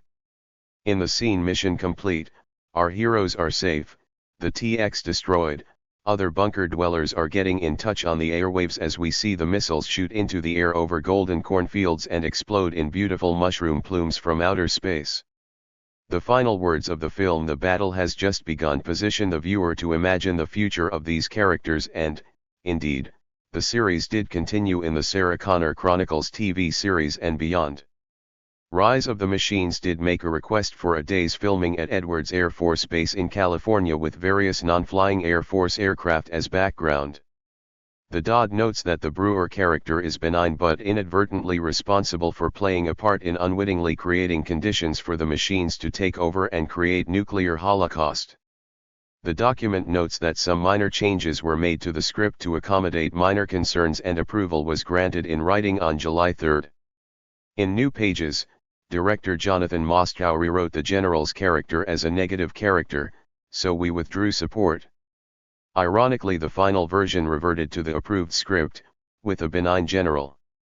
By the fourth movie, Terminator: Salvation, the franchise had made a clear shift towards supporting establishment narratives, despite its earlier reservations. The Dodd provided assistance and the film was shot at Kirtland Air Force Base. A central theme is whether John Connor should prioritize striking a decisive military blow against the machines or rescue some captured humans, who are entombed with shades of Auschwitz by the Terminators. The classic humanitarian war scenario. For a world that is set just 15 years after a global nuclear holocaust, the survivors are fancifully healthy, not to mention hairy. Indeed, people hang around the streets of Los Angeles, a U.S. submarine patrols underwater and the Air Force still functions above ground. Radiation poisoning seems to be of little concern, even though 2 further nuclear explosions occur during the course of the film. The military actually conduct a heart transplant, in the midst of the war, in broad daylight, above ground. None of this is an issue for director Joseph McG. McGinty-Nicol as he normalizes the unthinkable. Instead, he concludes the film with words that were surely inspired by, or directly written by, the very forces that destroyed the planet in the first 2 films. Skynet's global network remains strong, but we will not quit until all of it is destroyed. During periods of heightened popular concern about nuclear weapons, films like Dr. Strangelove and the British-made Threads engaged thoroughly with the serious consequences of conflict. Even the flash-forwards from the first 3 Terminator films hinted at a horrible futurescape of pain, deprivation, and ad hoc guerrilla warfare. In contrast, producer Jeffrey Silver explained that the Department of Defense gave fantastic cooperation because they recognized that in the future portrayed in this film, the military will still be the men and women who protect us, no matter what may come. Salvation's sanitized depiction of nuclear war again indicates how filmmakers may omit politically disturbing material, even stretching narrative credibility beyond breaking point for the benefit of their institutional backers. Drained of its spirit, the Terminator franchise hobbled onto a 5th installment, and a 6th is in the offing. In an effort to retain happy childhood memories for both authors and our audience, it's surely better to leave our analysis here. 13 Days. 13 Days attempted to obtain Dodd support but was ultimately turned down because it refused to kowtow to Pentagon demands. The result was surely a better piece of cinema and a useful living document of the Cuban Missile Crisis. As impressive as this was, in this case study we will also show how 13 Days still manages to endorse the legitimacy and use of U.S. power up to and including the right to use nuclear weapons. Not surprisingly, the credits reveal it did receive cooperation from the Kennedy family. 13 Days is based on documented evidence from October 1962, during the Cuban Missile Crisis. The Pentagon gave a dismissive response to the film's script, complaining about the depiction of the downed U-2 reconnaissance plane and the characterizations of both General Curtis LeMay and General Maxwell Taylor as unintelligent and bellicose. Most of the action in 13 Days is seen through the eyes of Kenny O'Donnell, special advisor to the president.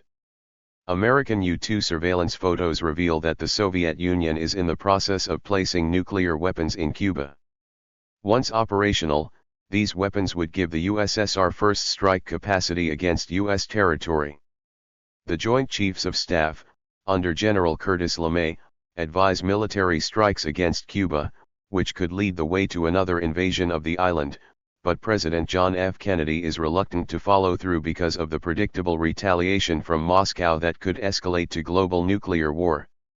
Kennedy imposes quarantine on Cuba, which eventually is effective in repelling most Soviet ships approaching Cuba, but he is ultimately forced to withdraw U.S. nuclear weapons from Turkey and to guarantee not to invade Cuba in a secret deal that ends the standoff. The film portrays the Joint Chiefs as aggressive anti-communists, who see warfare as a legitimate, effective, and useful policy tool. O'Donnell says that they want a war to make up for the Bay of Pigs debacle, and the film makes it clear that such a stance would likely have apocalyptic consequences. LeMay is depicted as a warmonger excited by the idea of attacking the big red dog that is digging in the US backyard and showing an arrogant carelessness about the consequences.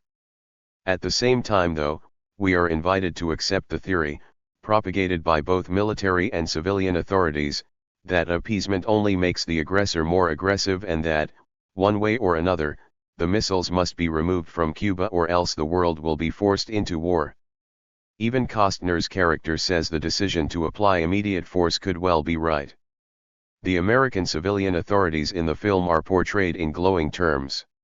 The presentation of the civilian administration is consistent with the popular image of Camelot, a description of Kennedy's 1,000 days in office which was initially propagated by Kennedy's speechwriters Arthur Schlesinger Jr. and Theodore Sorensen, and that still holds true in popular programming including the TV series RFK, the made-for-TV movie RFK, and the movie, Bobby. Even the Soviet ambassador Anatoly Dobrynin in 13 Days says that John and Bobby are good men.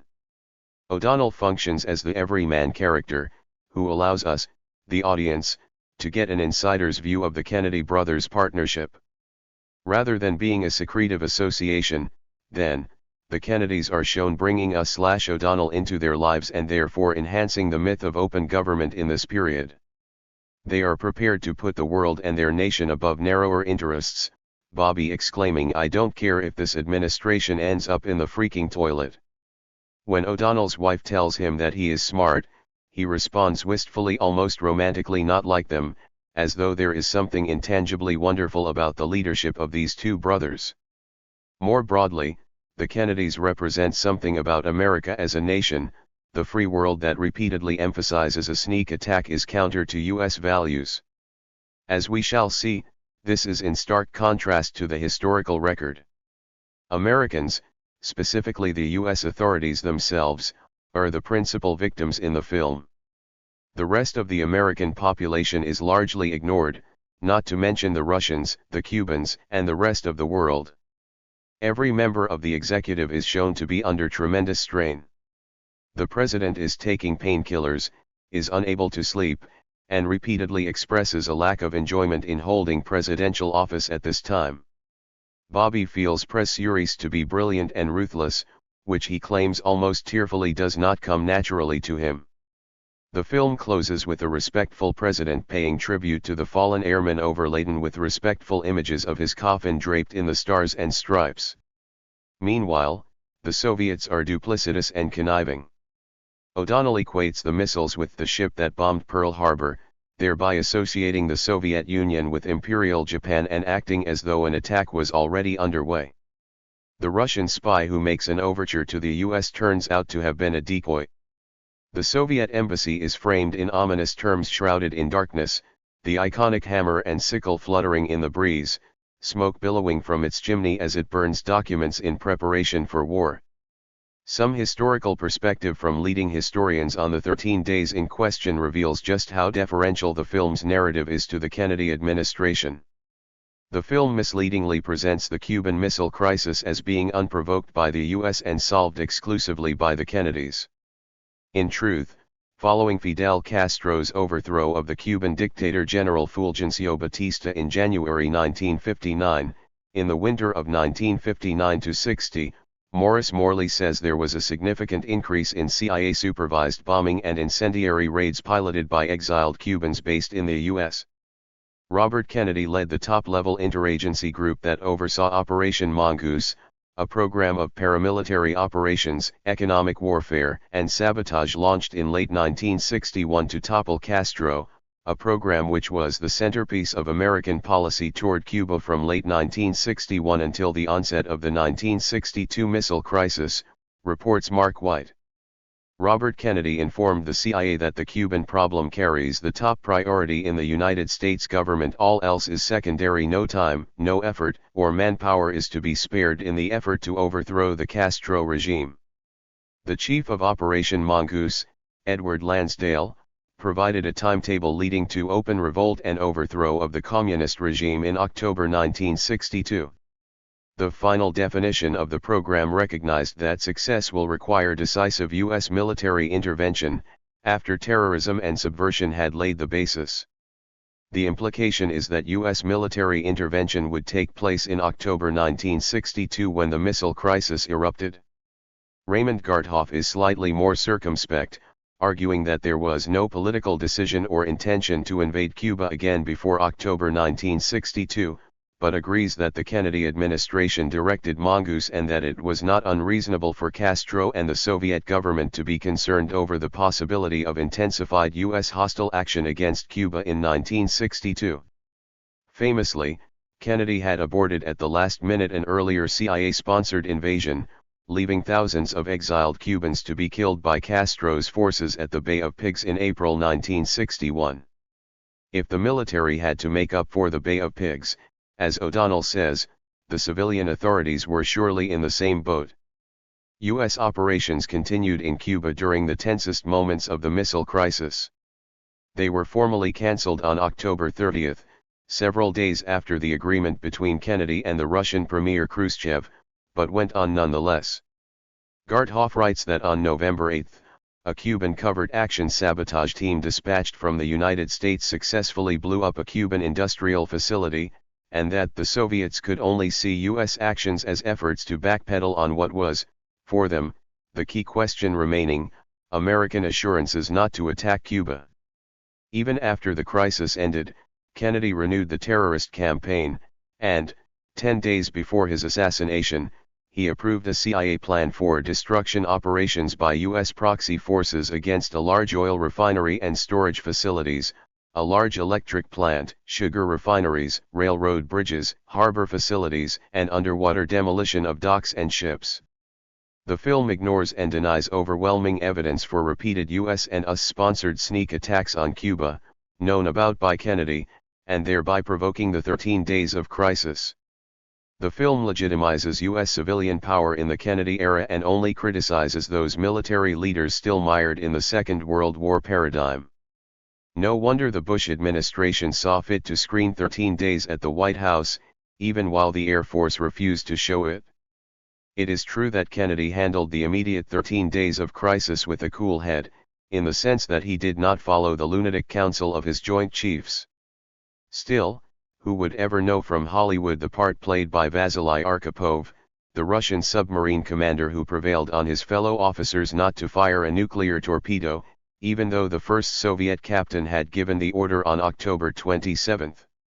U.S. destroyers under orders to enforce the Cuban blockade did not know that the Soviet submarines that Moscow had sent as protection for its ships were carrying nuclear weapons, so the Americans began firing depth charges to force them to the surface, a move the Soviets interpreted as the start of the Third World War. Arkhipov saved the world, according to Thomas Blanton, director of the National Security Archive, but his story is forgotten, replaced instead by a similar but fictionalese tale with a US-friendly makeover in Crimson Tide. In 2014, a documentary feature was released called The Man Who Saved the World, about another Soviet officer, Stanislav Petrov, whose willingness to abandon protocol and not report an apparent American attack probably averted a nuclear war in 1983. The documentary, of course, was not American, it was Danish. In fact, Kennedy's doctor had injected him with speed and steroids in the early days of the crisis, prompting speculation that his initial belligerence in contemplating an air strike on the Soviets may have been caused by this, and he had to be talked into the blockade. If JFK had had to make a decision at that point, he would have attacked. Nor was Bobby actually the architect of the secret negotiations that ended the crisis. 13 Days emphasizes the difficulties of applying U.S. force in a complex world, but, in effect, akin to the sum of all fears, it excuses the executive in what would have been worldwide genocide/suicide. It is the U.S. elites themselves, not ordinary people or even American citizens, that are shown to endure the burden of power, and it is only they, the heroic leaders of the free world, who are ultimately able to stave off disaster and pave the way for peace and stability. The film sidelines the real-world Kennedy administration's preoccupation with launching secret attacks, including an attempted invasion against Cuba, which persisted into the crisis and beyond. Rather, it buys into and perpetuates a glorious vision of the Kennedy administration that elides key narratives based on a lesser-known documentary record. United 93. Paul Greengrass's United 93 was generally received as a neutral piece of work with emphasis placed on its avoidance of a sensationalist style, through the use of unknown actors, its decentralization of the famous "Let's roll" line, and its use of handheld cameras. It is a literal depiction of what happened to Flight 93 on September 11, 2001, namely the terrorist takeover, the passengers rebelling and then crash-landing the plane in rural Pennsylvania. In other words, it was not a jingoistic piece of Hollywood trash, but rather a sensitively made piece of work that dealt respectfully with the human beings who all lost their lives on that day. Still, a closer look at the film suggests it is not as neutral as it appeared. 9/11 had occurred whilst Greengrass was making Bloody Sunday, which recreated the 1972 massacre in Northern Ireland. Greengrass commented, "Made what I was doing seem a bit irrelevant. But then, as we carried on working, it became for me oddly relevant, because Bloody Sunday was really about how we overreacted, how we militarized the early stages of the conflict and made it much worse." United 93 raised no such issues, so it is hard to see how Greengrass saw it as oddly relevant. The film's Bible, as Greengrass put it in his DVD commentary, was the Bush administration's official 9/11 Commission report, which simply presented the events as described on the day. Perhaps this is what Bush had in mind when he said, "See, in my line of work you got to keep repeating things over and over and over again for the truth to sink in, to kind of catapult the propaganda." In our analysis, we are not making any solid claims about 9/11 itself, but we are saying that, in stark contrast to the way it was marketed, this film is a political construction over a highly contentious set of events that is, yet again, favorable to the propaganda needs of the national security state. This 2006 docudrama is an unusual movie for two key reasons. It was the first big-budget Hollywood film based on the 9/11 attacks, and it had no formal script. The dialogue was largely improvised. As a result, when the producers, Michael Bronner and Lloyd Levin, approached the DOD to ask for production support, there was no script to review. Instead they provided Phil Strub with detailed treatments, and Levin, along with the director Paul Greengrass, had a conference call with the DOD in November 2005 where Greengrass expressed his intentions to accurately and realistically portray the U.S. military. This persuaded the Pentagon to agree to providing assistance, including on-set advisors for the scenes depicting the military. Passengers aboard the hijacked United Airlines Flight 93, as depicted by United 93. The film rotates between three stories: the passengers on board United Airlines Flight 93, the fourth plane on September 11, which crashed in Shanksville, the response to the hijackings at Federal Aviation Administration, which centers in the Northeast U.S., and the Northeastern Air Defense Sector Ops Control Room. This multi-pronged approach means that United 93 provides a convincing, seemingly accurate account of what happened that morning. This sense of authenticity is enhanced through the use of semi-improvised dialogue, shooting with handheld cameras, and some people playing themselves in the film, including FAA National Operations Manager, Ben Sliney. This unusual method of production lent the film much more authority than Hollywood films usually receive, even ones based on real events. BBC film critic Mark Kermode has repeatedly cited United 93 as proof that the conspiracy theories about the 9/11 attacks are wrong. In one article, he wrote that he had seen internet documentaries about the attacks that advanced theories that sounded like baloney to him, but just to be sure, I contacted respected British filmmaker Paul Greengrass. Why Kermode would choose to ask a filmmaker rather than, say, a historical or political expert of some kind is not apparent. By the time he wrote this article, several academics, including Nafeez Ahmed, Peter Dale Scott and David Ray Griffin had published multiple books casting doubt on the official story or arguing in favor of an alternative theory. Nonetheless, Greengrass told Kermode, 9/11 has replaced the Kennedy assassination as the epic entree of this great upsurge of conspiracy theories, and Flight 93 is right at the heart of it. Do I believe those conspiracies? No. The stuff about the plane being shot down is simply not true. But you have to ask why a document as exhaustive and accountable as the 9/11 Commission report has failed to dispel these myths. One reason that many did not find the 9/11 Commission report convincing is that it presented a third story of why the military failed to intercept any of the 4 hijacked aircraft. The first version emerged in the days immediately after the attacks, saying that no jets were scrambled until after the Pentagon was struck at 9:38 a.m. The second story came in the form of a timeline published by the military on September 18, which contradicted this by saying that 2 sets of jets were scrambled prior to the Pentagon being struck. This second story places the blame on the FAA by saying that, because the FAA didn't notify needs quickly enough, the jets could not get there in time. This is also the version told to the 9/11 Commission in 2003 by Major General Larry Arnold and his close colleague Colonel Alan Scott. Arnold was the commanding general of NORAD's continental region and was centrally involved in the military response as the attacks unfolded. Scott and Arnold testified that the military were tracking Flight 93 before it crashed, and were in a position to shoot it down. However, by the time of the Commission's report in 2004, a new story had emerged that painted the military in an even better light.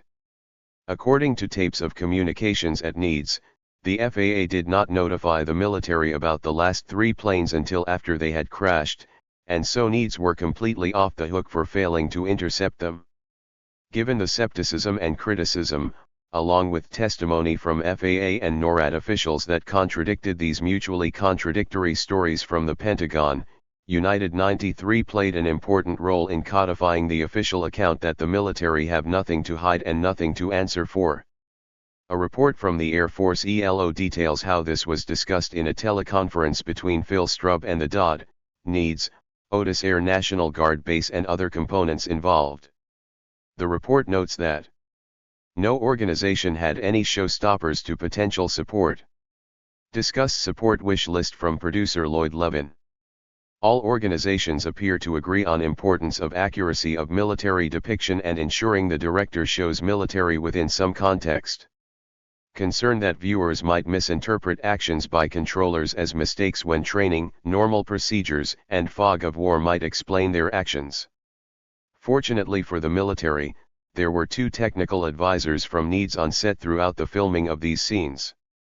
The narrative in United 93 is largely based on the third version reported by the 9/11 Commission, though it does contradict it somewhat.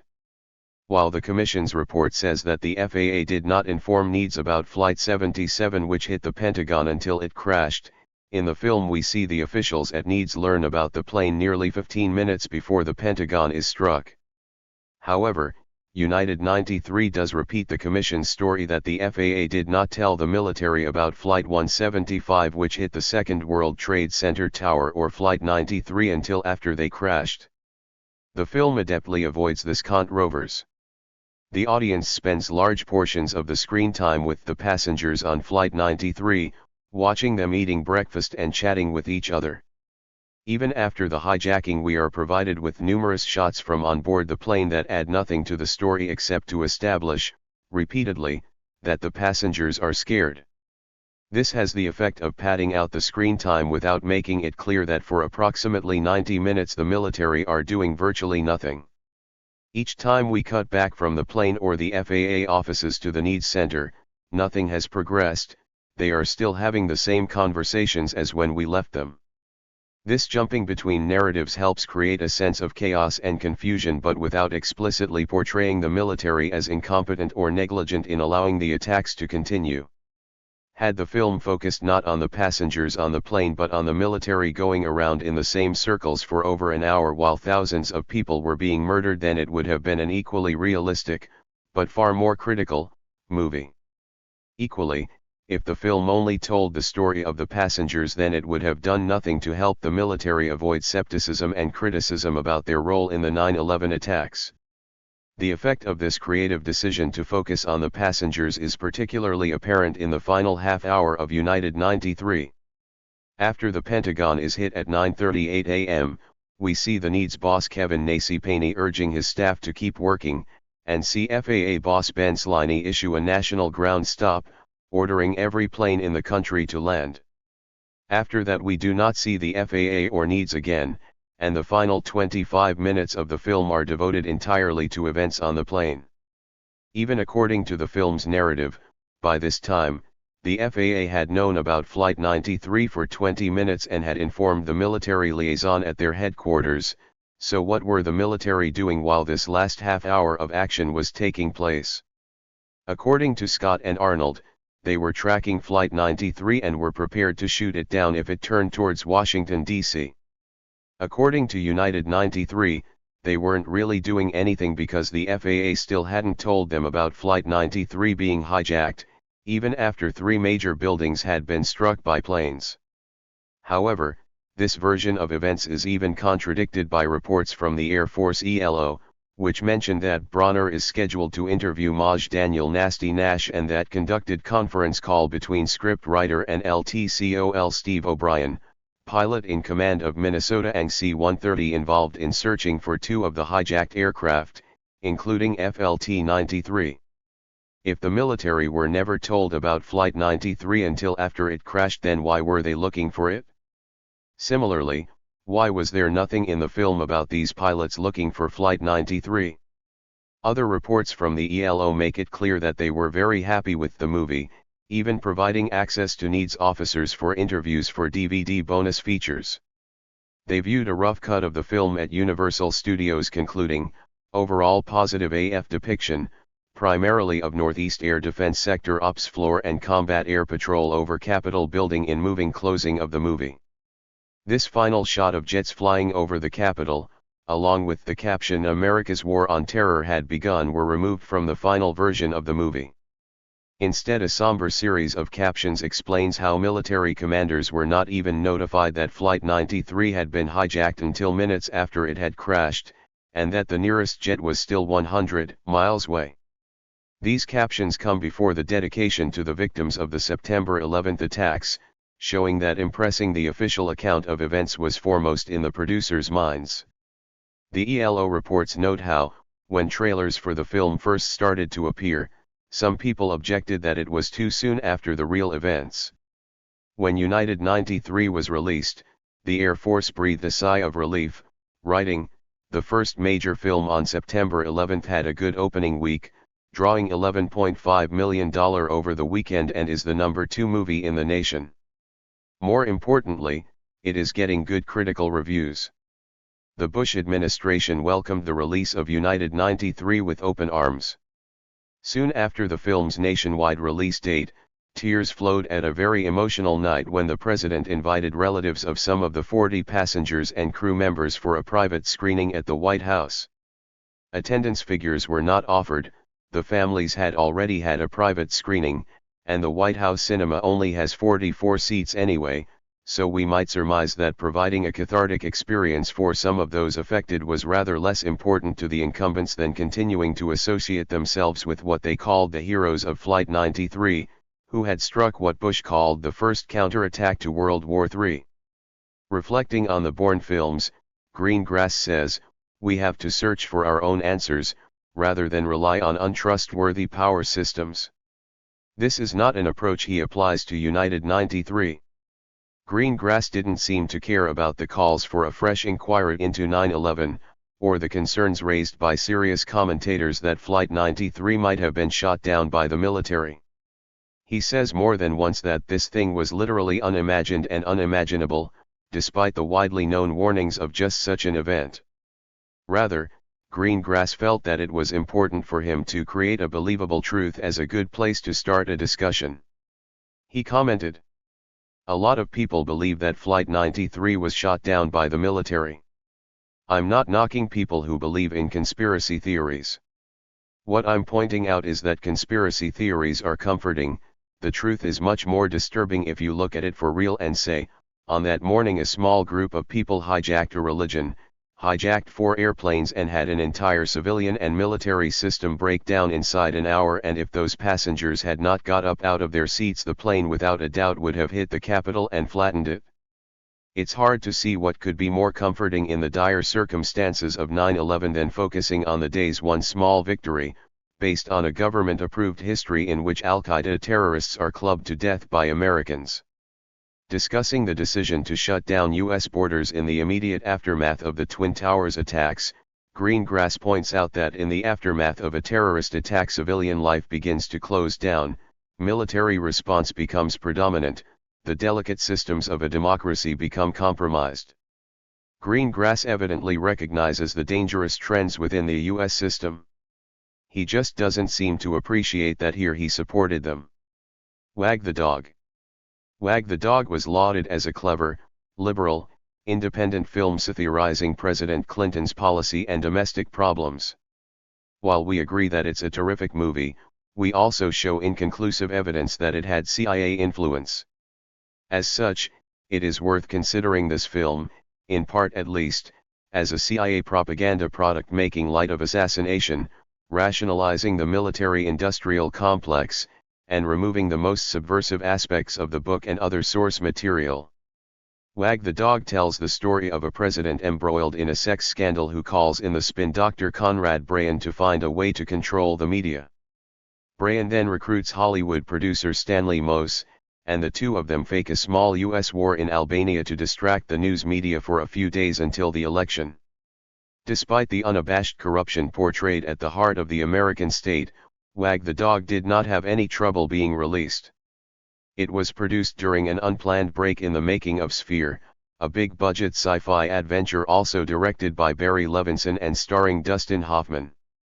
Sphere was suspended due to budget problems, so Levinson directed the much cheaper and simpler Wag the Dog while Sphere's situation was being resolved. In Wag the Dog, the U.S. president is accused of sexually assaulting an underage girl. Brayan and Mose, along with White House advisor Winifred Ames, carry out an elaborate deception, complete with staged news footage, made-up war heroes, and a fake soldier's funeral that actually takes place on a set constructed in a military aircraft hangar. They even invent a way for the public to show their enthusiasm for this fictional war, throwing old shoes over telephone lines in support of the supposedly lost war hero SGT. William Old Shoe Schumann. This is successful, and the potential child molester is re-elected president. However, movie producer Mose is so driven by his desire to tell amazing stories that he demands the right to tell people what he has done, resulting in him being killed by unseen government agents. The film ends with a newscast suggesting that a real war might be breaking out in Albania. A humanitarian war is artificially constructed on television in Wag the Dog. The Wag the Dog script is quite critical of U.S. foreign policies and the domestic and international propaganda that so often accompanies those policies. It was based on the 1993 conspiracy satire, American Hero, by Larry Bainhart, which suggests that the first Gulf War was scripted as a means of getting George H.W. Bush re-elected. In Wag the Dog, this biting satire was watered down by screenwriters Hilary Hankin and David Mamet into a relatively light-hearted black comedy. It depicts a small group of people within the government conspiring to fake a war and deceive the U.S. and even the global population, all to protect a probable child abuser. However, this is primarily portrayed as absurd, with the likes of Willie Nelson drafted in to help write ludicrously patriotic songs and help come up with merchandising and spin-off products. Mose and Brayan have a fast-paced and very witty back and forth, treating what they are doing as though it is merely a clever and elaborate prank rather than a massive, politically motivated public deception campaign. The cynicism of picking Albania as the target because no one's ever heard of Albania is glossed over as just another gag. In reality, by the time this film was made, The US and NATO had been involved in the ongoing wars in the Balkans for several years, covertly and then overtly. The Kosovo Liberation Army, which was active at this time, were supposedly ethnic Albanians fighting for independence from Serbia, but actually were international jihadists supported by the Pentagon and the CIA. They were added to and removed from the State Department's list of designated terrorist organizations several times throughout the last 1990s and early 2000s.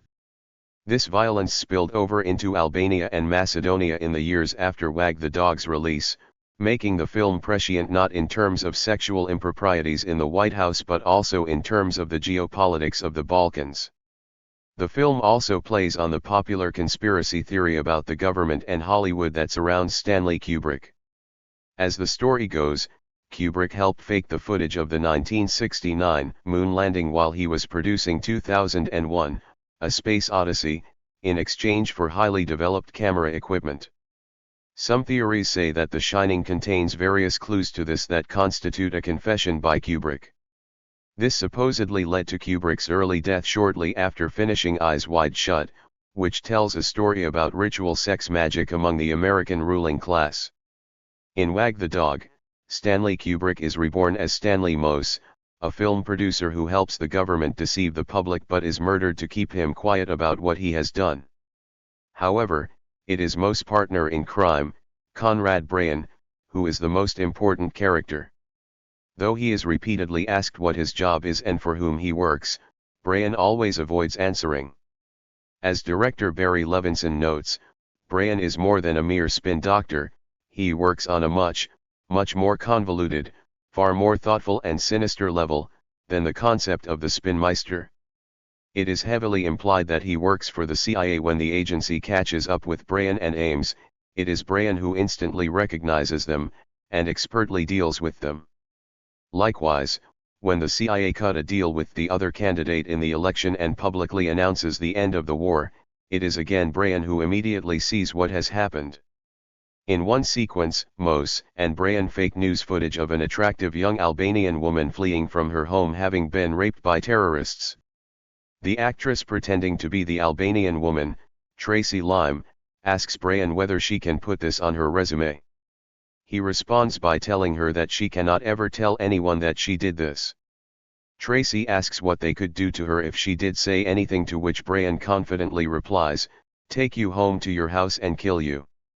Finally, it is Brayan who tries to explain to Mose what will happen to him if he blows the whistle on the deception campaign, and it appears to be Brayan who gives the covert signal to two goons who then dispose of Stanley off-screen.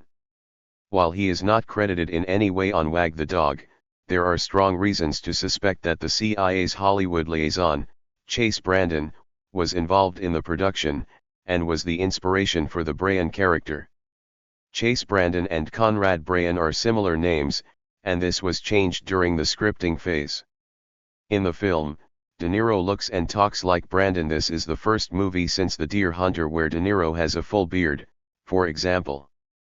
They do essentially the same job, acting as some kind of covert liaison between the government and the entertainment industry for the purposes of mass perception management. At the time Wag the Dog was being developed, Brandon has just started his new job as the CIA's first entertainment industry liaison. He would go on to work with Robert De Niro on 3 films and to co-write a screenplay with Hilary Henkin. Furthermore, Brandon worked on several films and TV shows that also employed former Marine Public Affairs Officer Dale Dye, including Mission Impossible, JAG, Spy Game and Air America. Dale Dye was the credited technical advisor on Wag the Dog. As such, the watering down of American Hero into the screenplay for Wag the Dog likely involved input from Chase Brandon, to the extent that De Niro even molded his character to be more like the CIA's man. Perhaps the best illustration of how Wag the Dog fools the audience into thinking it is challenging the U.S. military intelligence establishment when it is actually promoting it is when Brayan comes face to face with another national security official, Charles Young. Young explains that the spy satellites show it, Mr. Brayan. They show no war. Brayan responds, then what good are they if they show no war? I mean, why we spend $250 billion a year on the Defense Department. What good are they if they show nothing? He extends this logic: if there's no threat, then where are you? Let me go one better. If there's no threat, what good are you? Having apparently exposed the entire military intelligence complex as a sham, Brian then masterfully turns round Young, the conversation, and the audience. The war of the future is nuclear terrorism. It'll be against a small group of dissidents who, unbeknownst perhaps to their own governments, have blah blah blah. To go to that war you have to be prepared, you gotta be alert, the public has gotta be alert. Because that is the war of the future, and if you're not gearing up to fight that war, then eventually the axe will fall and you'll be out in the street. So you can call this a drill, call this job security, call it anything you like, but I got one for you: you go to war to preserve your way of life. Well, Chuck, this is your way of life.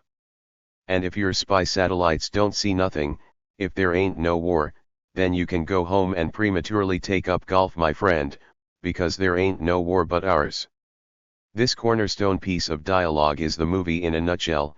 It starts out as an exposure of how the perception of widespread imminent threats is essential to the U.S. security state, but takes the opportunity through very likable characters to raise the idea that these threats are real and imminent.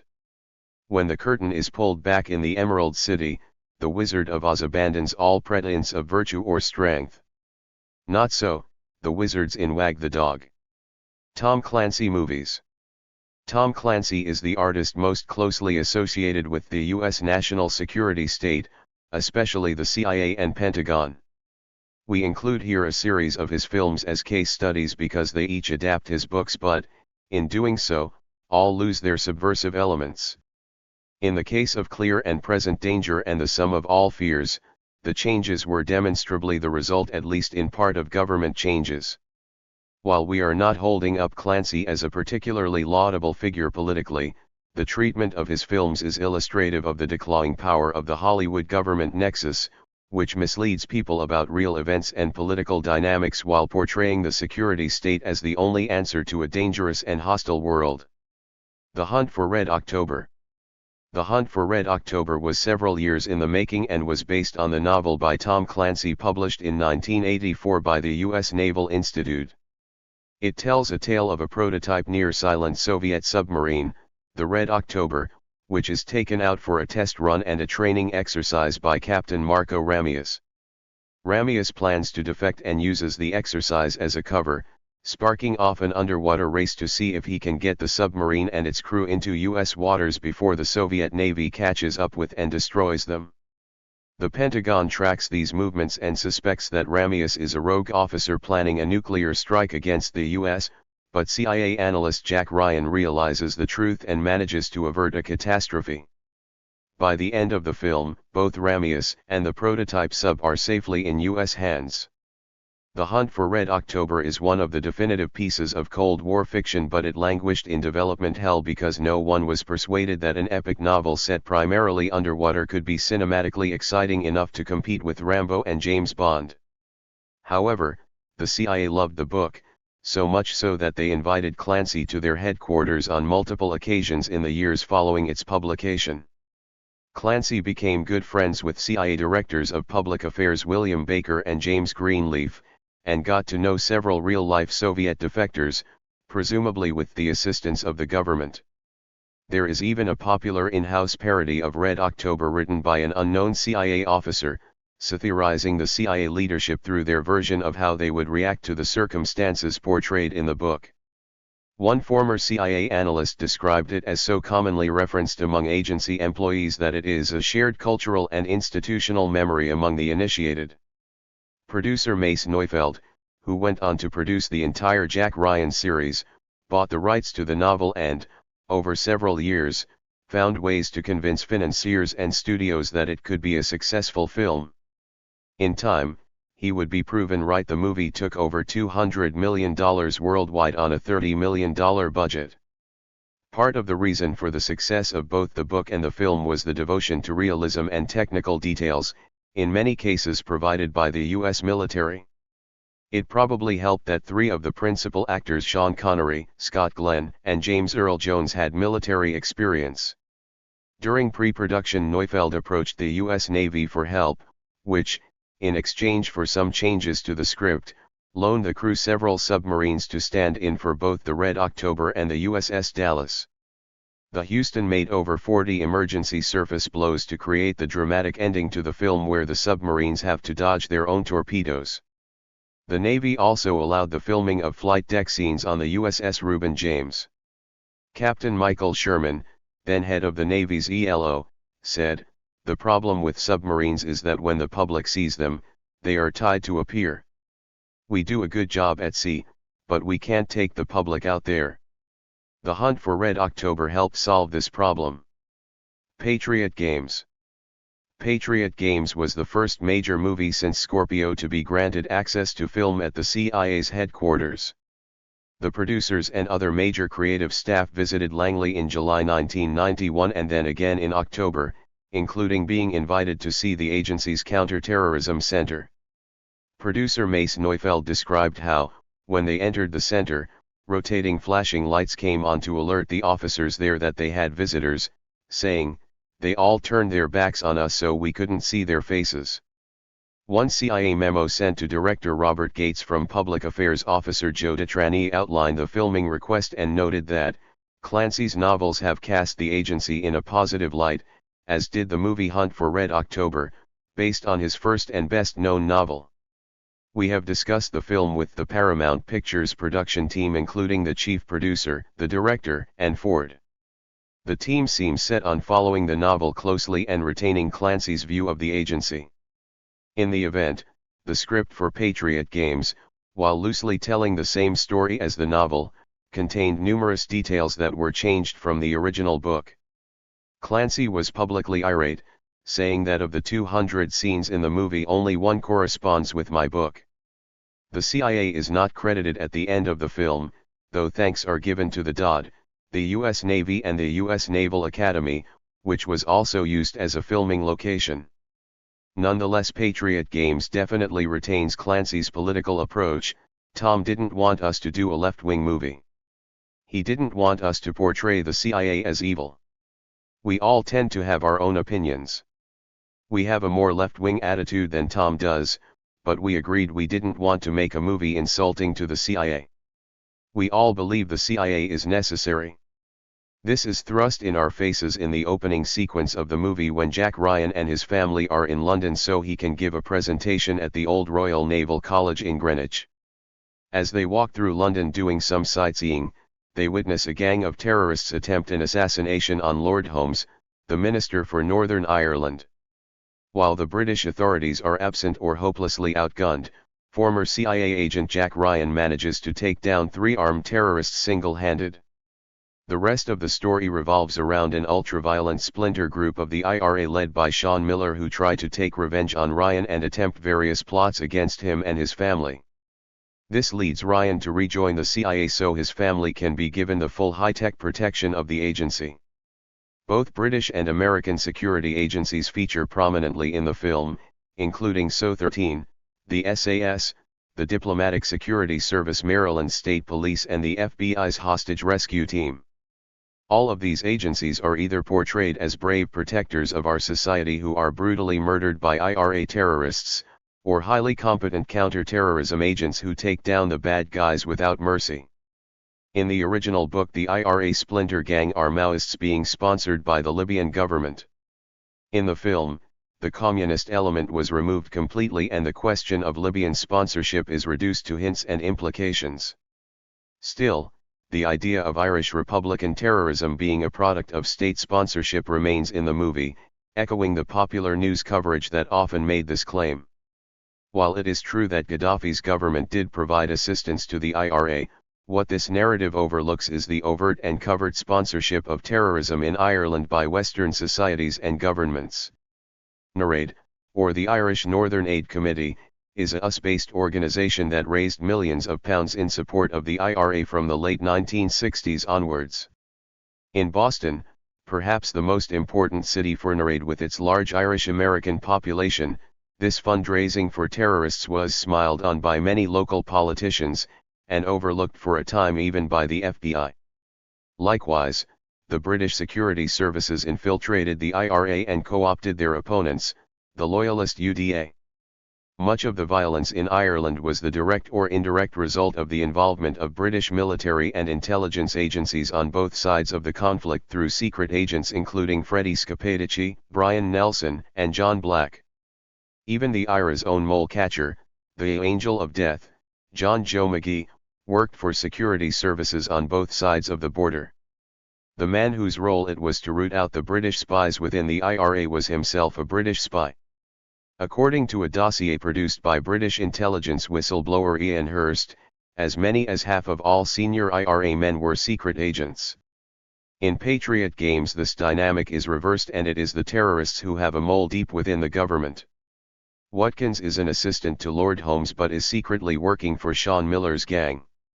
He tips them off, provides them with information and even assists them in an assassination attempt against Ryan and Holmes. Thus, the reality of the situation is inverted, once again making the terrorists seem far more dangerous than they really are and showing the government to be fighting against the odds to stop them. Clear and present danger. On clear and present danger, the Dodd objected to, and successfully changed, the negative depictions of the White House, the National Security Advisor, and the Government of Colombia. Other films laid greater claim to being critical, though almost invariably this only ever consisted of unsubstantial points. Clear and Present Danger, made with full Pentagon cooperation, is based on the novel by Tom Clancy, a hard-right Washington insider. It was co-scripted by self-confessed Zen fascist John Milius, who was also behind films like Conan the Barbarian, Red Dawn, The Hunt for Red October and Flight of the Intruder. In Clear and Present Danger, U.S. President Bennett orders National Security Advisor James Cutter to establish the secret and illegal Operation Reciprocity, implementing a hardline policy against a Colombian drug cartel, Cali. Cutter employs the help of CIA Deputy Director of Operations Robert Ritter and they use government money to bankroll a secret army. Together, they set up acting CIA Deputy Director Jack Ryan as the fall guy for their actions, but Ryan battles to save the troops and the truth. Clear and Present Danger depicts the U.S. military in reflexively positive terms reluctantly obeying their shady civilian masters and engaging in daredevil operations that neutralize nefarious drug dealers and destroy their infrastructures. More interesting is the film's depiction of civilian authorities, for, although it undoubtedly deplores the undemocratic tactics of the villainous Bennett Cutter-Ritter triumvirate, all three are genuinely trying to defeat the drug cartels, which are a clear and present danger to U.S. national security, and to reduce the flow of narcotics into the U.S. The culmination of their plan comes when Cutter makes a treaty with the villainous Felix Cortez, whereby the latter would run the cartels without U.S. interference in exchange for a dramatic cut of supply to the U.S. and regular arrests for U.S. propaganda purposes. This is certainly a deal with the devil but is arguably well-intentioned, reflecting the Bennett Cutter-Ritter view of the moral world as being shades of gray rather than the right and wrong equation preferred by Ryan. The original script framed U.S. policy in less favorable terms but fell afoul of the Pentagon's marker pen. For instance, the president says of the Colombian drug lords, "Those sons of bitches. I swear, sometimes I would like to level that whole damn country, and Peru and Ecuador while we are at it." The offending line was removed, along with any presidential references to payback, bustin' some butt and his calling the dealers monkeys and jabalones. No version of the Clear and Present Danger script cared to mention anything about the real-world effects of the U.S. relationship with Colombia, the most salient being that while Colombia receives more U.S. arms and training than any other nation in the world, it also has the worst human rights record in the hemisphere. Commenting on Colombia in 1994, the year the film was released, Amnesty International reported that at least 1,000 people had been illegally executed with impunity by the armed forces or paramilitary groups operating with their support or acquiescence, while disappearances and torture were increasingly widespread. In Clear and Present Danger, the prevalence of other powerful characters, principally Ryan and Admiral James Greer, suggests that the American political system also produces honest men who can rein in the kinds of abuses of protocol by the Bennett Cutter-Ritter trio. In fact, the majority of American characters who work within civilian power structures are remarkably amiable. FBI Director Jacobs even gives his secretary Moira Wolfson 2 days off just because she is in love. On his deathbed, outgoing CIA Deputy Director Greer emphasizes the importance of the oath of allegiance public officials take to the American people, which Ryan dramatically sees through by shouting down the president in the Oval Office. Bennett, Cutter, and Ritter are therefore the exceptions, not the rule. What is more, they know it. Although they talk tough, they are under constant threat from the benign system, embodied by Ryan and Greer and symbolized by Congress. At the climax, we see close-ups of Bennett, Ritter, and Cutter, all with blood-drained faces, desperately calling after Ryan who, with patriotic musical strains playing, solemnly swears to tell the truth in front of a congressional hearing. While the outcome is left open, Bennett Cutter Ritter's panicky manipulation suggests that they know Ryan will emerge triumphant. Power is only abused by minority elements and these are forced to act in secret, perpetually fearful of the system's all-pervading decency. The principal victims of the film are Americans, especially the military and the majority of the civilian government. Ryan is shown under constant stress, trying to do the right thing while dodging political intrigue. At another stage, he and his government companions are ambushed from above by machine gun-wielding terrorists. The terminally ill Greer struggles heroically to maintain the good name of the CIA. In a key scene, director Philip Noyce intercuts Greer's somber state funeral with images of the military coming under heavy fire from drug barons in the jungle. As Bennett mouths formal platitudes, the enemy soldiers kill U.S. troops to the tune of America the Beautiful, traumatizing the sole survivor, the patriotic Latino-American Domingo Chavez, and thus resuscitating the stab-in-the-back myth from the Vietnam War. It is a narrative straight out of Stallone's Rambo. At one point in Clear and Present Danger, U.S. bombs kill some children who are family members of the drug dealers. Even here, the film makes a point of showing that the U.S. military has not noticed the children. At the last minute, Clark sees them and hesitates in shock, implying that he would not have authorized the attack had he known they were present, but the missile is already on its way. One of the unidentified boys' teddy bears shows up in the rubble on the television news later that day, prompting a visibly distressed Cutter to terminate the military mission. And so, ironically, this scene in which the U.S. kills children actually serves to demonstrate compassion amongst even the worst of America's leadership. The original script for Clear and Present Danger framed U.S. policy in more critical terms than the resultant movie. For example, the U.S. president says of the Colombian drug lords in the movie, "Those sons of bitches. I swear, sometimes I would like to level that whole damn country and Peru and Ecuador while we are at it."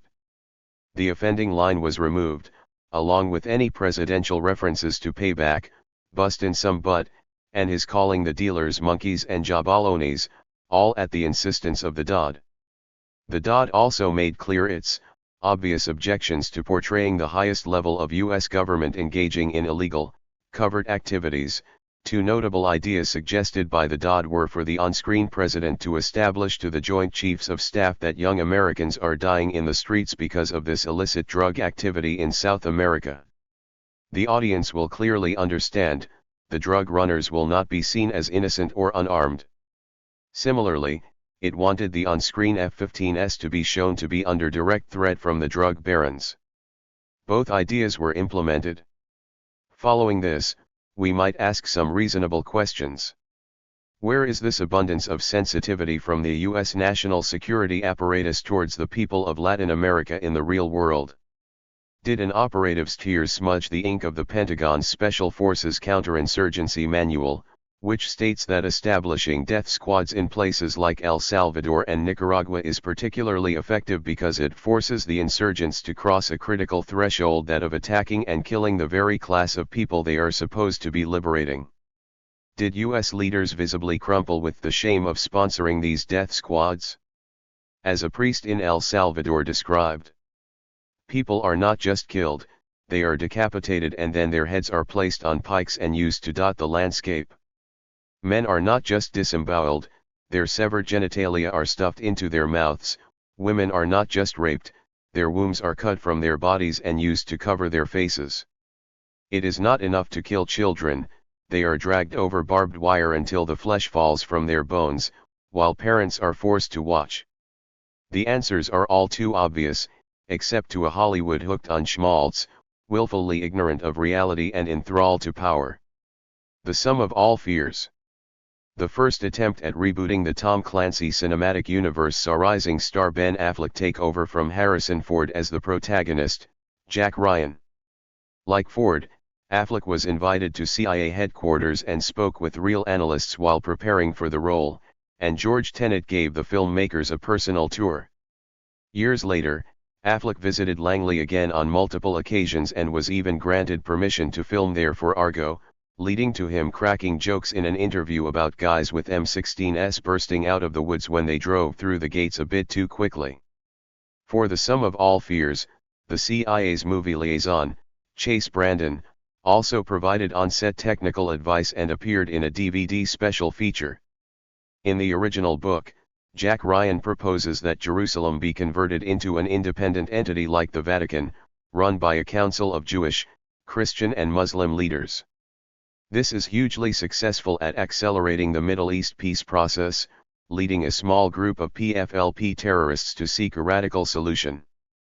They locate a lost Israeli nuclear weapon and, with the help of an East German scientist, turn it into a bomb and blow up the Super Bowl, killing not just tens of thousands of people but also many senior military and government officials.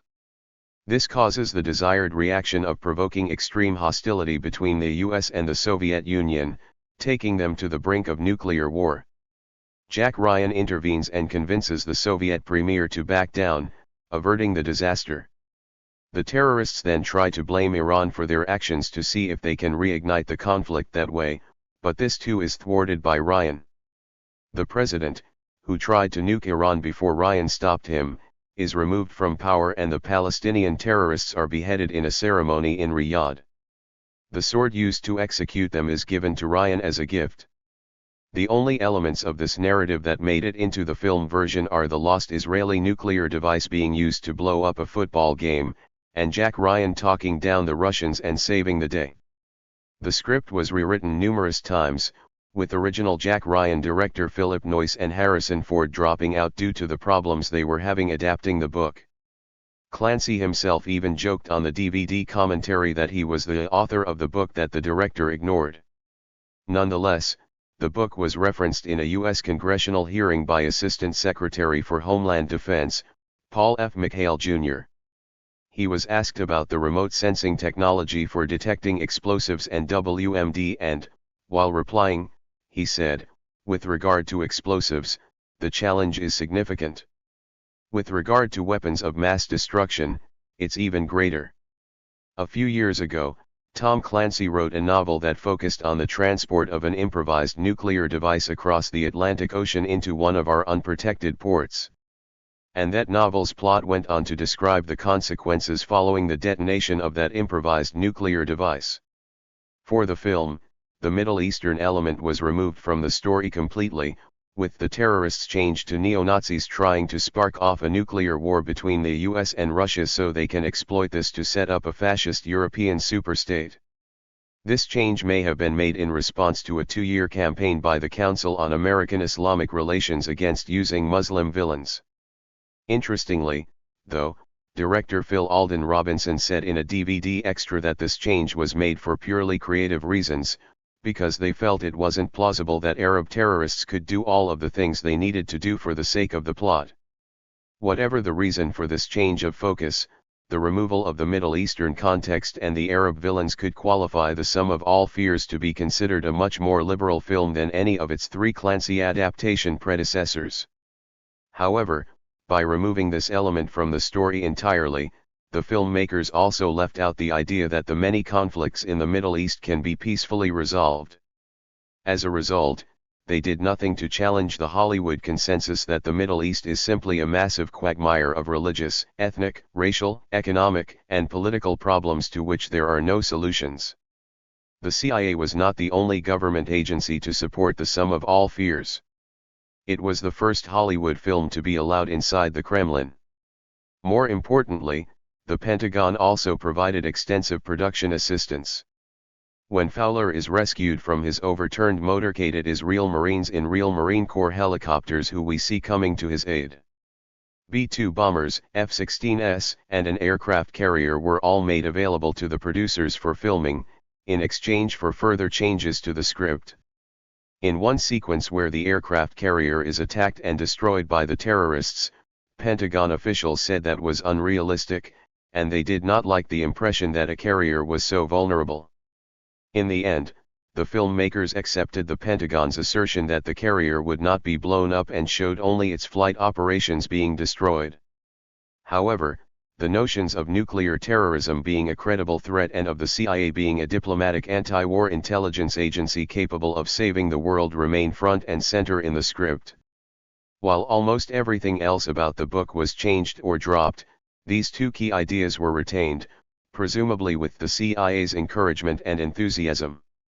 Thus, the world is still a scary and threatening place full of genocidal terrorists, though for once they aren't Arabs, and the CIA are still the heroes. Along similar lines, while in the book President Fowler and Ryan are deeply at odds, in the film they are close friends. In one of his many outings as the president, Morgan Freeman is at the football game when he gets a warning from Ryan about the impending nuclear explosion. He is rushed out of the stadium, but the motorcade is caught in the blast wave, injuring Fowler and leading to his death.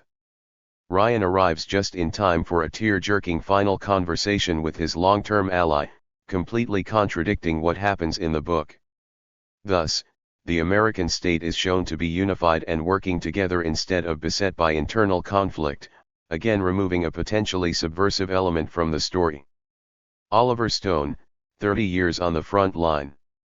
Oliver Stone is one of the greatest screenwriters of his generation.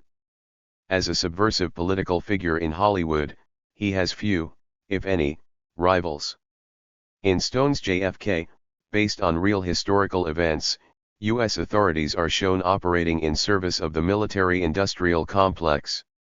Jim Garrison, an attorney played by Kevin Costner, and his legal team face a cabal of fascists which hold powerful positions in, and characterize the culture of, the U.S. civilian and military elites.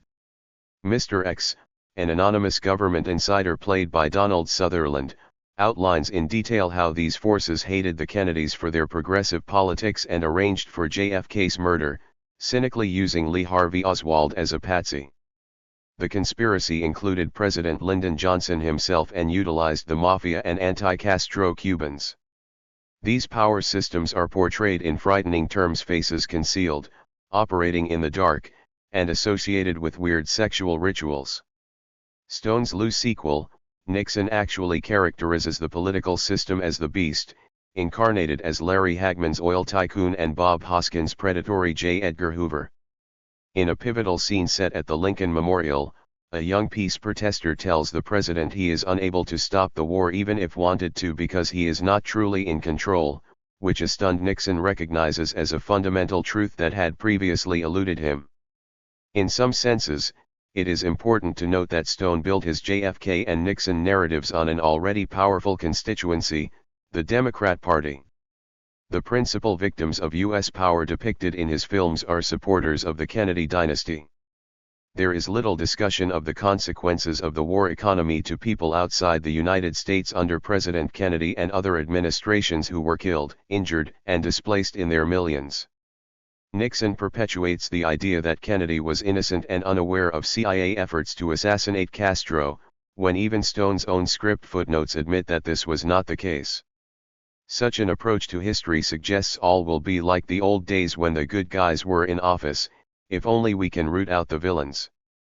Kennedy remains America's last best hope, in Nixon the man that people want to be. Nevertheless, Stone's films are amongst the most radical attacks on U.S. power to have been produced in mainstream cinema in the post-Cold War world. JFK was the decisive factor behind Washington's decision to release millions of pages of previously secret files about the Kennedy assassination. The 1992 Assassination Materials Disclosure Act is commonly referred to as the Oliver Stone Act. Furthermore, when we consider Stone's full gamut of work, we see a quite comprehensive interrogation of U.S. exceptionalism. Of note, Platoon extensively depicted the horrific rape of a Vietnamese girl by U.S. forces. Heaven and Earth was shot entirely from the perspective of Ellie Lee, a Vietnamese woman caught between the fighting factions in Vietnam and forced into prostitution and poverty after living an idyllic life in the countryside. Although Tommy Lee Jones's character, a Marine who tortured Viet Cong for special operations, is also a pitiful figure, it is Ellie Lee who is the principal sympathetic victim. Stone made powerful, challenging films at quite a pace for quite some time. However, Nixon was released in 1995, and it is interesting to examine the subsequent 2 decades of his career, where it appears that the stress of being a political punching bag had taken its toll. Nowhere was this declawing of Oliver Stone more apparent than in his World Trade Center, which told a story of heroic firemen trapped in the World Trade Center on September 11, in what syndicated columnist Cal Thomas called one of the greatest pro-American, pro-family, pro-faith, pro-male, flag-waving, God Bless America films you will ever see. L. Brent Bozell III, president of the Conservative Media Research Center and founder of the Parents Television Council, called World Trade Center a masterpiece, and emailed 400,000 people saying go see this film. Stone also added some all-American machismo to his script. U.S. Marine Dave Carnes sees the television news footage in his suburban Connecticut office, declares this country's at war, and later predicts that some good men will be needed to revenge this. Carnes visits his pastor, tells him the Lord is calling him, gets a regulation haircut, dons his Marine uniform and drives straight to Ground Zero, where he enters the disaster site. As the credits roll, we learn that Carnes enlisted for 2 more tours of duty and fought in Iraq. In Sight and Sound, B. Ruby Rich calls Stone's Carnes a biblical warrior out of the New Testament by way of Vietnam, and asks did ex-military man Stone, like Carnes, snap back into some wartime persona and forget all the political positions and conspiracy investigations of his career. Strikingly, prior to World Trade Center, Stone had repeatedly denounced the film industry, hinted at believing the inside job story of 9/11, and had expressed the desire to make a balanced film about terrorism. In a panel discussion in October 2001, he exclaimed, "There's been conglomeration under 6 principal princes," referring to Hollywood corporations. "They are kings, they are barons, and these 6 companies have control of the world. Michael Eisner decides, I can't make a movie about Martin Luther King, Jr. There will be rioting at the gates of Disneyland. That's bullshit. But that's what the New World Order is." Stone was referring to his thwarted attempts to make Memphis, a film about the murder of Martin Luther King. In 1997, Stone was reported to be considering scripts about the activist Randall Terry and the Israel-Palestinian conflict. Stone also considered making Mission Impossible 2 with Tom Cruise, which he said would be a vehicle to say something about the state of corporate culture and technology and global politics in the 21st century. None of this happened. Stone similarly turned down the offer to make The Peacemaker, in favor of making the apolitical U-turn, which his co-producer Dan Hafstad explained was about making a movie that wasn't going to be reviewed on the op-ed pages. At the 2001 panel discussion, Stone called for a new film along the lines of the Battle of Algiers, which had sympathized with Algerian terrorists resisting French occupation, and then elaborated. "You show the Arab side and the American side in a chase film with a French connection urgency, where you track people by satellite, like in Enemy of the State. My movie would have the CIA guys and the FBI guys, but they blow it. They are a bunch of drunks from World War II who haven't recovered from the disasters of the 60s, the Kennedy assassination and Vietnam. My movie would show the new heroes of security, people who really get the job done, who know where the secrets are." Similarly, in 2003, Stone said, "If I had the youthful energy I had when I did JFK, and I could take all the abuse I would take, which I was a little ignorant of then, to do about terrorism would be a great contribution. But I don't know if it could get made or distributed because of the controversy it would arouse." In 2016, Stone returned to the big screen with Snowden, his first major political movie for 21 years, unless we are to count his remarkably tepid treatment of George W. Bush in W. He faced the same old difficulties on Snowden, commenting, "It's a very strange thing to do, an American man, and not be able to finance this movie in America. And that's very disturbing, if you think about its implications on any subject that is not overtly pro-American. They say we have freedom of expression, but thought is financed, and thought is controlled, and the media is controlled. This country is very tight on that, and there's no criticism allowed at a certain level. You can make movies about civil rights leaders who are dead, but it's not easy to make one about a current man. U.S. companies refused to become involved in the Snowden project and no studio was ready to support it. Stone and his producer had to finance everything themselves. Eventually, financing came through from France and Germany, and the film ended up being shot in Germany as a German production. Since the budget was too tight, Stone had to miss the funeral of his mother, who had passed away in America while he was filming. It was all rather reminiscent of Stone's Salvador, where Stone had put up his own money, turned down a director's fee, acquired Mexican and British money, since Hollywood's response was highly negative. Even on the lackluster the $25.1 million production budget had to be raised independently and several actors turned down roles because of low fees and subject matter, as when Christian Bale withdrew from the lead role, for example. Star Josh Brolin and Stone accepted points money on the back of the project rather than their usual fee. Stone's career has been a tremendous success and he has popularized some highly challenging political narratives. It just hasn't been easy, even for a creative tour de force like him. In 2017, Stone gave a speech at the UGA Awards, "I've fought these people who practice war for most of my life. It's a tiring game. And mostly you'll get your ass kicked." Oliver Stone returned from Vietnam as a great man and artist, but he remained forever a soldier on hostile terrain. Paul Verhoeven. Paul Verhoeven is an example of another rare species in Hollywood, a director of popular, ultra-violent sci-fi fantasy movies that were obviously political and often explicitly critical of the U.S. establishment. In particular, his collaborations with screenwriter Ed Neumeier and producer John Davison, RoboCop, and Starship Troopers are regarded as cult classics, spawning multiple sequels as well as books, TV spin-offs, and video games. Likewise, Total Recall inspired a forgettable remake and tie-in games. Few filmmakers have done more than Verhoeven to criticize and satirize American corporate power and the dangers inherent in the lure of money. Though his successes were not just down to his abilities as a talented auteur, there were unique circumstances that permitted the production of this high-budget, politically subversive trio of movies. RoboCop, the film that saw Verhoeven break into Hollywood. RoboCop tells the story of Alex Murphy, a cop in a futuristic version of Detroit which is beset by crime and poverty. So, quite like modern-day Detroit. Murphy is killed by a gang of thieves and drug dealers headed by Clarence Boddicker and is resurrected as RoboCop, a part man, part machine cyborg policeman. As Murphy gradually remembers what happened to him, he seeks revenge against Boddicker and his gang, and against Dick Jones, an executive at the corporation that created RoboCop, who is secretly in league with Boddicker.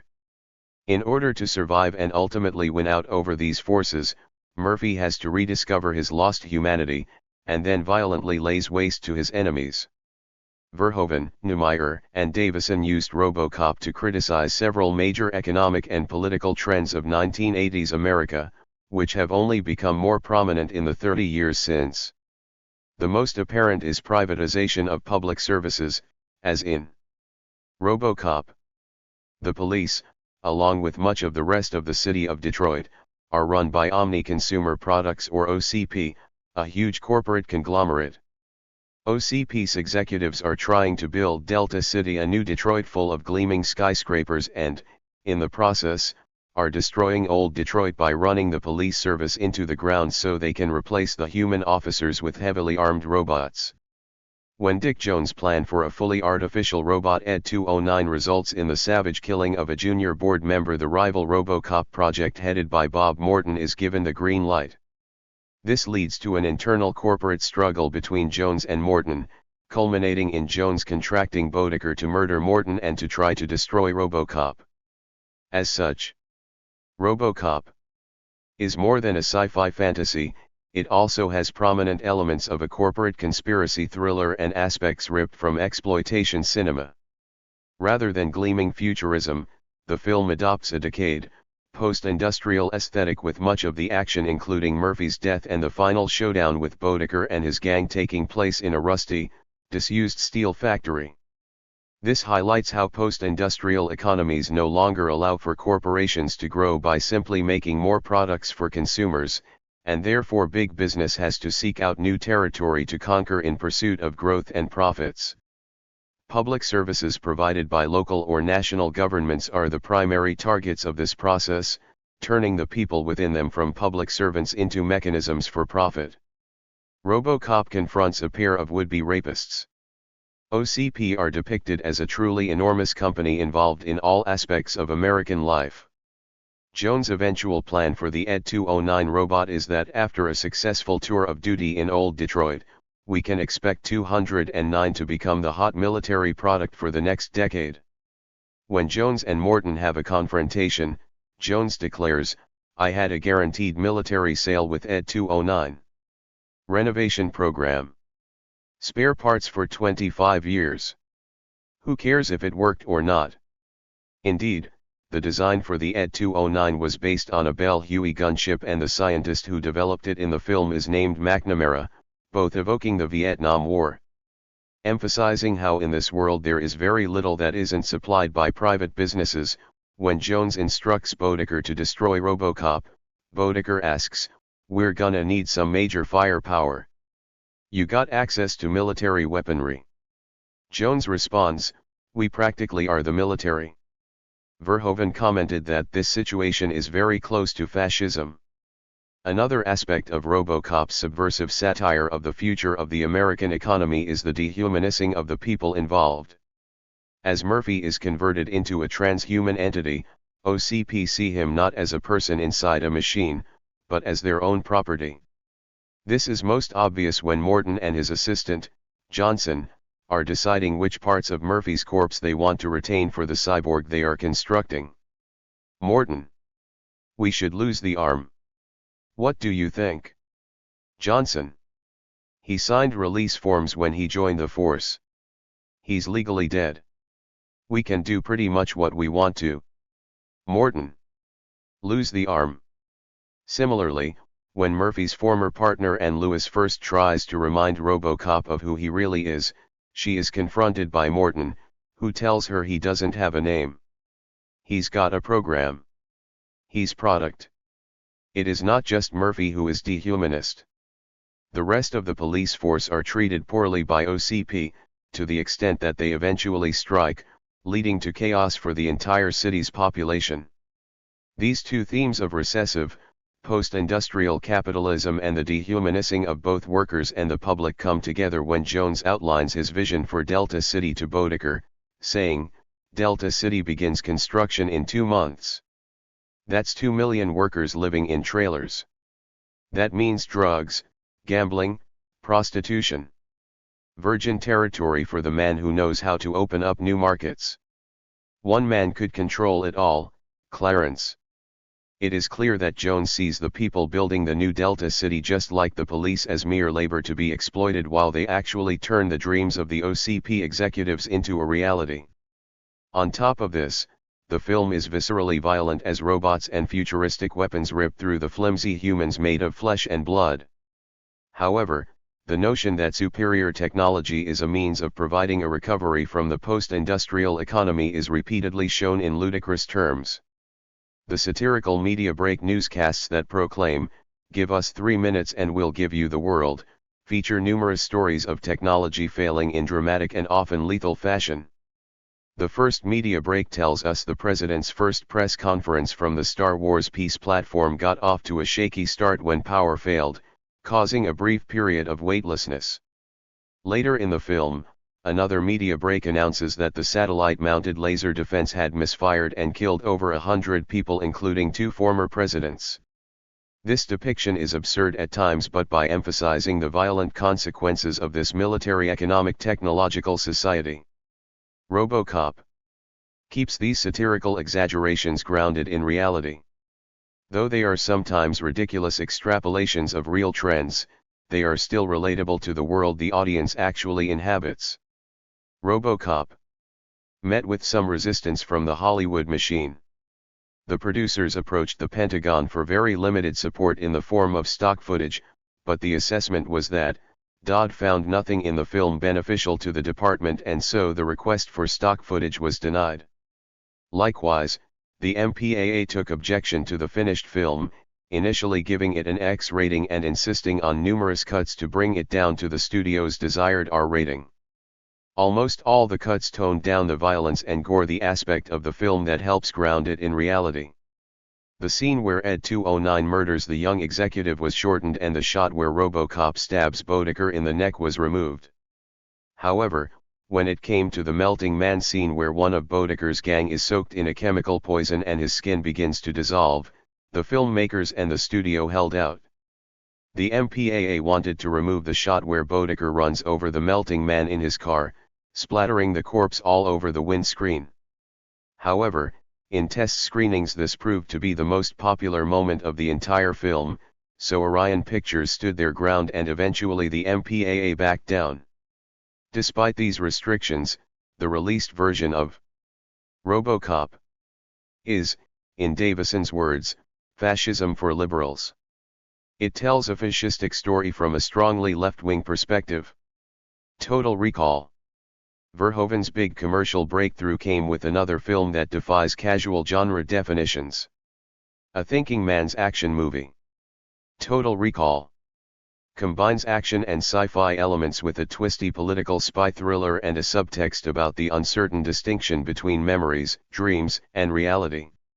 A century in the future, in a world where humans are colonizing other planets, Doug Quaid is a construction worker who dreams of moving to Mars. His wife, Lori, disagrees, so he goes to Recall, a firm offering the implanting of memories of exotic getaways, and buys a holiday where he is a secret agent.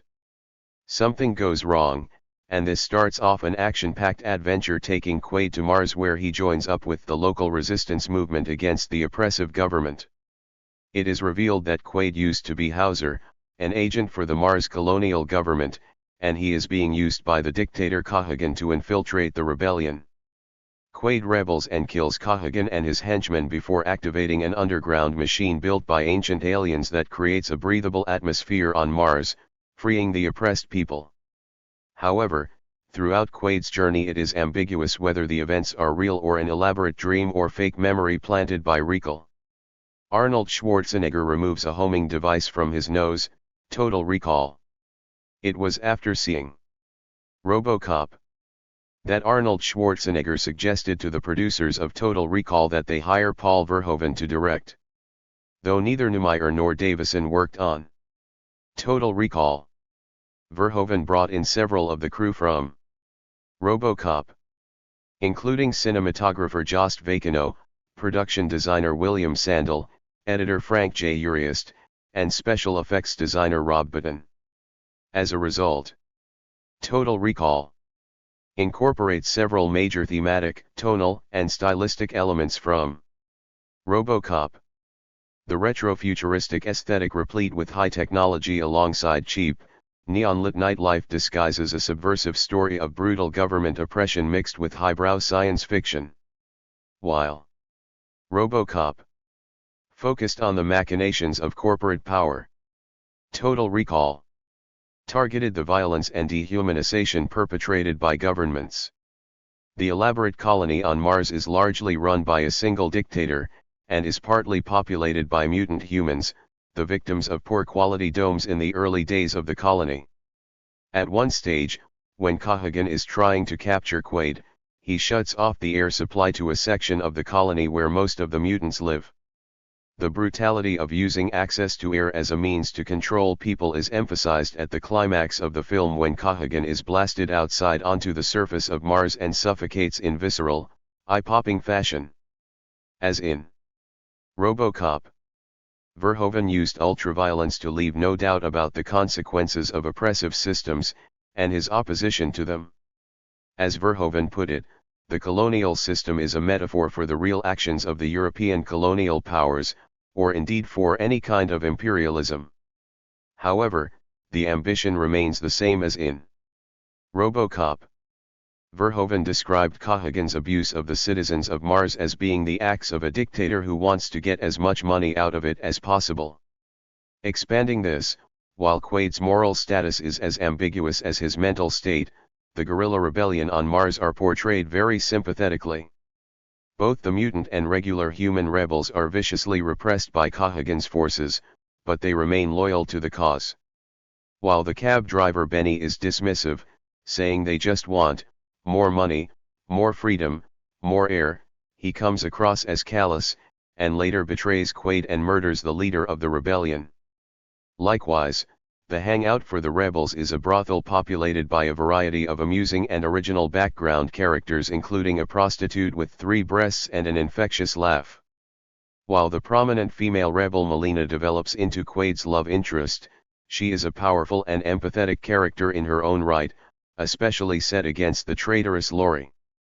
The casting of Ticketin, who is ethnically Puerto Rican/Russian, and her triumph alongside Quaid over the very white and blonde colonial system provides an element of revenge fantasy for some members of the audience.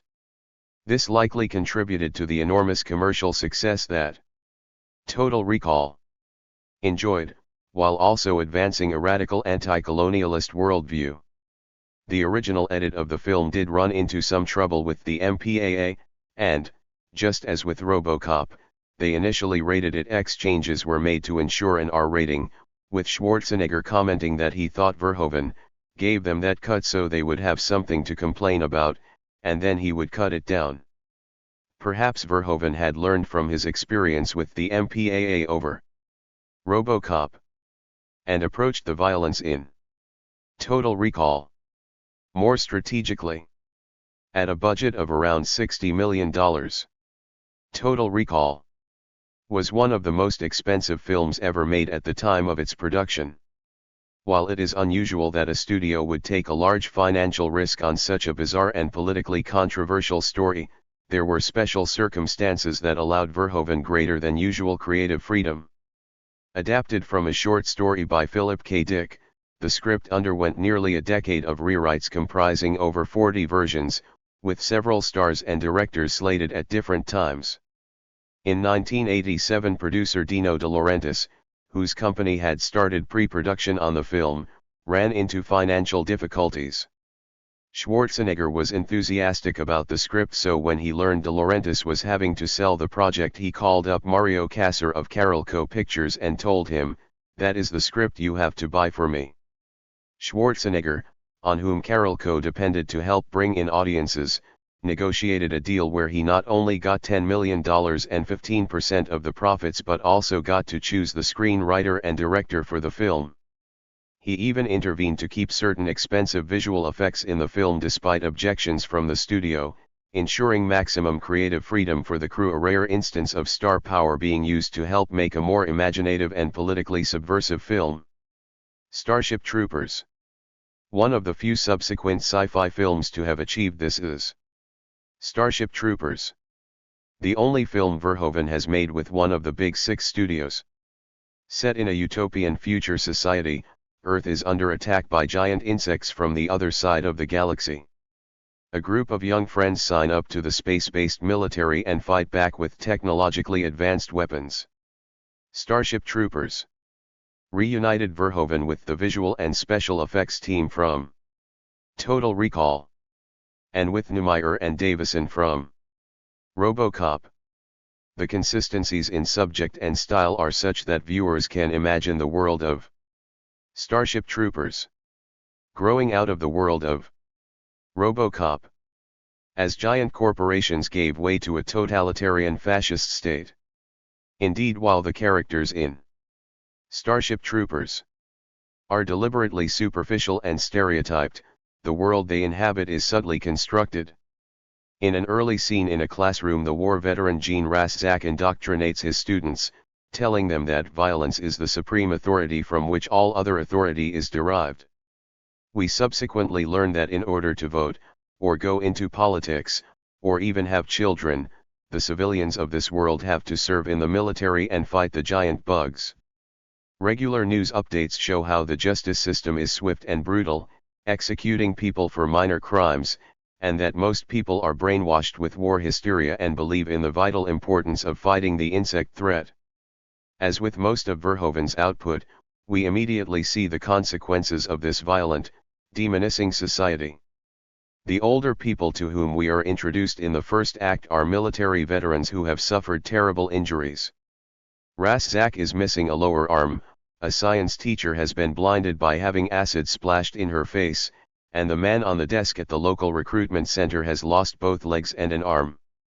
When the protagonist Johnny Rico says that he's going to join the mobile infantry, the recruiter congratulates him, saying, "Mobile infantry made me the man I am today." This sets up the rest of the film, as Rico sees his friends, his mentor Raszak and his lover ripped limb from limb by giant arachnids. A military recruiter bears the scars of the war on bugs, Starship Troopers. While the recruiter's line is intended ironically, it contrasts sharply with two characters in recent DoD-sponsored films.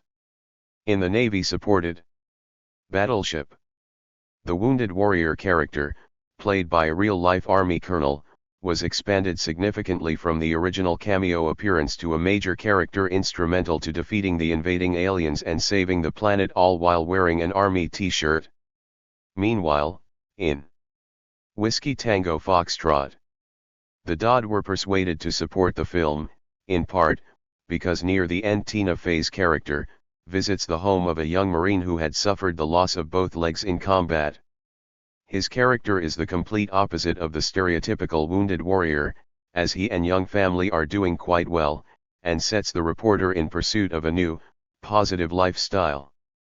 While the team behind Starship Troopers were using black humor to criticize the use of wounded veterans to promote militarism, the DoD continues to do this, and not just in Hollywood movies. Starship Troopers was based on Robert Heinlein's novel of the same name, but while Heinlein glorified the fascistic, militaristic future he portrayed, the trio behind the film satirized it. Verhoeven said they thought of themselves as fighting with the book and described how the film is an attempt to tell two stories, one of young boys and young girls fighting giant bugs, and then there is a counter-narrative of, by the way, these people are fascists. When Starship Troopers was released, the satirical dimension to the film escaped many critics, who saw it solely as a pro-fascist special effects extravaganza.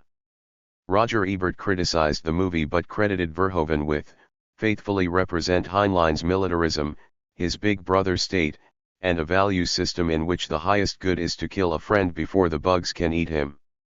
Other reviewers described it as moronic dialogue and fascist bug slaughter, and said lacks the courage of the book's fascist conclusions. Over time, Starship Troopers has become a cult classic, and in more recent polls and reviews it has fared better.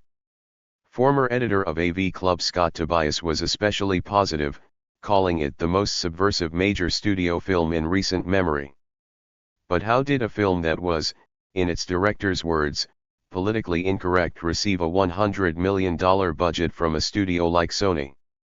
Verhoeven explained that it was because the upper management at Sony Pictures was in turmoil at the time, saying, "The regime at Sony changed every 3 or 4 months. No one ever looked at the rushes because they had no time, because they were fired every 3 or 4 months. We got away with it because nobody saw it."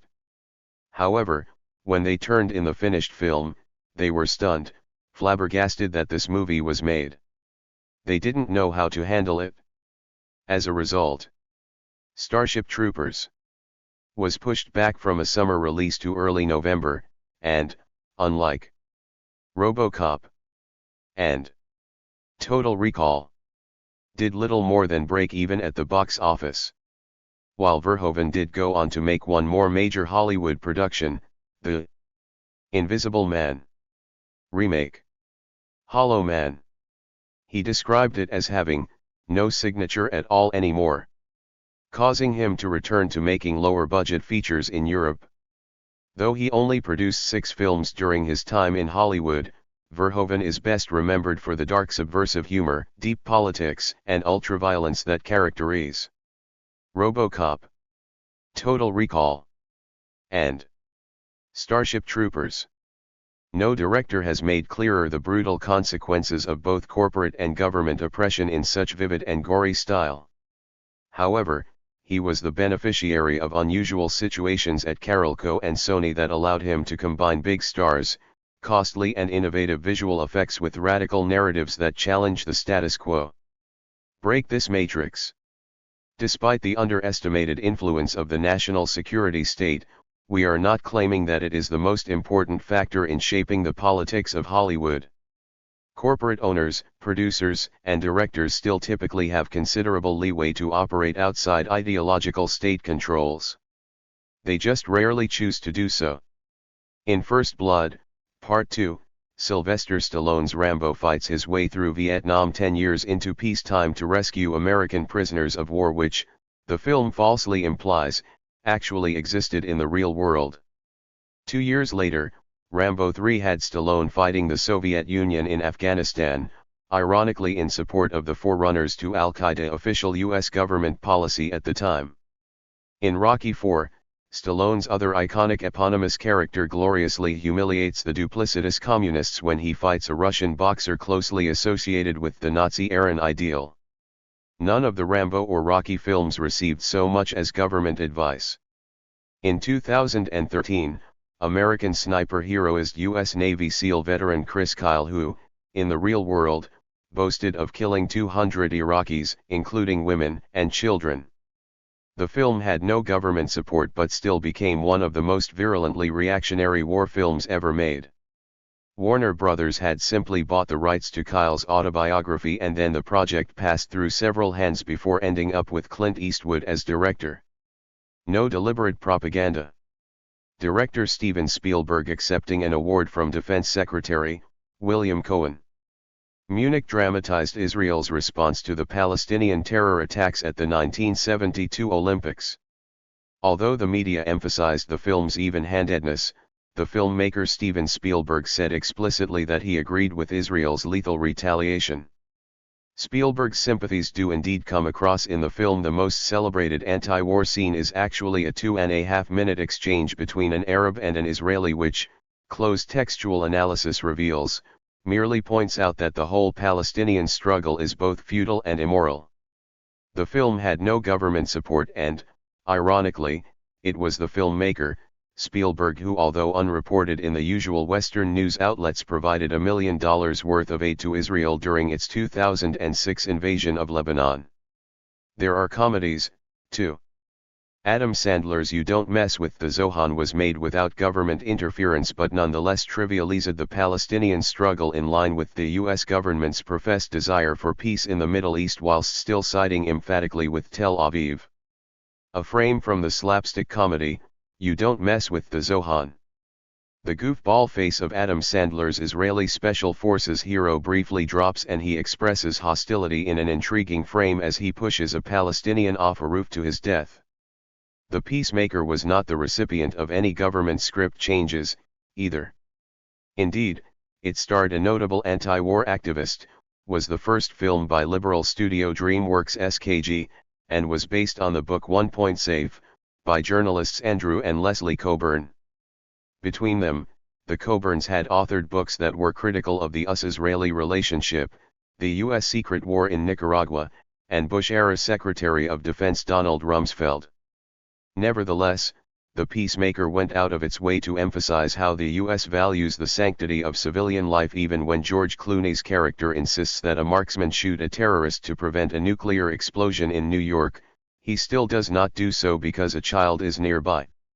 Director Mimi Leder commented that we are a vulnerable world and we need to protect ourselves. That is a message I hope gets across with the film.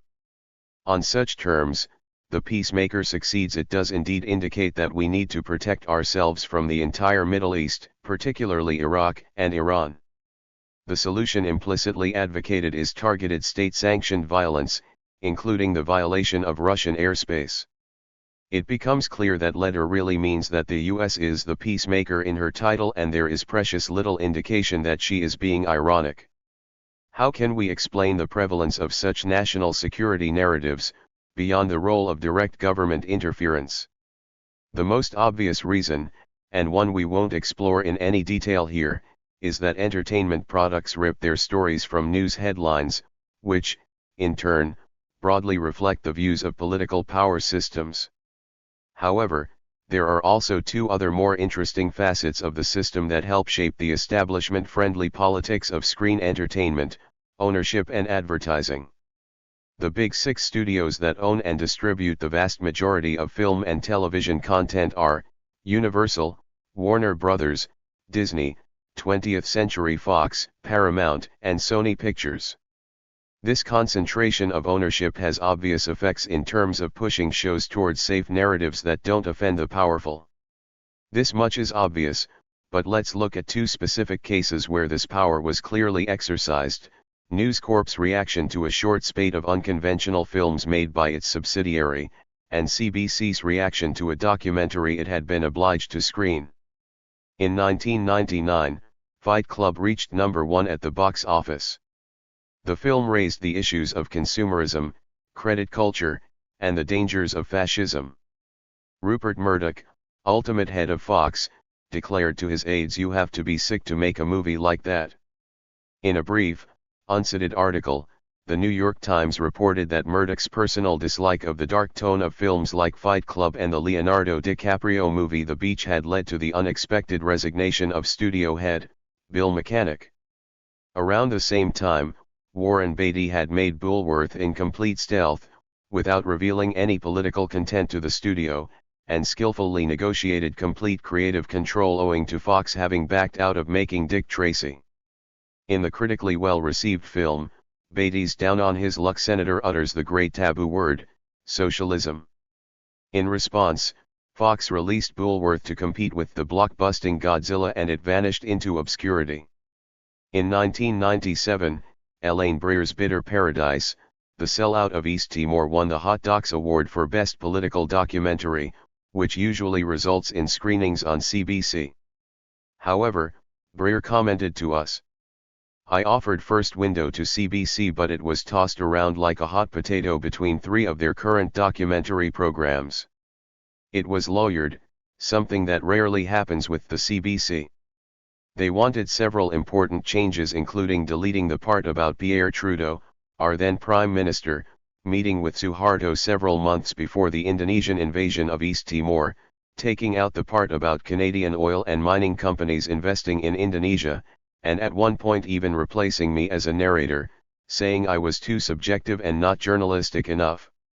Bitter Paradise never at any point claimed to be journalistic, but was a point-of-view documentary, an accepted genre of the day.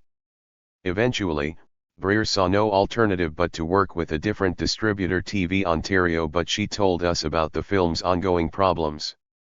Bitter Paradise was screened only once in a strand called A View From Here. When I got a call from the then head of TVO, said that Inco, Canada giant multinational nickel mining company based in Sudbury, Ontario, with large mining operations in Sulawesi, Indonesia, wanted the film off the air or they would sue TVO.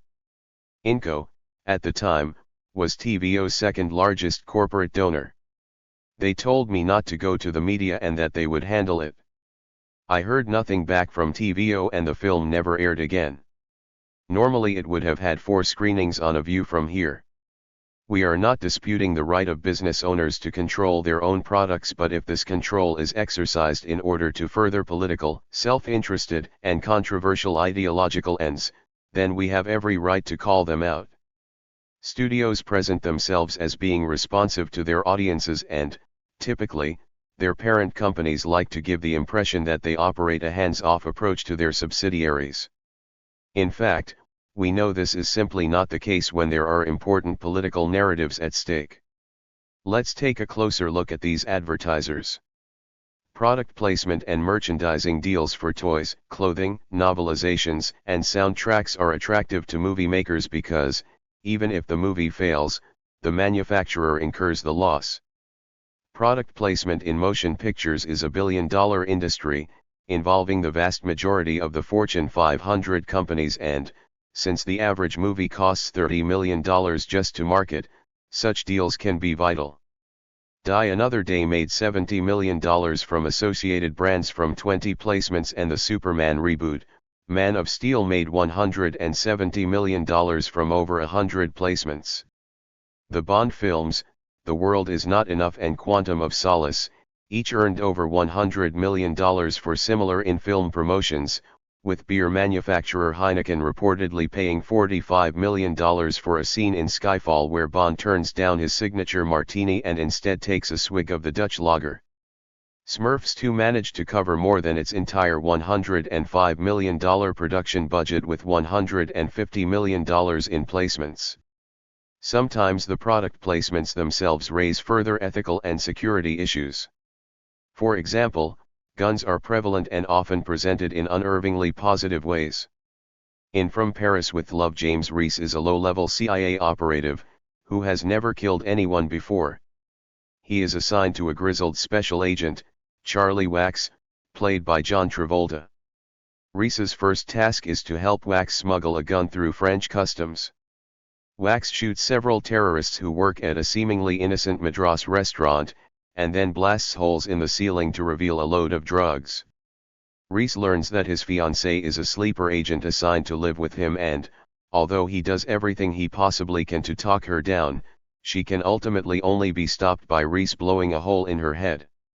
In the closing scene, Reese shows off his big new weapon and Wax nods approvingly, as though the whole movie was building to some kind of weird advert for handguns and spousal murder, which it basically is.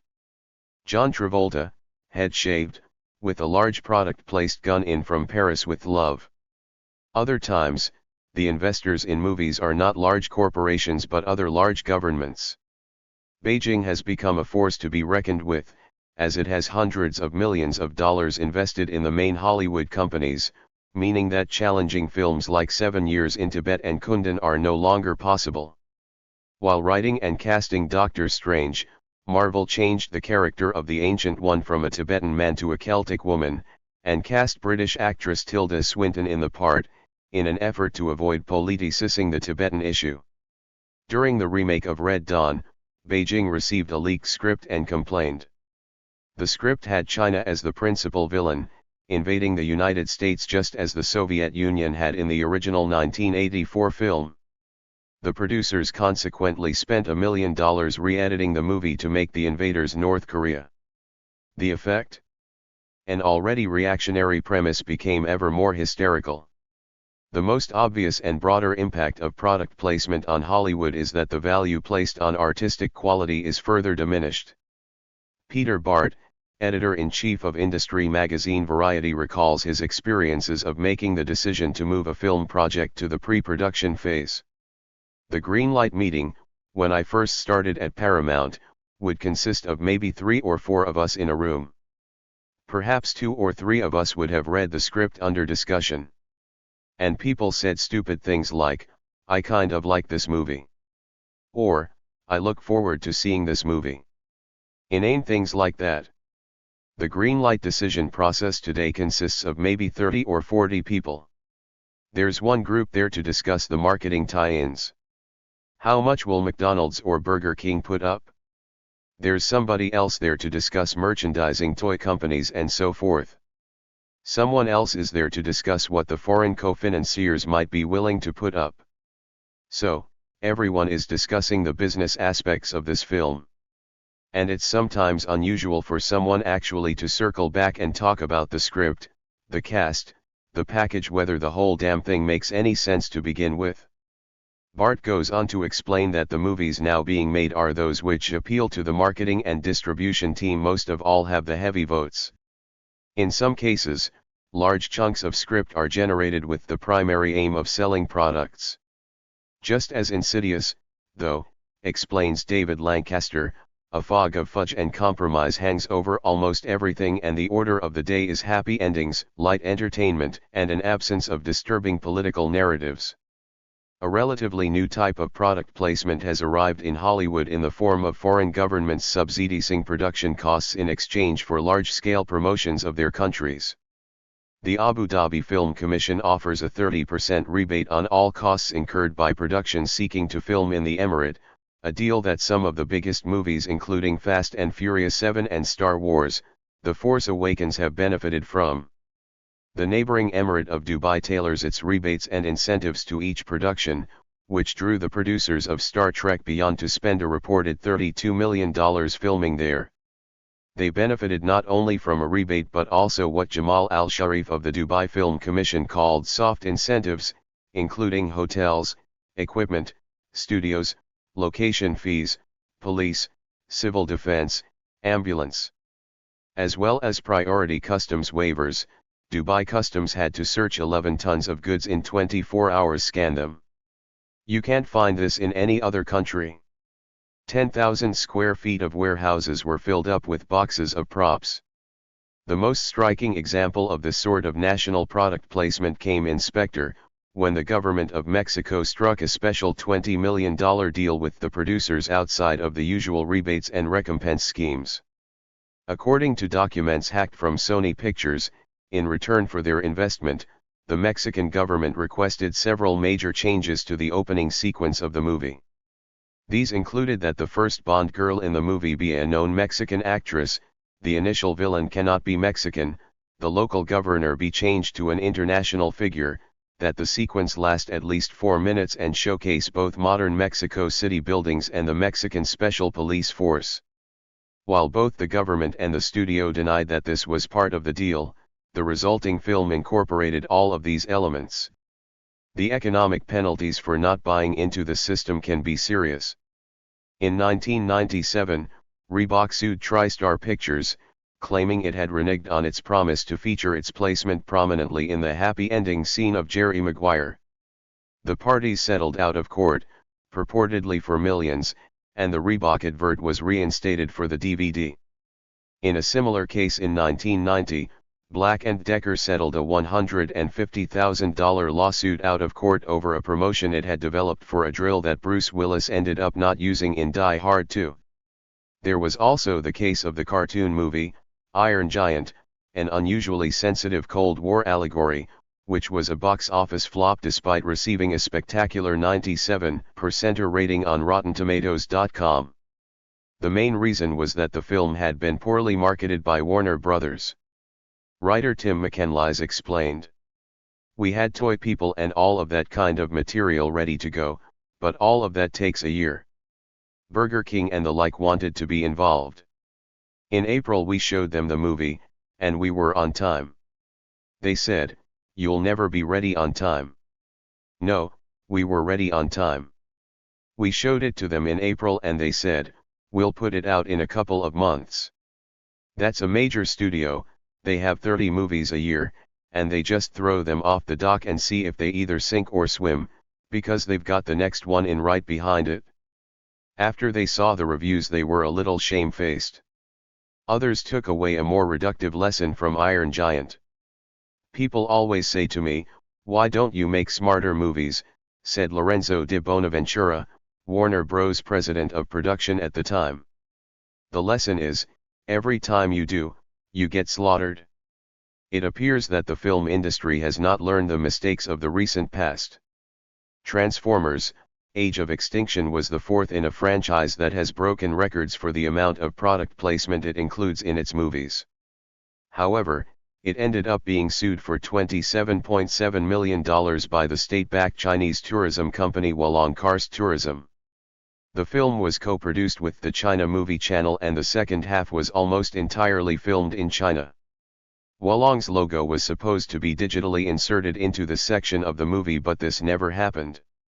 Michael Bay filmed a commercial for the company and left behind the sets and props for them to use for promotional purposes, but this did not placate them, so they sued Paramount in a case deemed very important given the expectations that the Chinese box office will surpass the US market very soon. A glimpse of a possible future has been offered by Jay May, president of a Los Angeles-based product placement agency, who sees the logical outcome of Hollywood's commercialization emerging on DVDs, where all of a sudden, a barcode is going to pop up letting you know something in that scene is for sale, and you'll be able to buy it right off the screen. Perhaps such a sales device could include the cigarette brands smoked on screen by the likes of Sylvester Stallone and Timothy 007 Dalton, for which they each pocketed hundreds of thousands of dollars. Maybe Desert Eagle guns used extensively by Arnold Schwarzenegger in pictures like Commando, Last Action Hero and Eraser will be available at the press of a button. Or could it be that we will soon simply be able to touch our screens and buy a stake in the Boeing weapons systems credited in the Iron Man franchise? This is not as absurd as it might sound. The Austrian gun manufacturer, Glock, includes in its annual glossy brochure a roundup of the films and TV shows featuring their weapons. The 2011 edition praised Angelina Jolie for her use of Glock handguns in Mr. and Mrs. Smith, and claimed, "Any Glock aficionado worth their salt knows that when Angelina shares the scene with the Austrian super gun it's hard to know where to look." A year after the release of Lone Survivor, a story hit the press about how Beretta had paid $250,000 to have their gun in the hands of the eponymous hero. Brandon Entertainment, a product placement specialist, boasted on their website of their role in making this happen, while Brian Graves, owner of a gun supplier in Colorado, said, "Movies sell guns. When a TV show is aired or a movie comes out, everyone wants to say, 'Well, punk, do you feel lucky?' Remember that Clint Eastwood did westerns, and those firearms sell big time today.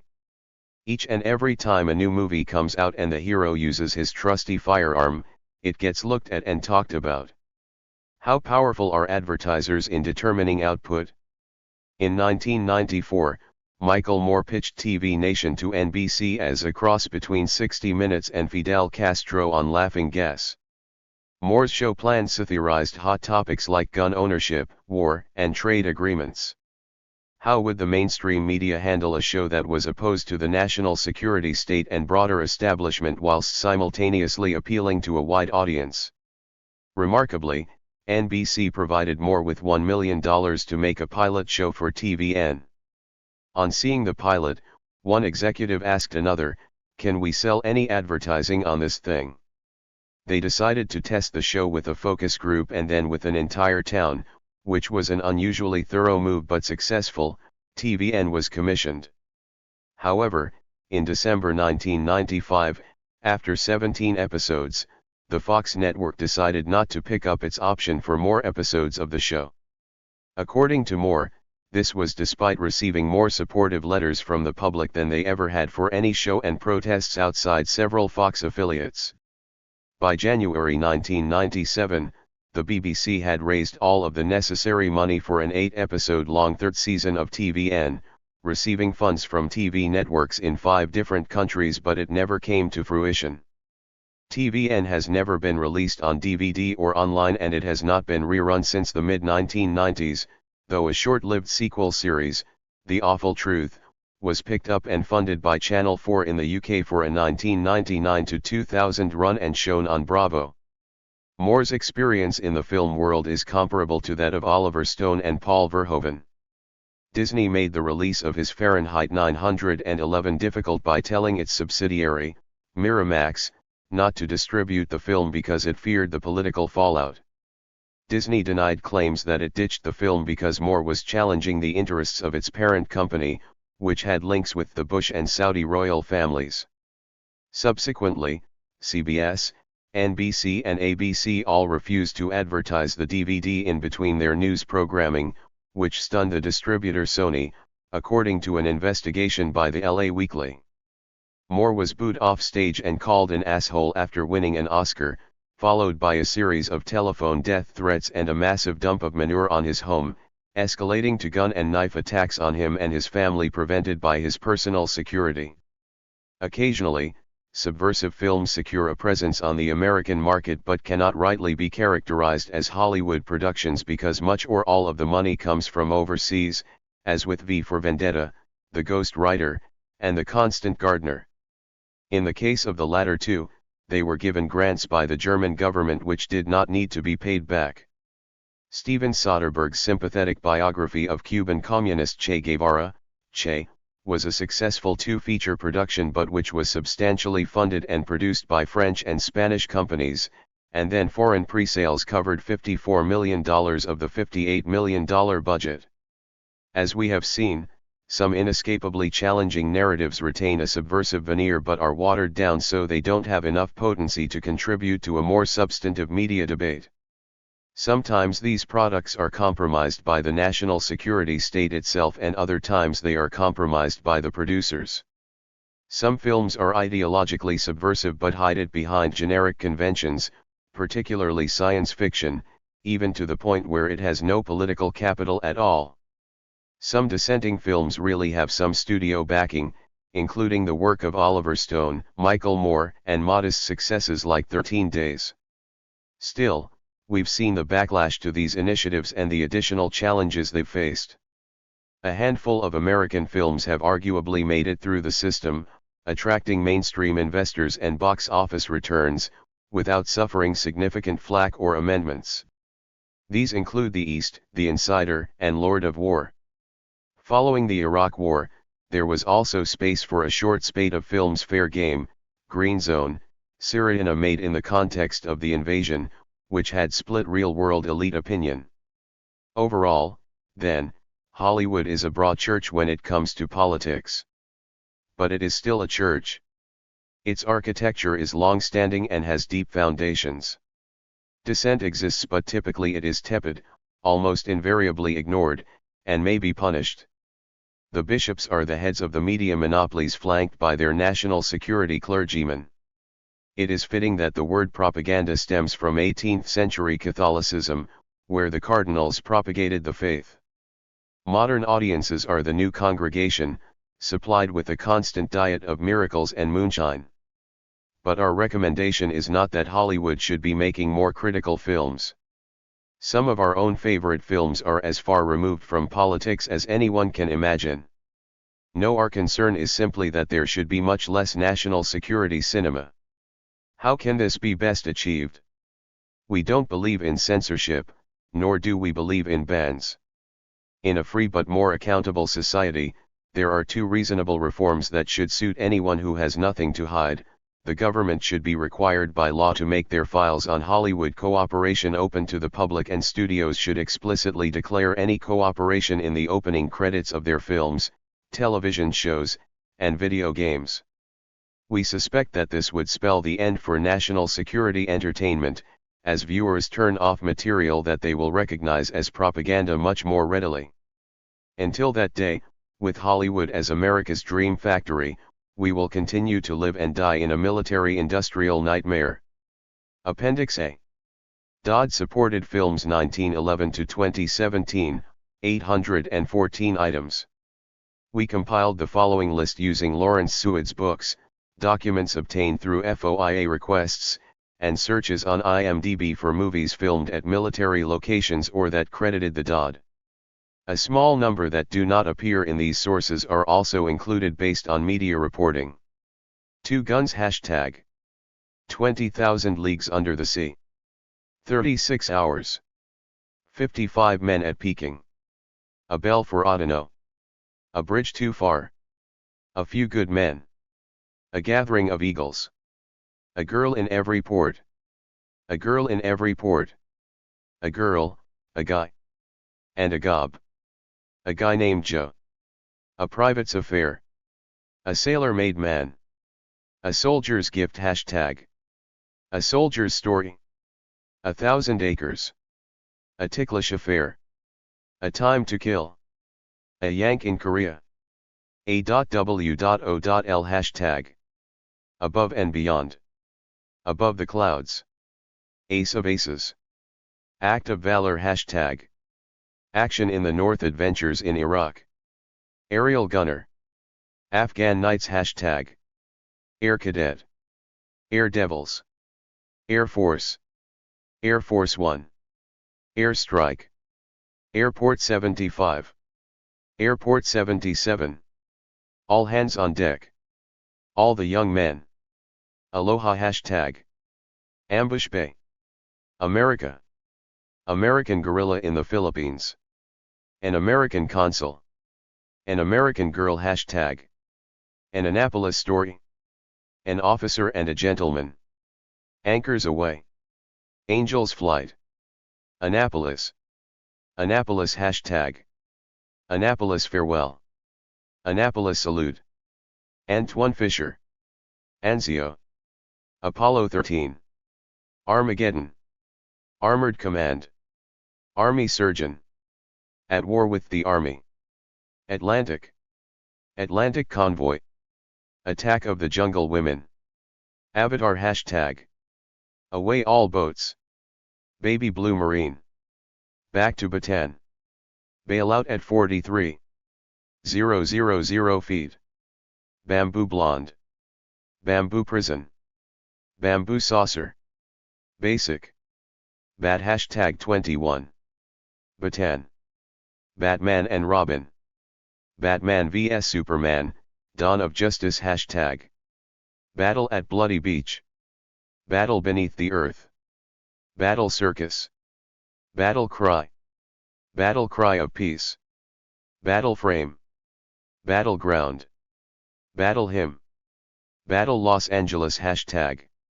Battle of Los Angeles hashtag. Battle of the Coral Sea. Battle Stations. Battle Taxi. Battle Zone. Battleground. Battleship hashtag. Beach Red. Beachhead. Beast of Budapest.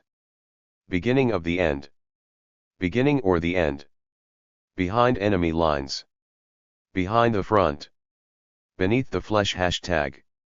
Best years of our lives. Between heaven and hell. Beyond glory. Big Jim McLean. Big miracle hashtag. Biloxi Blues. Birdie. Birth of a Nation. Black Hawk Down. Blockade. Blue Eagle. Bolshevism on trial. Bombardier. Bombers B-52. Breakthrough. Bridge of Spies hashtag. Bridge to the Sun. Bridge too far. Bridges at Toko Ri. Brink of Hell. Broken Arrow. Brother Rat. Bruno hashtag. Buck Privates. Buck Privates come home. Buffalo Soldiers. Bullets. Fangs and dinner at 8 hashtag. Bye bye birdie. Cadet girl. Call me mister. Call out the Marines. Camp Nowhere. Captain America, the First Avenger hashtag. Captain America, the Winter Soldier hashtag.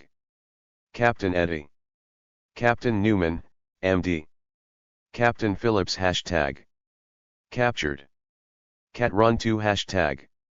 Caught in the draft. Ceasefire. Chain lightning. Change of heart. Classmates. Classmates. Clear and present danger.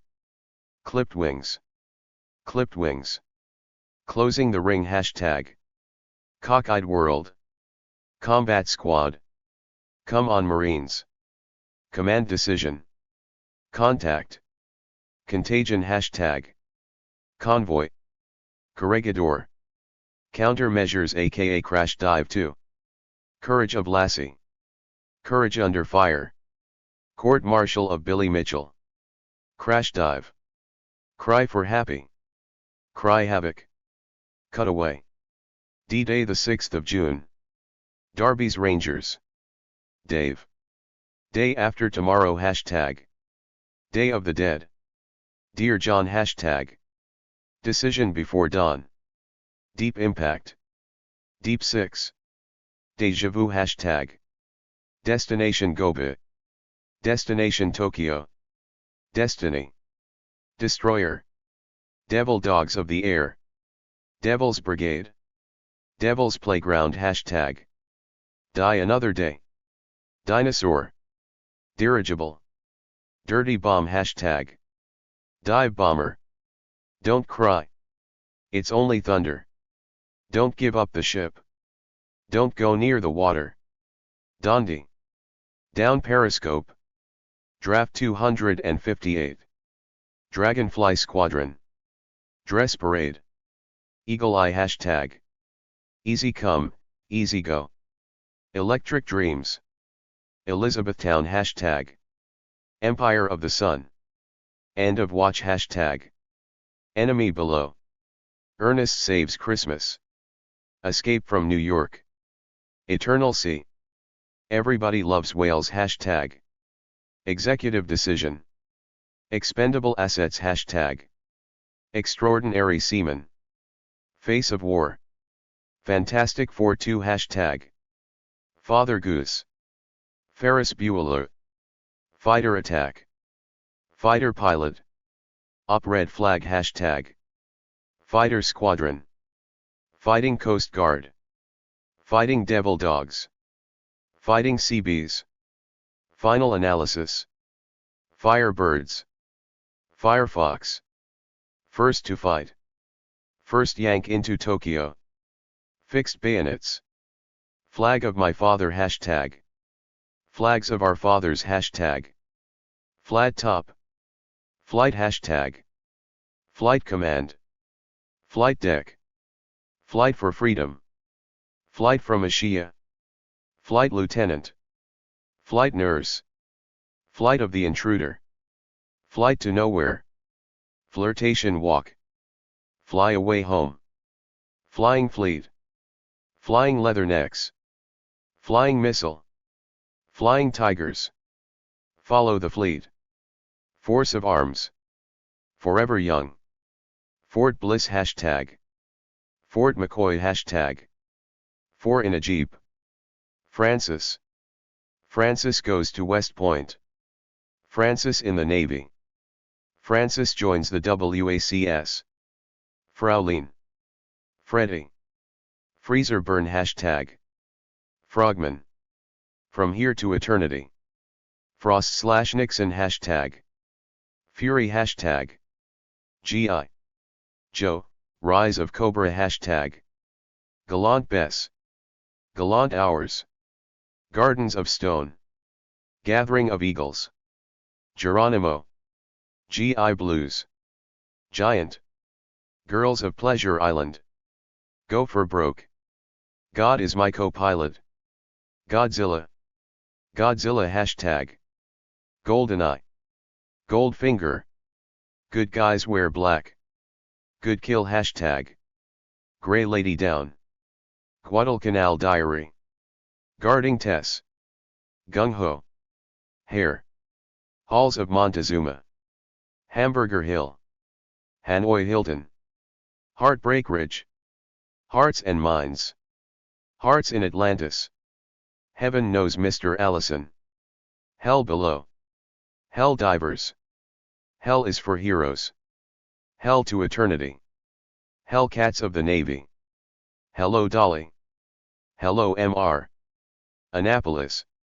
Hell's Horizon. Herman O' War. Here come the jets. Here come the Marines.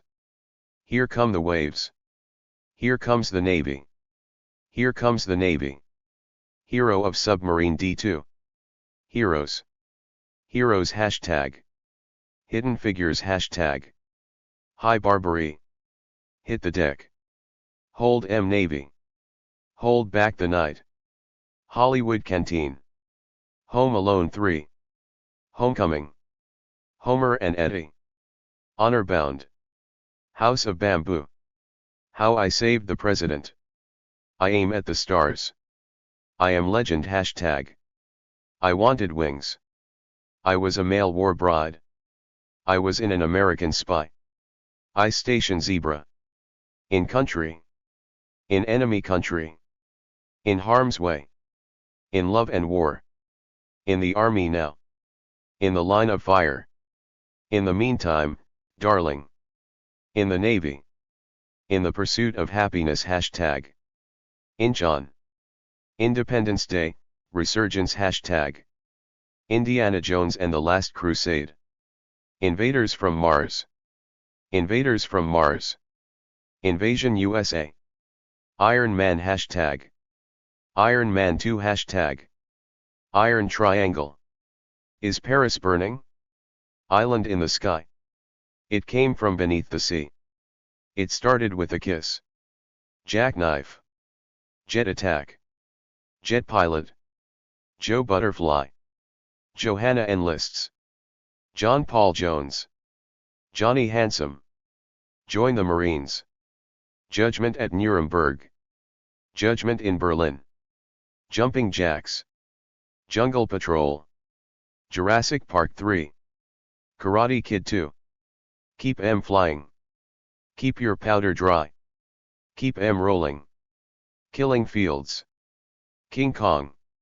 King Kong. Kings go forth. Ladies courageous. Larger than life. Last action hero. Leather necking. Legends of flight hashtag. Let it rain. License to kill. Lieutenant Danny, USA. Life flight hashtag. Little Mr. Jim. Lone Star. Lone Survivor hashtag. Love and Sacrifice. LT. Robin Crusoe USN. Mac and Me. MacArthur. Madam Spy. Major movie star hashtag. Man of Steel hashtag. Manchurian Candidate. March or Die. Marching On. Marine Raiders. Marines come through. Marines fly high. Marines, let's go. Marines, let's go. Master and Commander. Matinee. Max hashtag. McHale's Navy. McHale's Navy joins the Air Force. Megaforce. Megan Levy hashtag. Memorial Day hashtag. Men of Honor. Men of the Fighting Lady. Men Without Women. Merrill's Marauders. Midshipman. Midshipman Jack. Midway. Mike. Military Air Scout. Minesweeper. Miss Sadie Thompson. Mission over Korea. Mission, Impossible. Mission, Impossible 2. Mr. Roberts. Moneyball hashtag. Moon Pilot. Moran of the Marines. Mr. Winkle Goes to War. Murder in the Fleet. Mystery Submarine. Mystic Knights and Pirate Fights. Naked and the Dead. Navy Blue and Gold. Navy Blues. Navy Blues. Navy Born. Navy Bound. Navy SEALs. Navy Secrets. Navy Spy. Navy Wife. No man is an island. No man's land. Nobody's perfect. None but the brave. North Fork. Not with my wife, you don't. Nowhere safe hashtag. Objective, Burma. Off limits. Okinawa. Old Ironsides. On the beach. On the double. On the threshold of space. On the town. One man's war. 1 minute to 0. Onion Head. Operation Haylift. Operation Mad Bull. Operation Pacific. Operation Petticoat. Over the top. Over there hashtag. Pacific Rim hashtag. Panama Hattie. Parachute Battalion. Parachute Nurse. Parish. Patent Leather Kid. Patriot Games. Patton. Pearl Harbor. Pet Cemetery. Pilot number 5. Pirates of the Caribbean, on Stranger Tides hashtag. Porkchop Hill. Presidio. Pride of the Marines. Pride of the Marines. Pride of the Navy. Prince of Tides. Prisoner of War. PT 109. Purple Heart Diary. Purple Hearts. Quicksands. Race to Space. Rain. Raise the Titanic. Random Hearts. Red Ball Express. Red Bull Express. Red Dawn. Real Steel hashtag. Remember Pearl Harbor. Renaissance Man. Retreat. Hell. Retreat, Hell. Ride with the Devil. Robot Jocks. Rockets Red Glare. Rookies. Rules of engagement. Run silent, run deep. Running brave. Ruskies. Sabotage hashtag. Saberjet. Safe house hashtag. Sahara. Sailor beware. Sailors on leave. Sailor's lady. Sailor's luck. Salute. Salute to the Marines. San Andreas hashtag. San Francisco. Sands of Iwo Jima. Saved from the harem. Saving Private Ryan. Sayonara. Screaming Eagles. See here, Private Hargrove.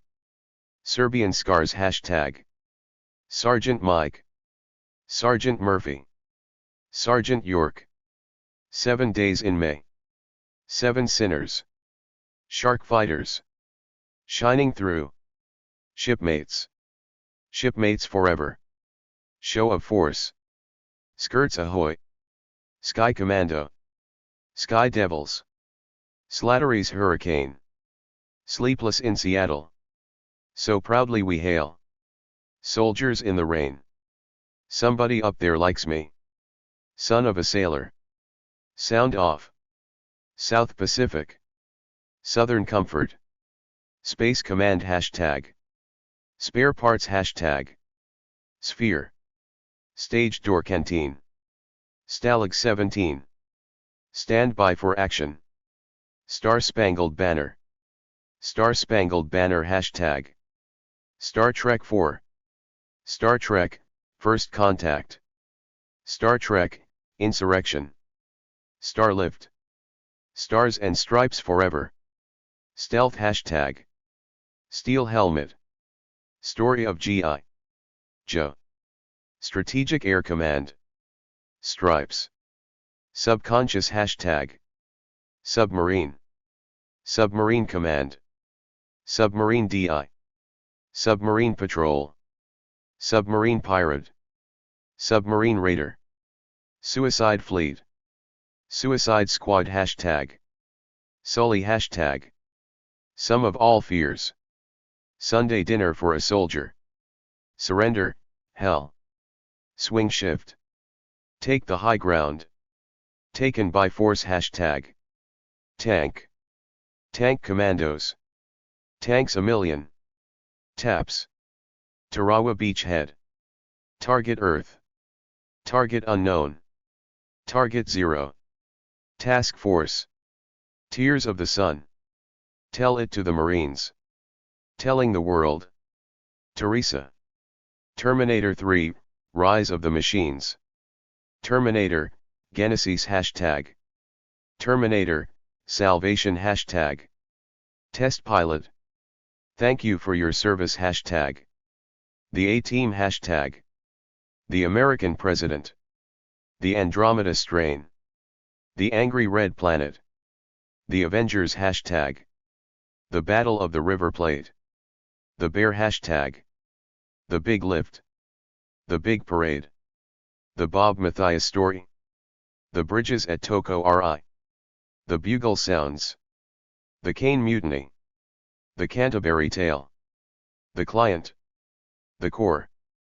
The D.I. The D.I. The Day the Earth Stood Still.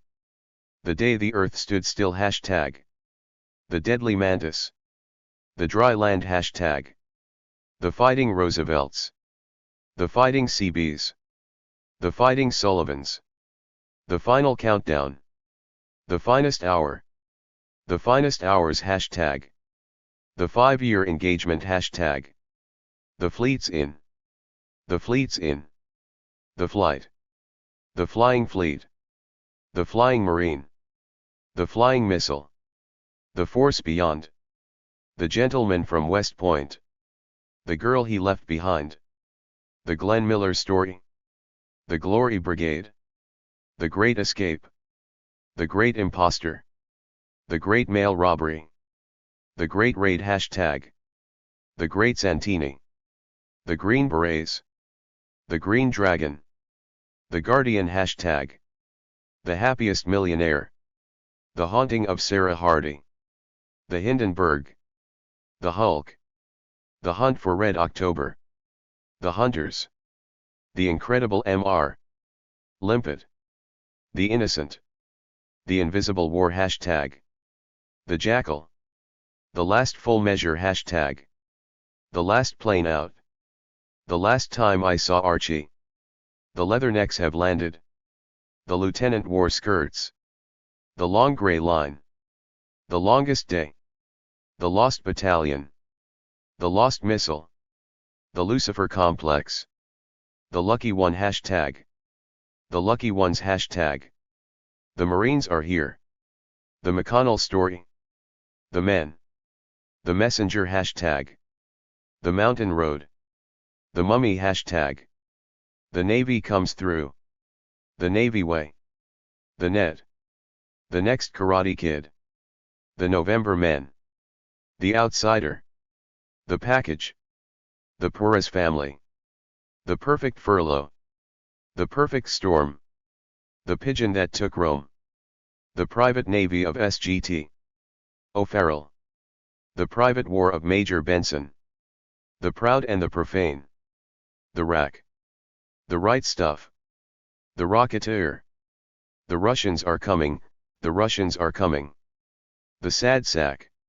The search. The seas beneath. The shepherd hashtag. The silence of the lambs. The singing marine. The sky's the limit. The sound of music. The spirit of St. Louis. The spirit of West Point. The starfighters. The story of Dr. Wassel. The story of G.I. Joe. The Sullivans. The swarm. The tanks are coming. The 1,000-plane raid. The treehouse of the August moon. The Tuskegee Airmen. The ultimate solution of Grace Quigley. The unbeliever. The unknown soldier. The visiting hashtag. The wackiest ship in the army. The war loves. The West Point story. The wild blue yonder. The wings of eagles.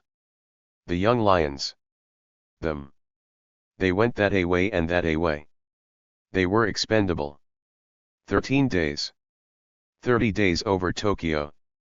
30 seconds over Tokyo. This is the army. This man's navy. 3 brave men. 3-day pass. 3 stripes in the sun. 3 wishes. Thunder afloat. Thunderbirds. Thunderball. Thunderbirds. Thundering jets. Till the end of time. Time limit. To hell and back. To the shores of hell. To the shores of Tripoli. Tobruk. Tokyo Joe. Tomorrow never dies. Top Gun. Top Sergeant. Top Sergeant Mulligan. Tora. Tora. Tora. Torpedo Alley.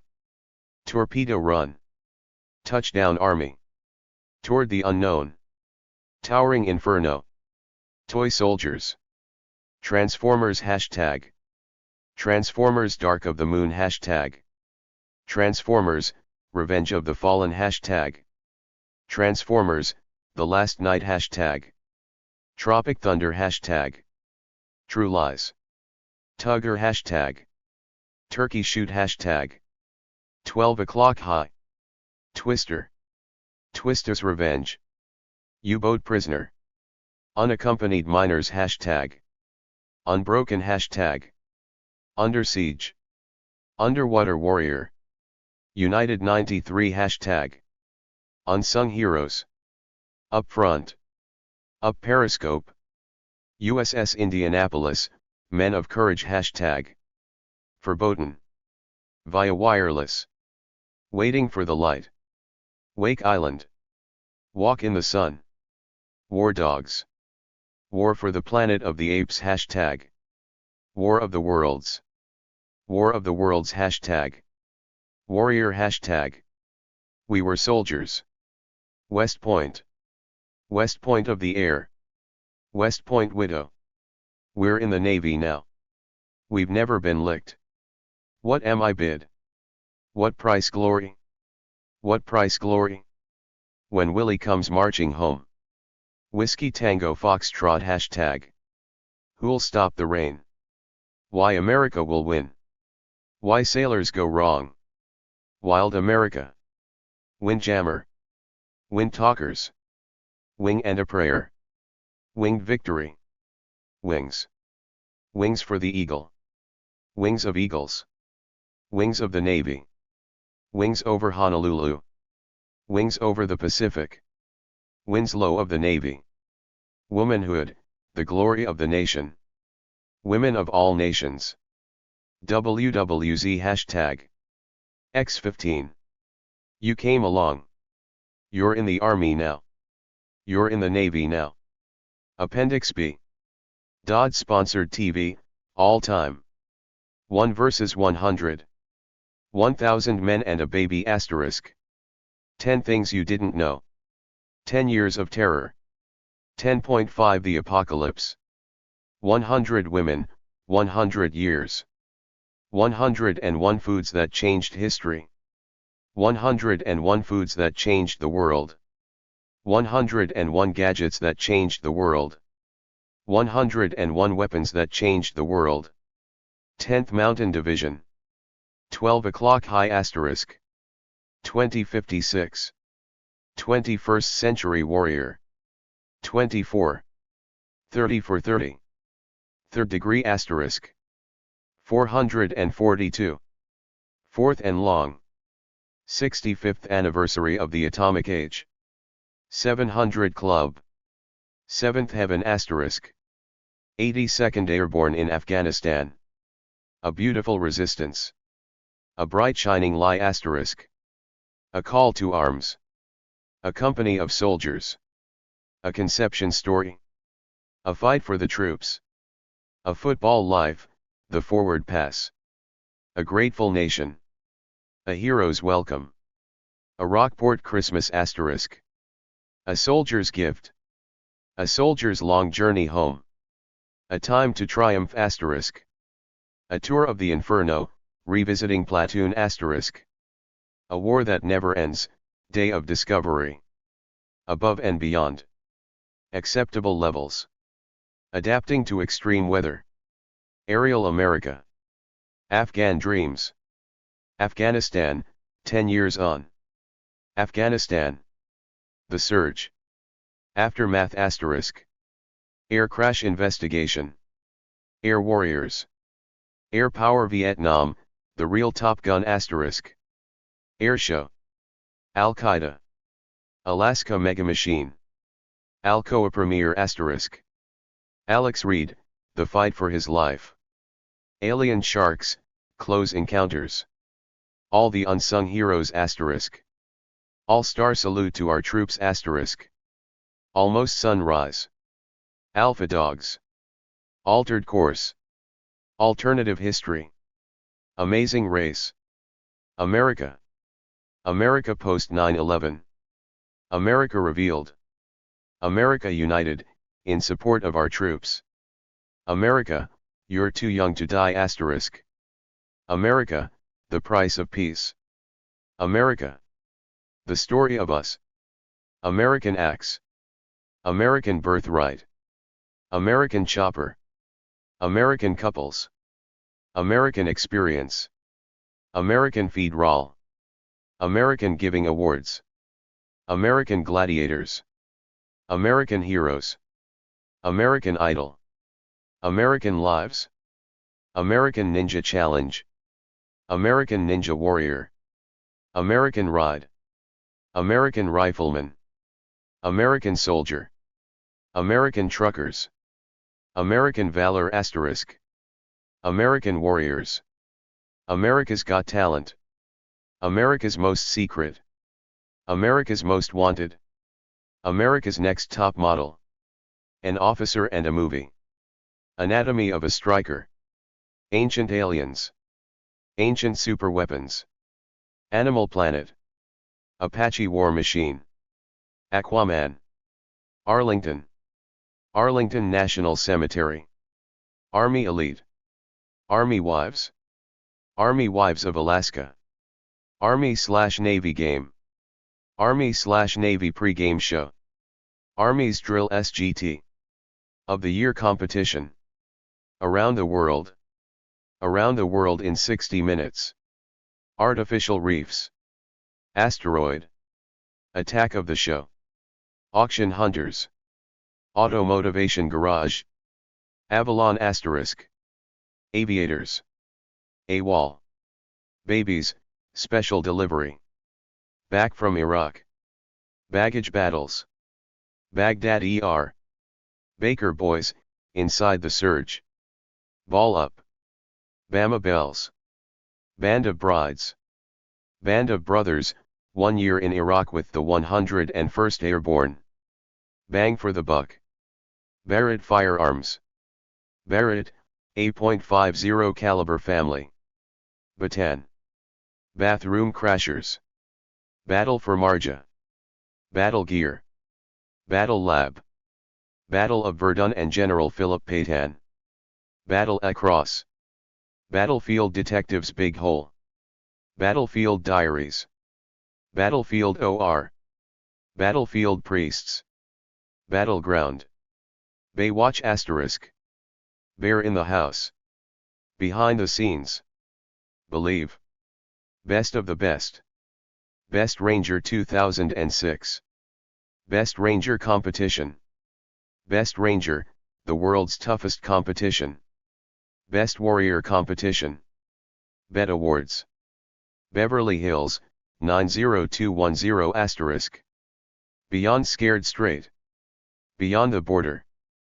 Beyond the Diamond. Beyond the Glory. Beyond the Light Switch. Beyond Tomorrow. Big Bang. Big Food. Big Kitchens. Big Picture. Big SMO. Bigger, Higher, Faster. Biggest Loser. Bill Malden. Billy Graham Special. Biography. Black Ops Garage. Black Wings. Bletchley Park, Code Breaking's Forgotten Genius. Blood Road. Blood We Shed. Blood, Sweat, and Code. Bob Dole, A Great American. Bob Hoover Salute. Bomb Hunters. Bomb Patrol. Bomber's Dream. Bombshell, The Hetty Lammer Story. Bones. Boneyard. Boneyard 2. Bonnie Hunt Show. Border Wars. Born Fighting Documentary. Bound for Glory. Brad Meltzer's Decoded. Bratz asterisk. Brave New World with Stephen Hawking. Bravo Company. Breakfast. Lunch and Dinner. Breaking the Maya Code. Breakthrough with Tony Robbins. Bridging the Gap. Bridging Urban America. Bringing Home the Fallen. British vs. American Army. Britney Spears Live from Las Vegas asterisk. Brothers at War. Brush of Honor. Building the Bionic Body. Building Wild. Built to Shred. Buying Alaska. C-SPAN, America, The Price of Peace. Cake Boss. California Connected. California's Gold. Camp Hope, Children of 9.11. Camp Leatherneck. Candy Queen. Canine Soldiers. Cantor Stories. Captain Skyhawk asterisk. Capture of Al-Zarqawi. Capture of Hussein. Capturing the Universe. Car Science. Carbon Nation. Career Day. Catch 21. Celebrities in Uniform. Celebrity Boot Camp asterisk. Celebrity Sweat. Chain of Adventure. Change of Heart. Chaplains. Cheers asterisk. Chicago. Chicago Hope asterisk. Chips, the War Dog asterisk. Chopped. Citizen Soldiers. City Gridiron. Class 186, Making of a Marine Officer. Class 186, The Making of a Marine Officer. Close Combat. First to Fight. CMT in Iraq. CMT Outlaws. CMT's Next Superstar. Coach Carter. Coast Guard Alaska. Code 3 asterisk. Cold Case. College Hill. Colombo asterisk. Comanche. Combat Camera. Combat Hospital. Combat Medic Challenge. Combat Tech. Coming Home. Command and Control. Commander-in-Chief. Commanders and Coaches. Common Threads, Stories from the Quilt **. Concert for Valor. Cookie Commandos. Cool School. Counterinsurgency. Counting Cars. Country Music Association Country Christmas Special. Country Music Awards. Covert Action **. Craig Morton, Salute to Our Troops. Crash Course, U.S. History. Crash Landing, The Rescue of Flight 232 **. Crisis. Chris Angel Mindfreak. CRL. CrossFit Workout of the Day. Crusade in the Pacific **. Cupcake Wars. Curiosity. The Questions of Life. Custer's Last Stand. D-Day Laid Bare. Daily Planet, Jalen's System Test. Dale Conganis. Dancing with the Stars. Dangerous Encounters. Daughters of the Dust **. Dave Does. David Letterman Show. Daytime Emmys. Deadly Depths. Deal or No Deal. Dear Santa. Death Row Stories. Declassified. Decoded. Deep Dive. Deep Encounter **. Defectors. Defending America. Design Star. Designing Women **. Diary of Facebook. Dickens in America. Diatribe. Digging the Great Escape. Dinner Impossible. Dirtwater Dynasty **. Dirty Bomb. Dirty Dozen **. Dirty Jobs. Disaster at Silo 7 **. Discovery Channel Canada, Mega World. Dispatches, America Serial Killers.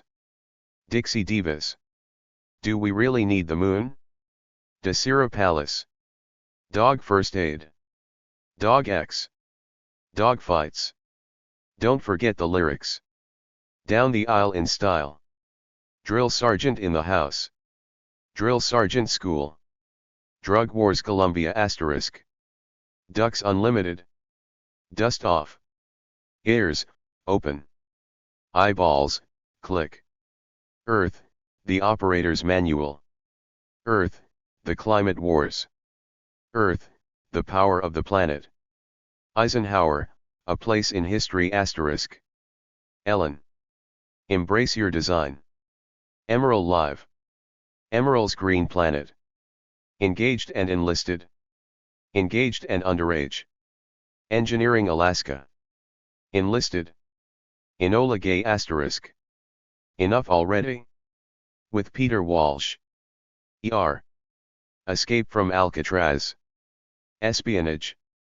ESPN Boxing Telecast. ESPN Fight Night. ESPN Game Day. ESPN Sports Center. ESPN Veterans Day Live Broadcast. ESPN, Outdoors Visit to Afghanistan. Everwood. Everyday Things. Exercise Tiger. Exercising the Real, Immersion. Extraordinary Acts of Courage. Extraordinary Dogs. Extreme Chef. Extreme Engineering, Really Big Things. Extreme Laboratories. Extreme Makeover. Extreme Makeover, Home Edition. Extreme Makeover, Weight Loss Edition. Eyewitness War. F-15 First Family of Fighters. Fabulous Cakes. Face Behind the File. Facing. Fact or Faked. Paranormal Files. Faith of My Fathers. Faking It. Family Flight **. Family of Spies **. Fantasy Huddle. Fathom. FBI's 10 Most Wanted. Female Engagement Team. Female Veterans on the Long Journey Home. Fight for Freedom. Fighting Season, Soldier Story. Fight Zone Present, Pure Combat. Final Report, Mogadishu. Finder of Lost Loves **. Fireball of Tutankhamun.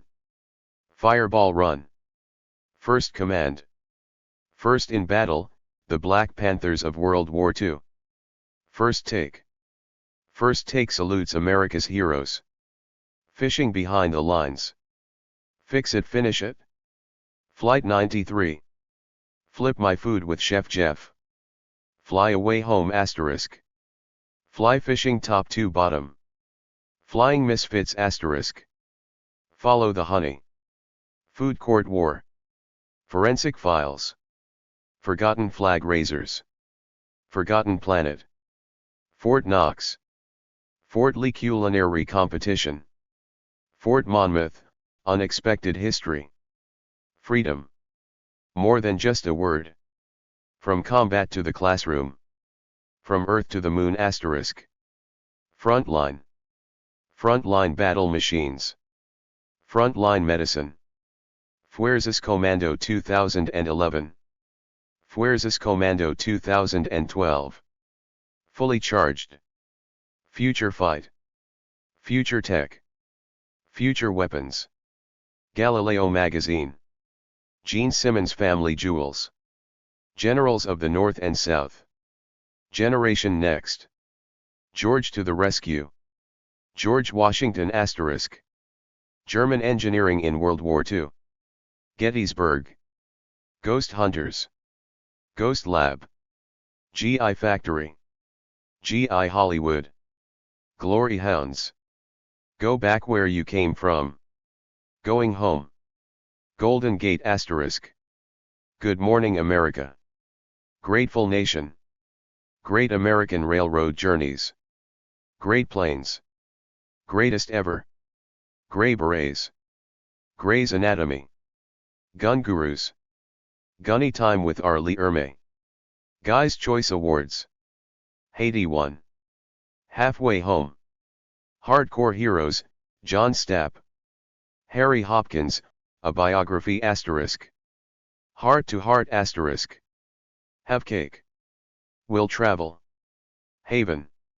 Hawaii 5-0. Hawaii 50 asterisk. Hawaii Undiscovered.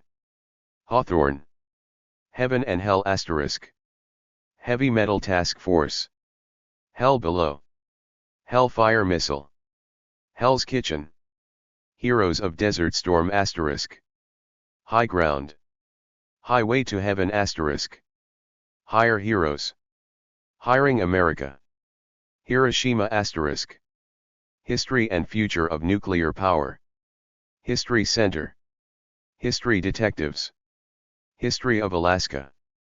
History of Explosives. History of Interrogation. History of Religion. History of the 75th Ranger Regiment. History of the National Guard. History Rocks. History vs Hollywood asterisk. Hitler's GI Death Camp. Holiday Facts and Fun, Veterans Day. Home and Family. Home Free. Home Front. Home Front, Texas in World War II. Home Improvement asterisk. Homecoming. Homecoming Salute. Home Front. Homeland. Hometown Hero Challenge. Honors War. Horizon. Hornet's Nest. Hot 20 Countdown. House Hunters. House Hunters International. How do I look? How do they do it?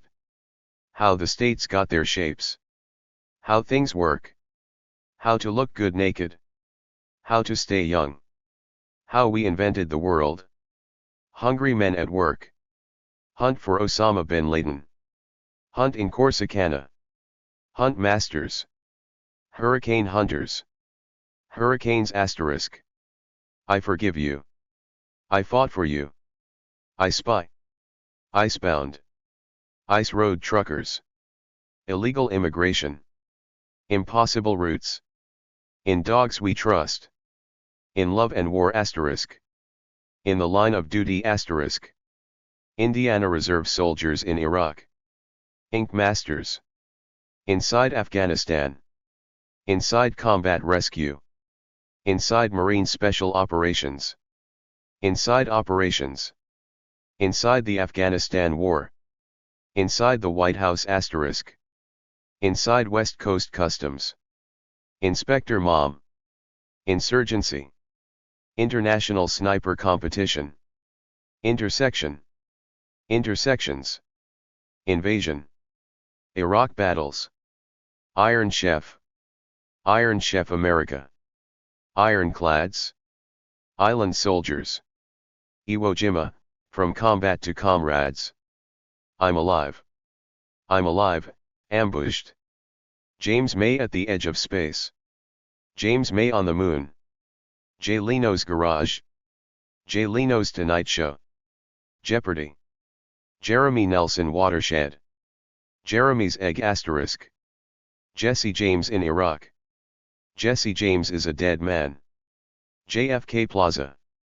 Jim Zumbo outdoors. Jimi Hendrix, The Nashville Years. John Basilone, The Legacy of a Hero. Journey to Normal. Judge Hatchet. Jump Rope. K9 Pride. Kansas City S.W.A.T. Kathy Griffin, My Life on the D-List. Kevin Hill. Kicking and Screaming. Killing Lincoln Inside the Conspirator. Kissimmee Basin Documentary. Known Universe. Korea, Remembering the Forgotten War asterisk. Korengal. LASIK, The Right Stuff. Last Party 2000 asterisk. Law and Order, Los Angeles. LBJ asterisk. Legacy of Patriotism and Valor. Let's Ask America. Life After People. Life and Times of world-famous test pilot Bob Hoover. Life Flight. Life is Great. Life of Dogs. Lingo. Lions of Babylon. Live Fire. Living in La La Land. Lone Survivors. Lock and Load. Long Lost Family. Longhorn Army Ammunition Plant. Looking for America. Looking for Love. Lost. Louis. Louisiana Maneuvers. Iraq Wars. Iraq. Frontline ER. Luxury Unveiled. Made. Mad Lab. Magic Man.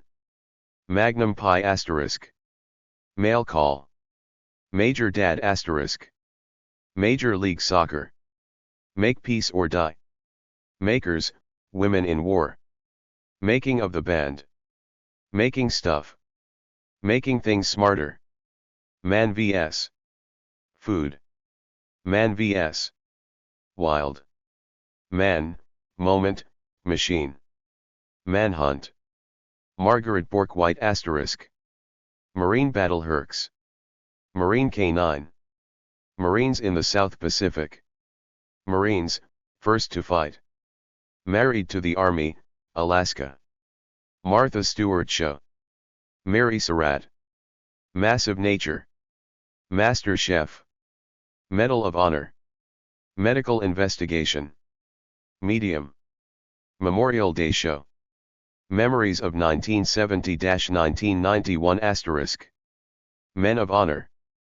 Mending Fences. Mental Valor. Meteorite Men. Meu. Micro Killers. Mighty Planes. Mighty Ships. Mile High Militia. Military Chef. Military Heroes. Military History of Arizona and Arizonans. Military Medicine. Military Miracles. Military of the Future. Military Top Tens. Military Women. Military Working Dogs. Military's Toughest Jobs. Milton Friedman. Mind Zone, Therapists Behind the Front Lines. Minute to Win It. Miracle Landing asterisk. Miss America Pageant. Miss America Pageant Parade.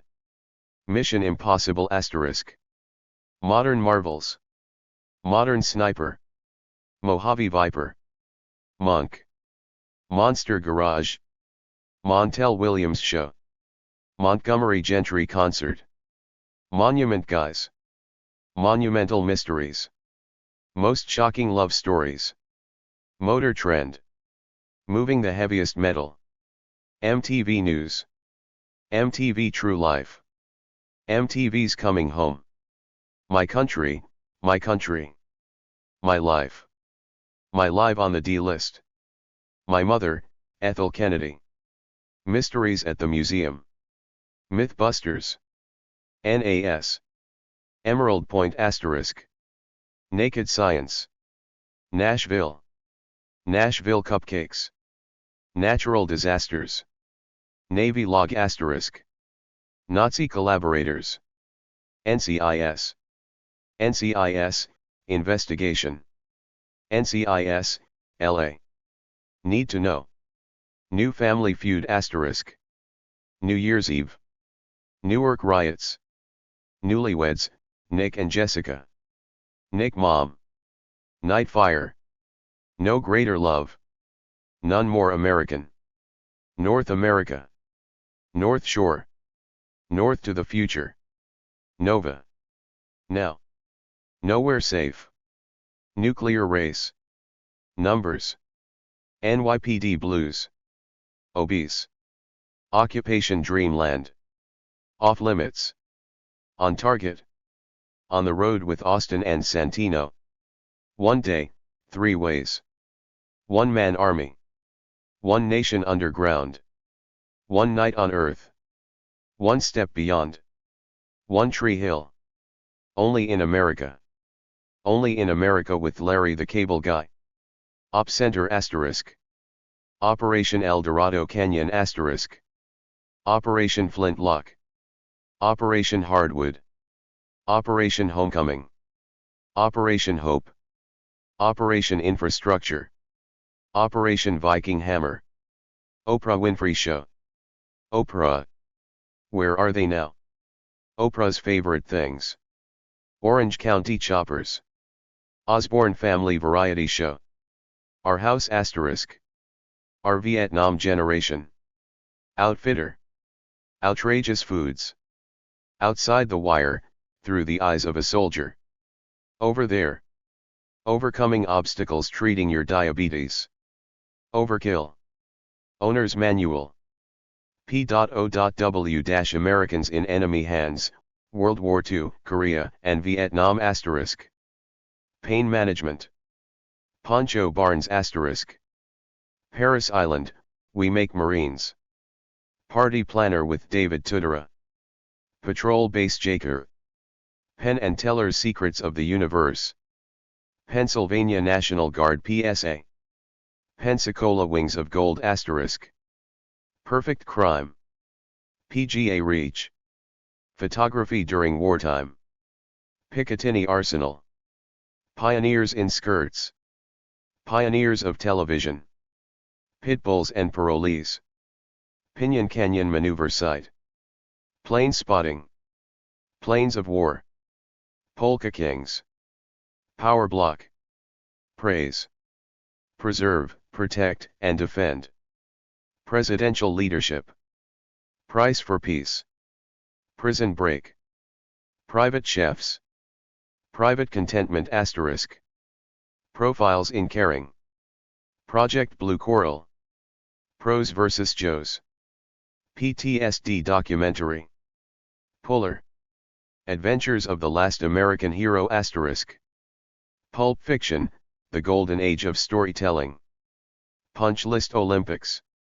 Purple Heart. Purple Heart Stories. Quantum Leap *. Queen Latifah. Race Against Winter *. Rachel Ray. Raging Planet *. Raiders. Rain *. Raw War. Real Heroes. Real NCIS. Reality Revealed, Boot Camp. Realtree Road Trips. Rebuilding the Connection with Canadians. Recon Challenge. Red, White and New. Regenerative Medicine. Regenesis. Reporting Under Fire. Requiem. Rescue. Restaurant Impossible. Resting Place *. Restrepo. Return of the $6 Million Man and the Bionic Woman *. Return to Iwo Jima. Reunion *. Revolutionary War. Richard Hammond's Crash Course. Richard Hammond's Miracles of Nature. Richard Hammond's Invisible Worlds. Richard Reeves on the Kennedy Presidency. Riddles in Stone, The Secret Architecture of Washington, D.C. Road Crew. Robbie Gordon and the Troops. Robert Kennedy and His Times **. Robots, AI and the Future of a Mechanical Species. Robo-Wars. Rockin' the Core, An American Thank You. Route 66, Along the Mother Road. Sabrina the Teenage Witch **. Sabu, The Elephant Boy **. Sandhurst Games.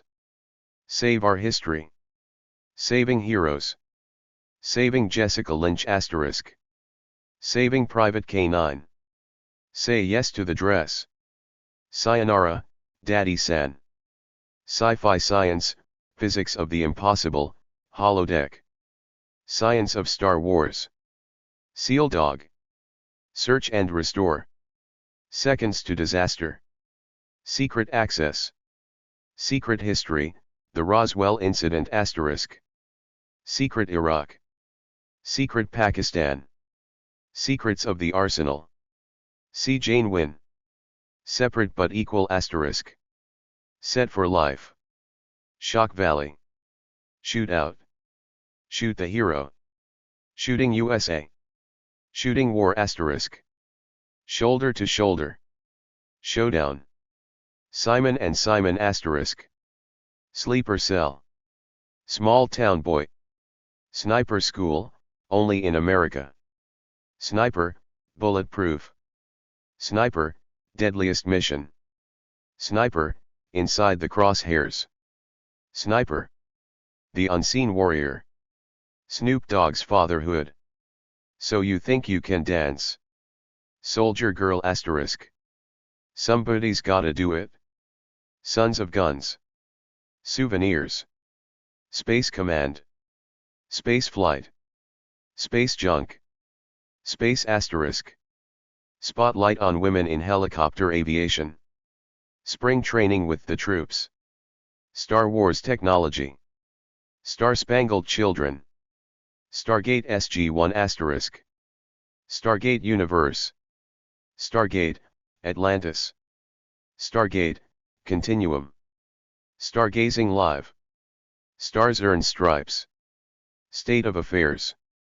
Steve Kenyon **. Steve Harvey Show. Storm Stories. Strictest Parents. Strike Fighters. Strike Group. Strip the Cosmos. Summer Colony.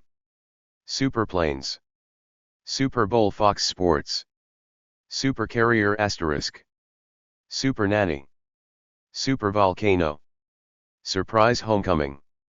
Surviving Disaster. Surviving Families Helping Others. Surviving the Cut. Survivor. Swamp Loggers. Sworn to Secrecy, Secrets of Warriors **. Tactical Arms. Taking Chance. Tale of Two Systems. Tangier. The Disappearing Island. Tank Battalion. Tap Out. Teen Idol. Telephone Time **. Temps Present. Terminal. Test Pilot School. Test Pilot **. Texas Country Reporter. Thank you for your service. The 26th Story. The Achievement of Governor William L. Guy. The Adventures of Mark and Brian **. The Adventures of Young Indiana Jones. The Amazing Race. The American Dream Contest **. The ANG, America's Hidden Strength **. The Arsenal. The B.RAT Patrol **.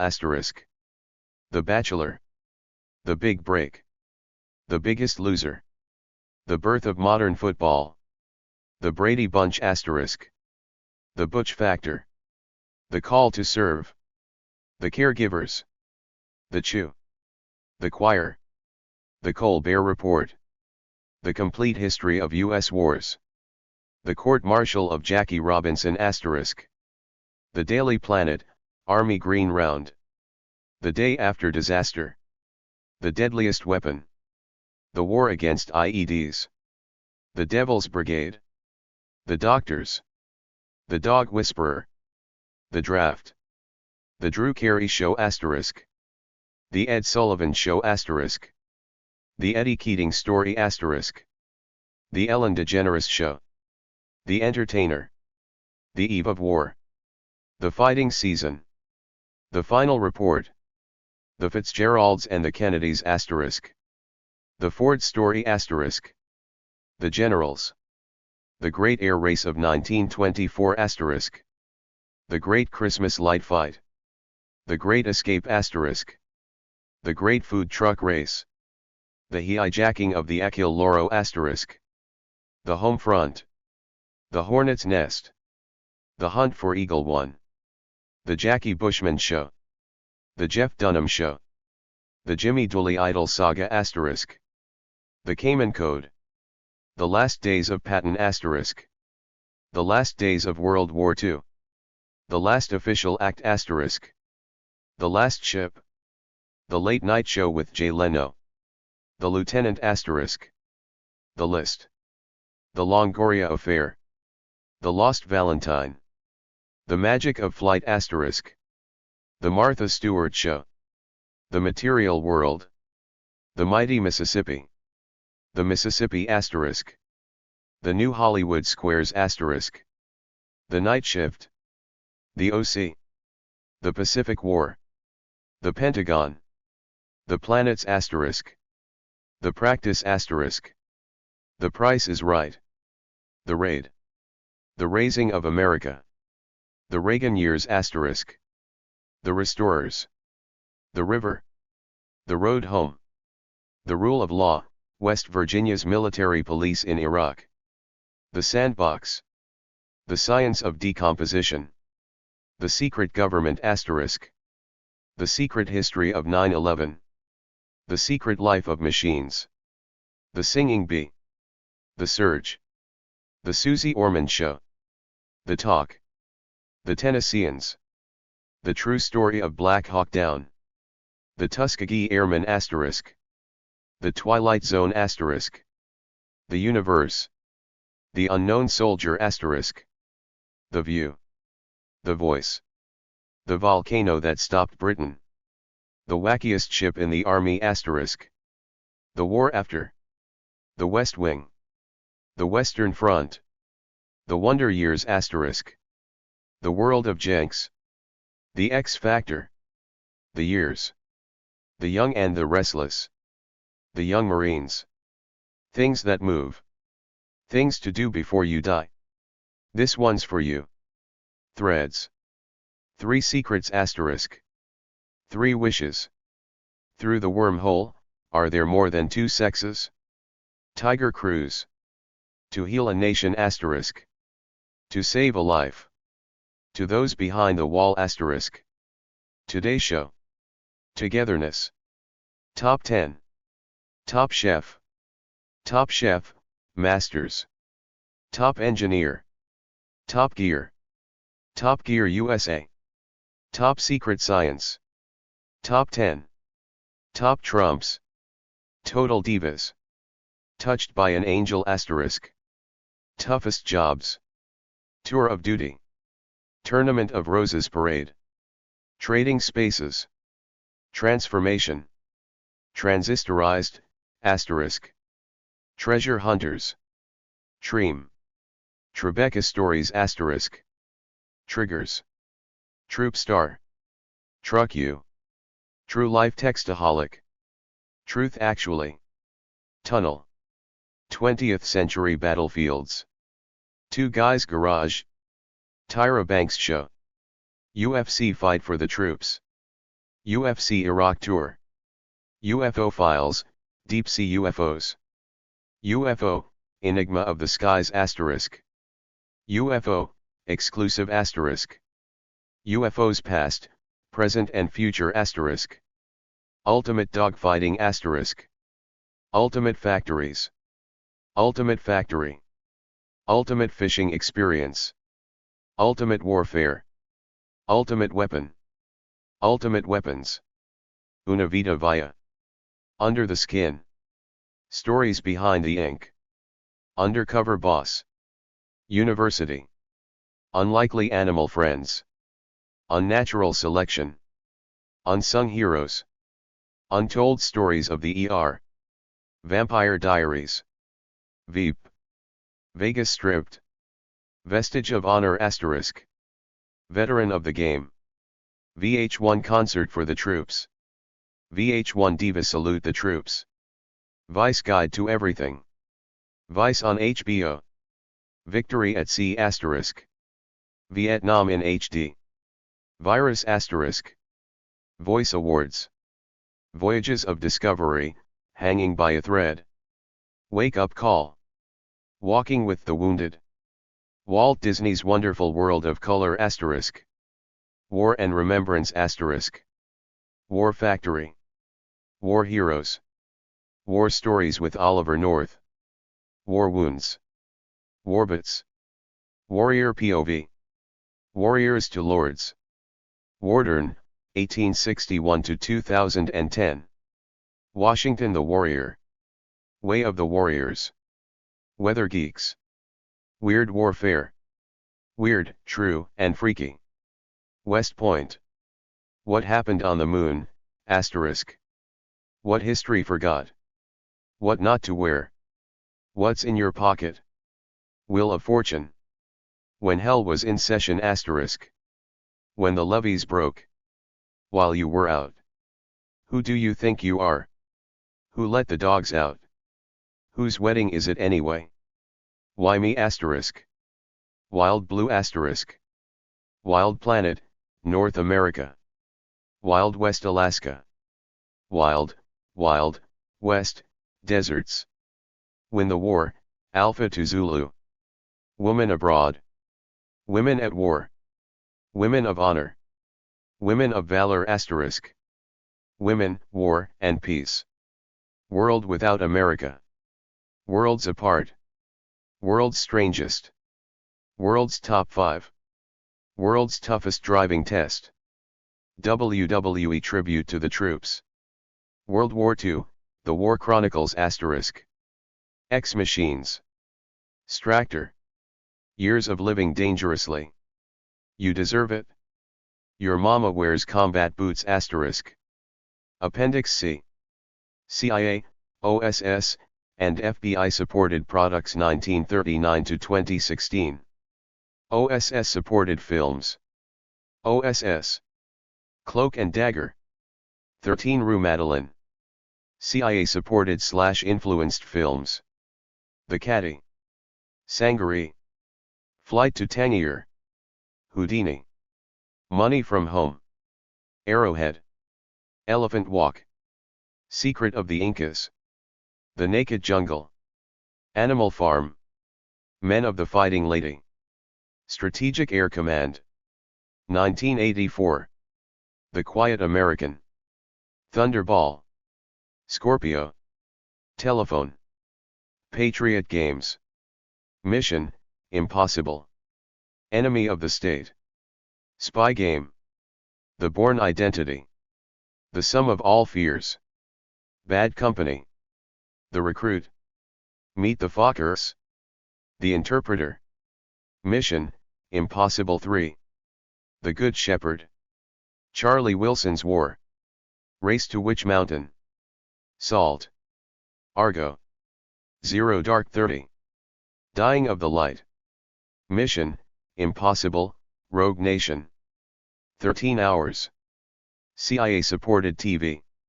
24. Air America. Air America, the CIA's secret airline. Alias. CIA Secrets. Covert Action. Covert Affairs. Game of Pawns. Extraordinary Fidelity. Greatest Intelligence Agency. Homeland. Inside the CIA. In the Company of Spies. JAG. Spies Above Us. Stories of the CIA. Sworn to Secrecy. Secrets of War. The Agency. The Path to 9/11. The Secret War on Terror. Top Chef. Top Secret Missions of the CIA. Ex-CIA supported films. 3 Days of the Condor. The Man with One Red Shoe. Sneakers. Syriana. Rendition. The Kite Runner. Bruno. Red. Fair Game. Hannah. Kill the Messenger. The Interview. Spy. Ex-CIA supported TV. Argo, Inside Story. Berlin Station. Black Cod. Burn Notice. Car Bomb. Person of Interest. State of Affairs. The Americans. The Assets. The Blacklist. The Cult of the Suicide Bomber. Berlin Station. FBI-supported films. Confessions of a Nazi Spy. House on 42nd Street. The FBI Story. The Silence of the Lambs. Toy Soldiers. In the Line of Fire. Catch Me If You Can. The Kingdom. Shooter. Breach. Public Enemies. Fast and Furious. The Town. Night and Day. Ironman. Dear Mr. Gacy. J. Edgar. Mission, Impossible, Ghost Protocol. Man of Steel. The Wolf of Wall Street. Patriots Day. War Dogs. FBI-supported TV/documentaries. Alien Encounters from New Tomorrowland. America's Most Wanted. Criminal Minds. CSI. Inside Deep Throat. Numb 3Rs. The Closer. The FBI Files. The Secret History of 9/11. Without a Trace.